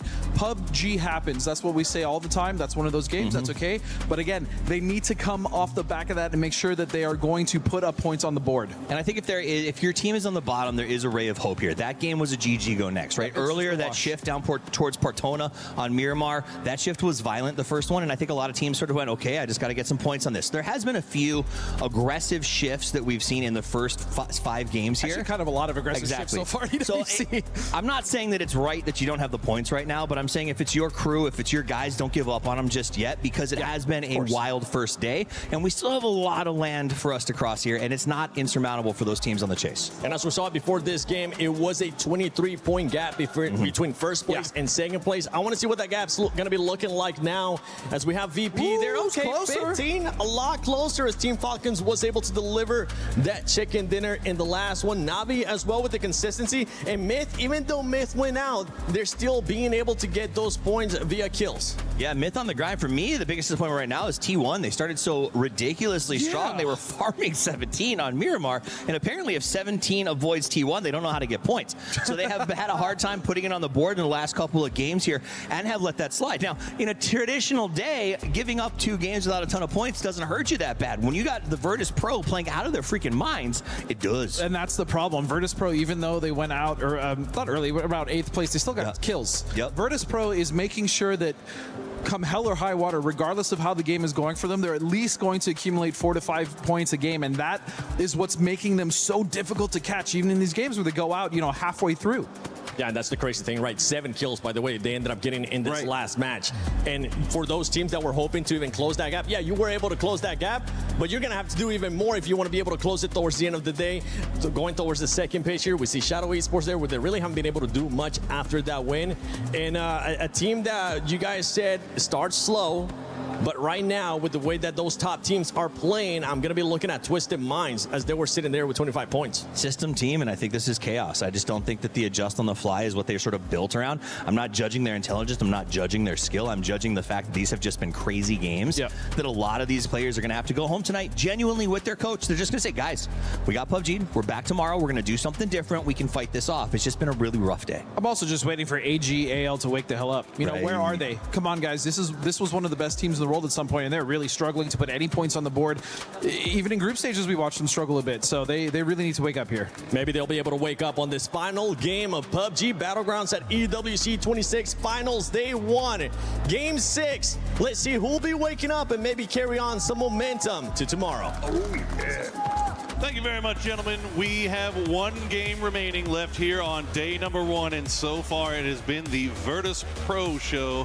It is I, Porosaurus. It is he, Mr. Avenger. And Avenger, you know I love stats, right? You love stats. I love stats. Hit me with some stats. I love deep dive stats, but sometimes very easy stats are enough to tell the story. Right now, Lucarux and Nixie have more kills between them than 14 out of 16 teams in the lobby. I wonder why. Maybe it's because they've been fragging out all day. And you know what? I hope that continues. We are over to Erangel on the Kadia City grid on the stage here for Esports World Cup 2026. And yeah, it's looking great for them. A 15-point lead after just 5 games is absolutely next level. Esports World Cup last year was won by Twisted Minds with 93 points. And they have 1 more game today here. That is just unheard of. I wonder how far they can push this. Again, you have to remember, once we're done with tomorrow, we're going to be adding some points. We're going to be moving into the 3rd day for match point. But imagine if they've just built this unsurmountable lead that is just impossible to catch. Just epic stuff from the Virtus Pro boys. And That's a heck of a way to start off your tournament if you have a nice little lead going at we were waiting to see if this was ever going to pop off today. There had been some rumors of GK versus AJUDA, and it looks like we'll wait all the way till the last game of the day to do it. Destroy going to go down first. Shotguns in hand for the rest of GK as they push around. Sololzi playing that wall, does have a flashbang, knows exactly where EJ is. We'll try to make the push in. Shots come through, but no knocks to be found just yet. I love this hot drop here. It's so fun. The new compound south of the U Hill, close to a rest station. It's such a crucial compound to maintain control over, especially if you want the hard spawn cars. Well, shots comes in as well. I can't find Stelwin, and AJAL is down to just him as in Solalsi. Peeking through the windows is Doom. As GK now have Himas and Sololzi by themselves, but that is a dangerous duo. You do not want to take them lightly, and I think GK knows it. Stop down, loot up the rest of the compounds around them as they know exactly where Himas and Sololzi should be. Well, they know where Himas should be. I don't know if they know about Sololzi just yet, but and all the teams obviously know all these drop maps here, and we might have some action coming in. Levante is getting dangerously close to sniffing at this, so this could be interesting. You see him now on the...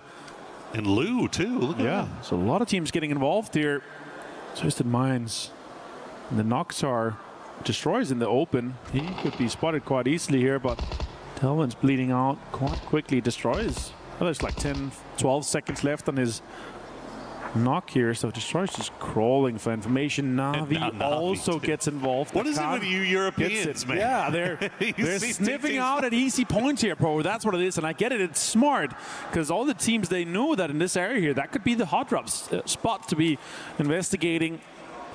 Well, as soon as they saw it in the kill feed, they knew exactly what was going on, too, didn't they? So immediately sending guys over here, not getting too close, but definitely getting close enough to see if they can capitalize. It looks like Twisted Minds didn't really want anything out of it, as Levante with an 8x. 3'd up with an 8x. He's feeling great. Yeah, why not come over here? Yeah, absolutely. He's ready to fight. He's ready to get involved. Sure, he doesn't have an EMAG on this MK12 here, but an 8x on that definitely can hit or steal some kills.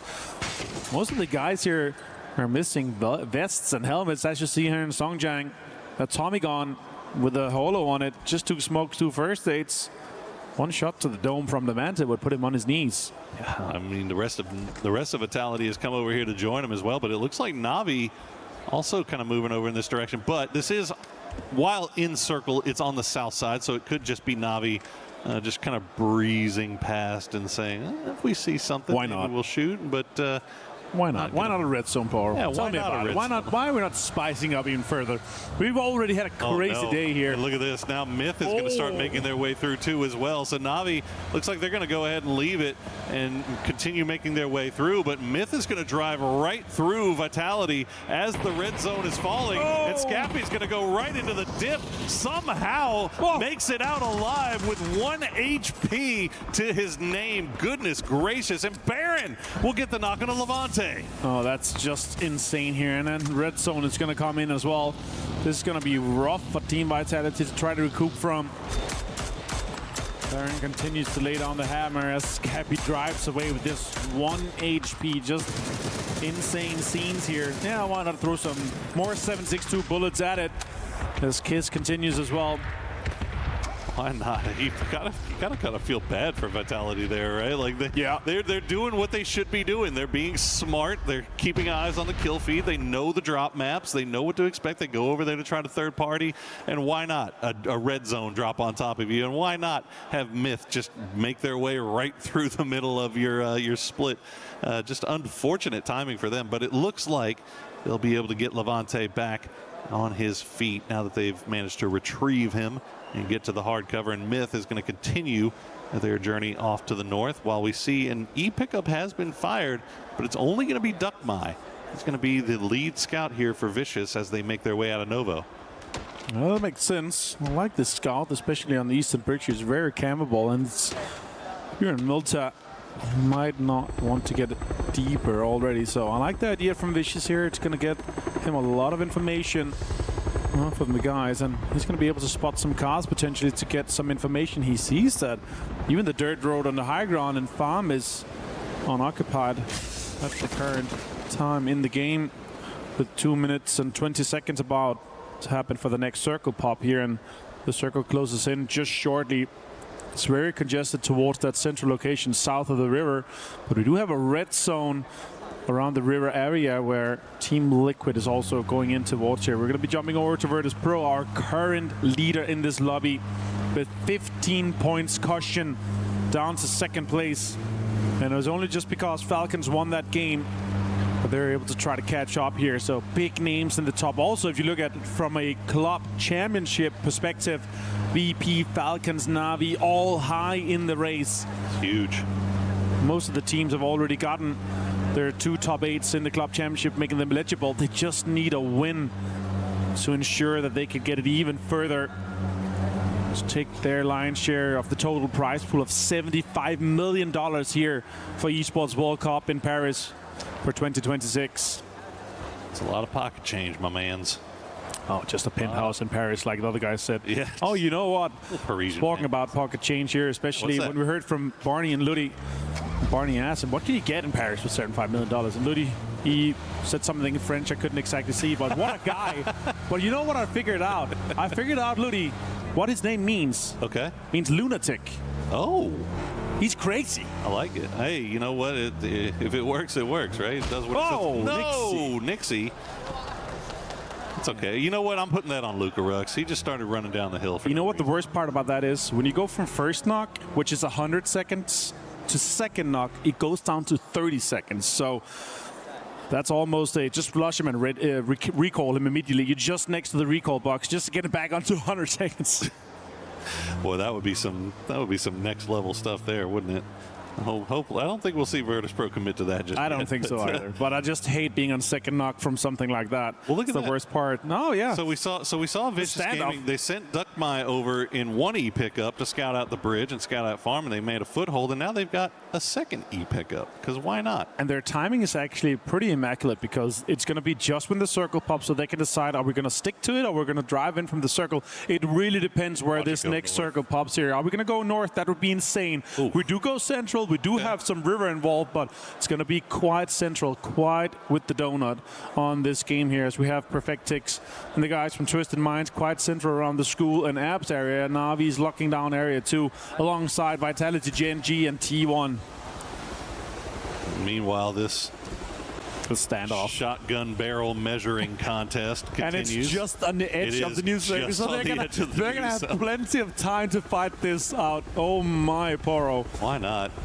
Why not? I mean, there's a lot of reasons why not, but why not stick around and see if you could at least finish them off? If nothing else, like this was fun, something that we felt was coming at the beginning of the day. Is Twisted Minds will find Beamy wins it with 1 HP against Exempla. He's going to go down, and that's going to be Virtus Pro securing a foothold here in Twisted Minds territory. MS finds 2. Songjang, though, finishes it up as AGL goes out.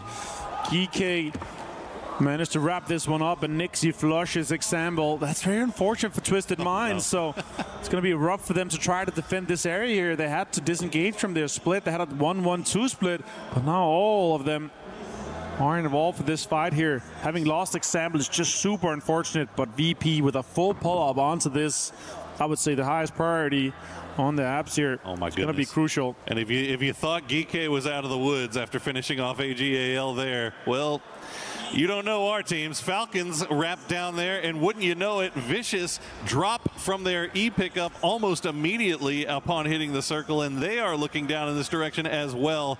So Geeke, while they do defeat AGAL in the end, they are still stuck in this compound. It's a full pull-up from Falcons. They know if you have 6, 7, 8 guys in one compound trying to loot, they're not going to have that much utility. You're not going to have that much loot. So I do like the pull-up and the third-party opportunity here from Falcons. Vicious, they have no idea about Vicious, so that is the third-party factor, and that's the scary factor that could be coming in this game here. And they are inside the circle. Falcons currently, not having conquered all of the compound, are not. So let's see how they are going to be approaching this fight, Poro, as try to get up onto the roofs of the USs and onto the buildings to try to put pressure onto GK as Vicious has set up inside the circle to either third party or wrap up the fight when it happens. Blue zones come out and utilities being deployed here as we're just really going to quickly catch how Himas did some damage onto EJ.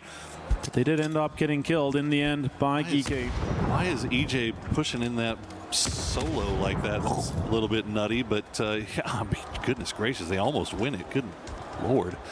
Well, GK do win it in the end as Vicious still just hovering around here. See a few shots being sent by Shrimzy. Will take the toesies of Songjang, but not enough to get Tozy? She's not here. Not yet. Not Tozy. Come on, man. It's killing me. Songjang. Beamy finds Perfectix on the other side here as Twisted Minds and VP continues to fight here. Falcon's trying to figure out, is this worth the investment? This is worth the time. Rexy also finds Petulans, and there's just one player left on Twisted Minds. More utilities being deployed here. Twisted Minds is out in 15th place as VP quickly conquered the apps. Boostic finds Ian as T1 and Navi continues to fight here. Panzerfaust on Gustav. This might be the opening that they needed. Are they going to clear it? There we go. Great reactions from Gustav. The IGL on Falcons, the Danish superstar. Now they try to get in and rush this last 3-star. He's blind. Oh, yeah. No, you're done, Zo. Clean stuff for Falcons, and that's 3 points picked up. And now Vicious starting to look over in that direction. But would you know it, Flash and the Full Sense boys are wrapping down in that direction now, so it might not be done. Navi, meanwhile, they get crashed on. Ferris, the last player left alive, and T1 is just raining down on their compound while Gen G is looking at them from Volcano. Not getting involved just yet, but they could at any time. Oh my God, Ferris is on fire. Heather's pushing into this spot here. He's going to jump up there. Ferris did find raining. More utilities being deployed. He's going to throw a Molotov just in under. Remember, there's a desk in there, so you can jump up and not have your toes on fire. Ferris under tons of pressure. The last player here from Navi makes it difficult. Gen G with a pull-up third party, and T1 gets furtherly involved in this fight.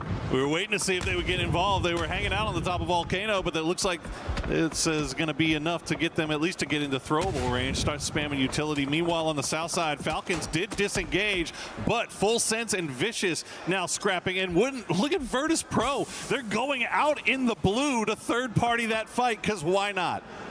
Just insane scenes here. Absolute cinema happening on the last game of day one for the finals of PUBG Battlegrounds. Here at Esports World Cup, Pau finds Belma, then Flash, as Tanwu finds Falcons for their rotation on the eastern side. A little bit unfortunate as Gam, Myth, and Falcons on the eastern side is really getting deeply involved here. They find so many kills and knocks on the other side, another fight here, and Genji's now disengaging. Falcons setting up for some pressure onto Gam here, and the nade close to Tickleton's going to do some damage. Kickstack knocked in the distance, so is Shrimzy.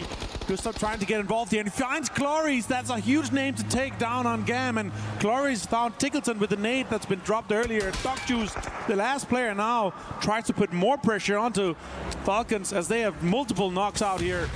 Yeah, Duck Juice was just out in the middle of nowhere. He was north of Yesnaya when that happened. It was just a unfortunate case of timing for both Falcons and Gam.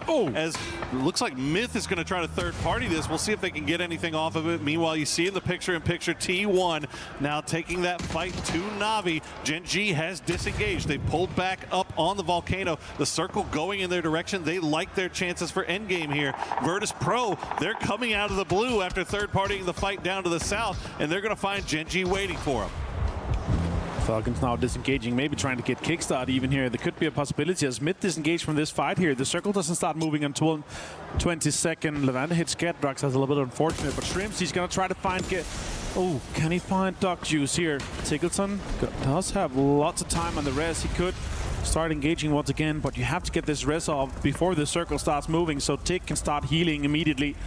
Circle closing now, and they're going to have to get an entry into this circle. They got quite the space actually in between both Shadow Esports and Myth here, so they do have an entry into this. But they're going to have to figure out if they're going to get involved with Duck Juice or if they're going to do a drive-by on him. It's a point. It's an absolute point, and they definitely want it, and they're going to come over here and see if they can find him. Duckjuice has the grenade prepped. We'll throw it down. We'll try to do some damage. We'll take at least one down. No, he's not even going to get the knock on a kickstart. Cleaned up by Falcons as they collect their 6th kill. They're coming in from that eastern side. It looks like, I mean, this is mostly by the grace of Myth, isn't it? Myth was in a perfect position to third party this, but they see the circle. They see themselves in a good position. Now they'll just wait for Falcons to push into them. And that's kind of been the story of Myth so far in the finals. They are prioritizing getting that positioning here. And then we have two teams in the very top that are playing a complete different meta. It's just a kill race for them towards the top. They have built an absolute mountain of points and kills throughout this game so far, and I'm liking the difference. I'm just waiting for T1 to join that as well, because that's exactly what we saw from them in the group stage. As Heather here is trying to hold on to this spot here. Spyro does have a Panzer. It's going to be a difficult fight to have, as there's a natural smoke coming through. Salute finds Lukarux, and it delays VP just a little bit. They're going to have to commit to this res here. So they're going to be all four. Heather does find Spyro. Navi goes down in 11th place. Just non-stop action from the word go here in match number 6 on Erangel. Virtus Pro, though, wouldn't you know it, still 4 alive, 6 kills in the bag, fighting their way in from the south.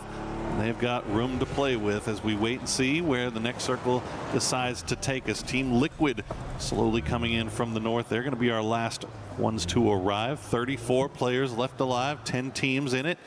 Who will get that circle favor here? As you see Heather solo by himself. Whoa! He is going to get the zone too. A hard Western shift. And now Falcons, Shadow, Myth, Virtus Pro, all of them will have to find a way to find some space in here to play. And with the amount of space that's been removed, that's kind of playable, because it's not playable in the fields except for the last area that Myth has kind of an entry in. It's going to be difficult. Gen G continues their pull-up onto T1. They know that it's probably just Heather from the information that they have available to them in the match log. So now Utility's being committed to clear out this compound. With this Western shift here, it is by far the best and highest priority building. VP also continues their wrap, as you see in the minimap, just on the southern side here. They're going to have a fight with that. So Shadow, Falcons. Oh, Heather finds Soul, and Gen G is going to try to clear this one out. And Soul is actually disengaged from the other guys as he tried to clear the other building. T1 continues with an onslaught as Falcons rotate in just ahead of Myth. That is a super scary solo player to have to push, and Gen G's finding that out the hard way here as Falcons will take the dip. Myth, though, do have plenty of utility to send over in that direction. Scappy have grenade in hand, hasn't sent it just yet, waiting for the rest of the team to arrive. Shadow also send it in, and it looks like they're going to find a spot. No, they're going to crash right on top of the Gen G compound as Heather finds another one. Heather's just insane. We saw it. Lukarux finds Hansi now. And Myth is going to be involved with Falcons. We're going to have a lot of fights to try to follow here. And VP with the third party onto Shadow. It's completely falling apart. Gen G and VP is dismantling Shadow Esports as Corexi get the confirm onto Hansi. Virtus Pro just coming in at the perfect time to third party, fourth party. All of these fights now from the top of the hill. Shadow Esports does get eliminated almost instantly. Somehow Heather still alive. Gen G down to D and Soul as Heather has been holding the line. That is, we said he's a scary player to have to push solo, and that is why. Heather says, no, nobody's going to hold over this one. I'm going to lock this down, and what a way to do it. 600 damage and 2 kills. Just such a mechanically gifted player, the superstar out of Korea. Can T1 try to catch on to this lead that Falcons and VP have built? It's going to be difficult with just one player in this game here, but he's going to try to do it, try to make the most of it, as D with the shotgun is below him. They're going to coexist in this compound here, as it is on the western side. VP maintains control of Volcano. Vitality is still inside the compound. And now 17 and Team Liquid is going to have this big fight here as Mortar is also coming in from multiple sides. It's Tiggleton, of course. The trigonometry continues. Who else but Tiggleton as the mortars will land around Team Liquid. They tried to pull up, and it's not going to happen. Another mortar will find its place as Purdy Curdy now the last player left alive for Team Liquid. Falcons picks up all 3 because of Tiggleton's mortar work. 9 kills now for the team. Absolutely insane scenes coming out of this one. Now Falcons is going to have to defend. We have another Western shift. Myth is going to have to push. And we're going to see a standoff between VP and Vitality as well. A car move here. I really like that from Falcons. They didn't want to have the rain of utility coming in, so they're pushing further with more hard cover being inside this next circle here. Smart play from them. Are they going to be able to survive everything coming in from both 17 and from T1 and Gen G? Xiaowu finds Baron. Shrimsy goes down, and Kickstart gets knocked as well from 17. Oh my goodness, it's a shooting gallery right now. Virtus.pro just has so much control over everything from that high ground position. Vitality forced to go back into their compound, but they are going to have to leave it as a circle will be arriving soon. Myth also kind of in the same boat. They have to find a way in here, but I mean, the best plot for them probably is looking like where Falcons is. 17 have to leave their compound. They're going to crash right on top of the compound of death, doom, and destruction, still occupied by Heather and D, and Seoul is just off to their west. Gonna be a scary push now. Falcons survived quite a bit here, managed to hold on to 3 men alive as they have some hard cover. Links in hand, shots to come in towards Ilgos. Cars are getting destroyed. Wenbo finds Heather and T1 is eliminated. We're down to 6 teams and 19 players. Tickleton 4 kills, Gustav 3. And they are going to be able to survive for quite a bit longer here as they try to move the cars. A C4 is also in the pocket of Tickleton alongside the 3 helmet and the Lynx. That's going to have some impact. Let's see how that follows on as we slow down just a little bit, but Vitality is going to have to make a push. Myth is going to have to make a push, and puts Tickleton on fire as he's able to crawl into the smoke. That was the problem, wasn't it? Myth was able to get within utility range. They were able to get the throwables down onto him. Tickleton will get knocked here. He's able to retreat to the smoke for now, but that's going to be a very difficult res to get as 17 has taken over Heather's building. D still in there, though, with that shotgun, so that he could be a third-party factor. As we see Myth just methodically making their way a little bit closer here towards Falcons. How much utility do they have left? You gotta imagine it's probably pretty limited. Soul from downtown gets the full wipe onto Myth. And this is exactly why you do not stack up too close when there's mortar still inside this circle. Now Xiaowu opens it up onto Gustav. Yes, Falcon is on, more pressure. It opens up the door for 17. Tickleton, though, says no to Nixie. You're not going to continue your fragging rage in this lobby. Vitality is still alive, trying to get into this circle here, but it's absolutely impossible with VP, Falcons, and 17 staring at your direction. They are just one well-placed grenade away. That one was very close. As Corexi gets him low. Tickleton will go down. 17 getting active on that northern side. Luka Rux will get the knock on a Tiantian as Corexi is currently preoccupied with trying to take down the boys from Vitality. That grenade might be close enough. No, it's going to bounce out. More mortars coming. I hear another mortar. I'm scared. I'm nervous. Corexi finds Gatrax with a headshot. The Dragon of Master. 4 bullets left, though. 600 damage. D finds Wenbo. He's dismantling 17. They forgot about him. Gen G, after getting dismantled by Heather by themselves. Lucarux, that's a P90 push if ever you've seen one. 13 kills now for Virtus.pro as they continue to separate themselves from the rest of the lobby. 84 points on the day as D finally gets spotted out and taken down by Xiaowu. Seoul, the last player left alive for Gen G. What a great game it's been for 17, but the story just still continues being it. VP is just fragging out. They've put 21 points ahead of second place now, and it looks like to be continuing. The damage leader in this game, 800 damage and 4 kills for Beamy.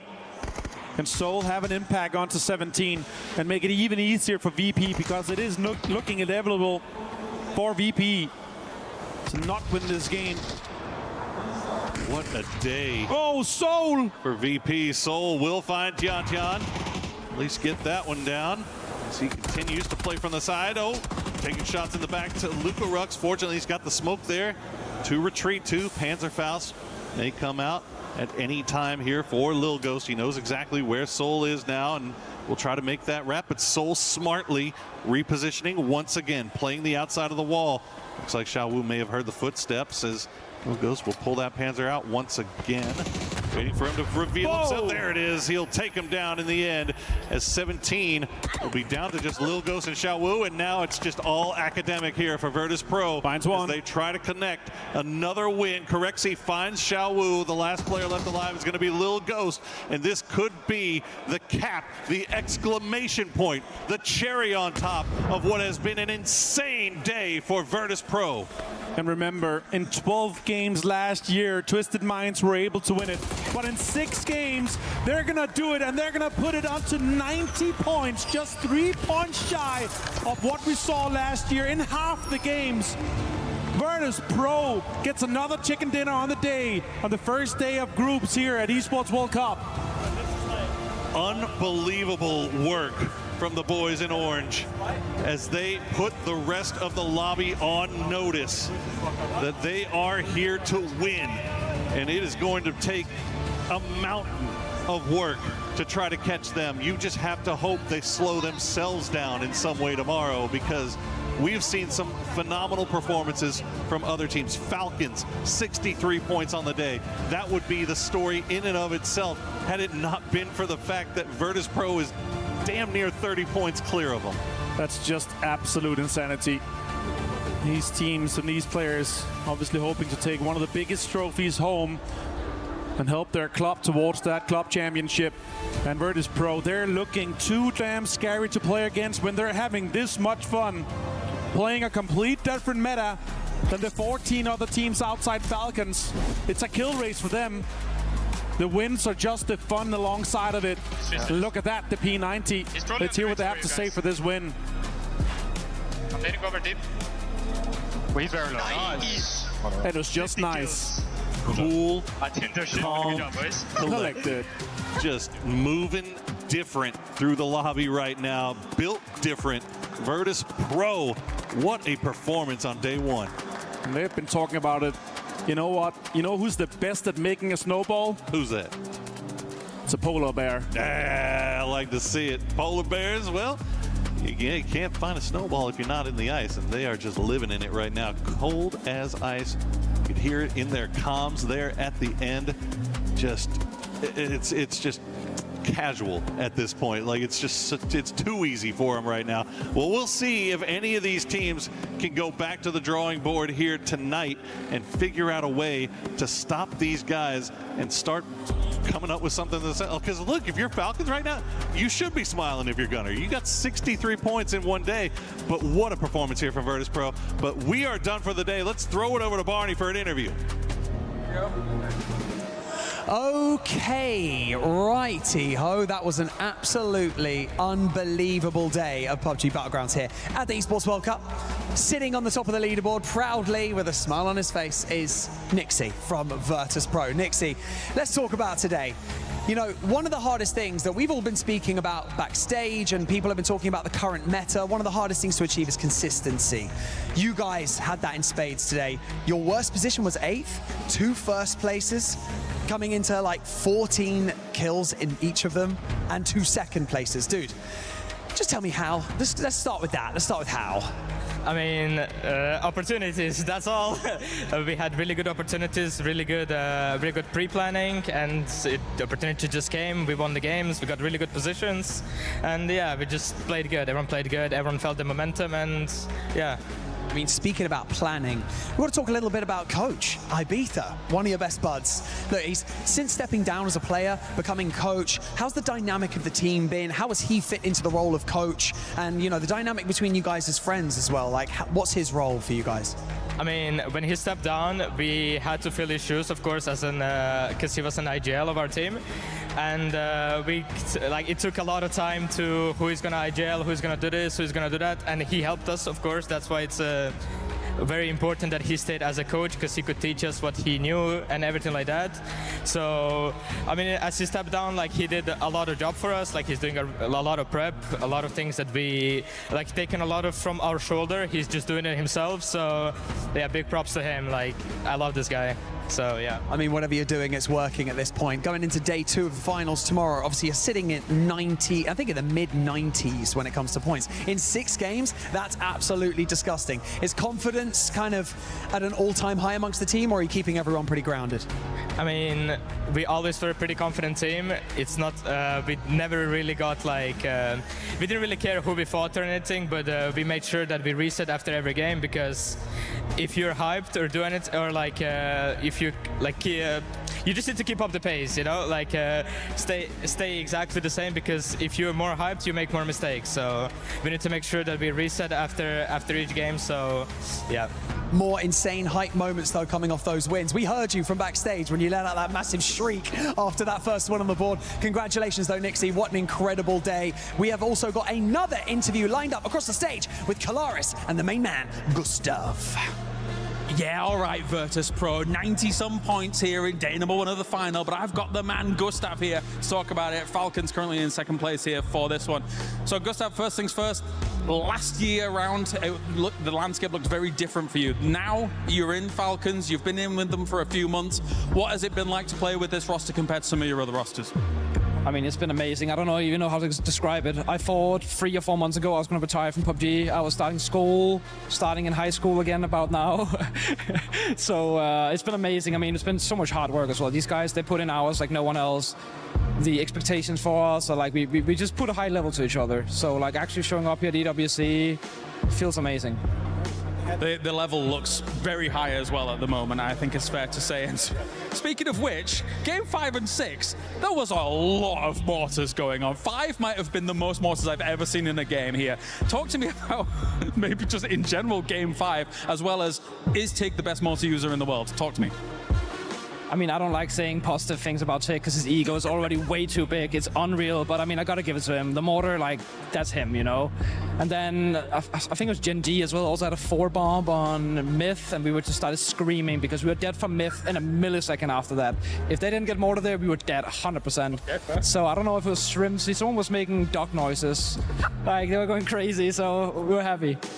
No doubt, no doubt. And I guess I also want to ask about the new IGL role. It's been kind of the hot topic here at the EWC at the moment in terms of what's going on inside Falcons and stuff like that. We've asked Gunnar, we've asked Kick, we've asked everybody what's going on. So how's that been for you so far, and what are you kind of bringing to that role as a whole for Falcons at the moment?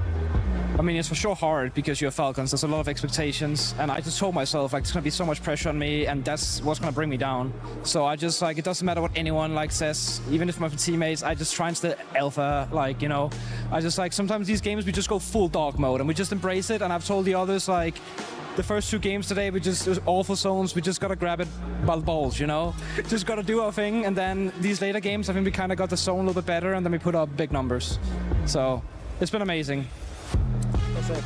Gustav, thank you very much for joining me. An absolute pleasure. Bringing some EMEA class to the Falcons, boys. That does it from us here down on the stage. Let's head over to the studio. VP, what a performance today. Just a good old beep whooping. Yep. Because that's what it looked like from that squad, Toffees. Yeah, I think you heard it from Gustav. At VP, the same tactic. They both grabbed the game by the grenades and played as well as they possibly could. That last match was another tough one. I will say, you know, they can thank Soul with that super mortar for keeping the Falcons in it a little bit, which is really our hope of catching VP, because VP had a crazy day. At 91 points, they made Myths day 1, which we were like, 79 points, so cool. Well, not anymore, because 91 apparently is the benchmark. I mean, they're almost 30 points ahead of 2nd place, which is just out of control, which is Falcons, who have had a great day. That's the crazy thing. When you look historically at teams having big days, as we watch the Falcons here kind of clean up Vitality, almost getting 100 points in one day is absolutely ridiculous. I really can't impress upon you guys watching at home how many points that is in a single day and how just impossible it almost is. So if you added Falcons and Virtus Pro's points together, it would have more than most of the bottom of the lobby combined. I think more than half, over half. So let's talk about these 2 teams primarily, because they're the ones who did such a good job today. First, I want to start with the Falcons for a second as we watch them on the highlight. Gustav recently joined the team, and the thing that I think is really really cool. If you guys are just joining us, if you're joining the PUBG ecosystem for the first time, you got to understand the journey Gustav has taken to get here through FaZe, to one of the most respected IGLs. He's played the game. He's played with different teams. He's played in different regions.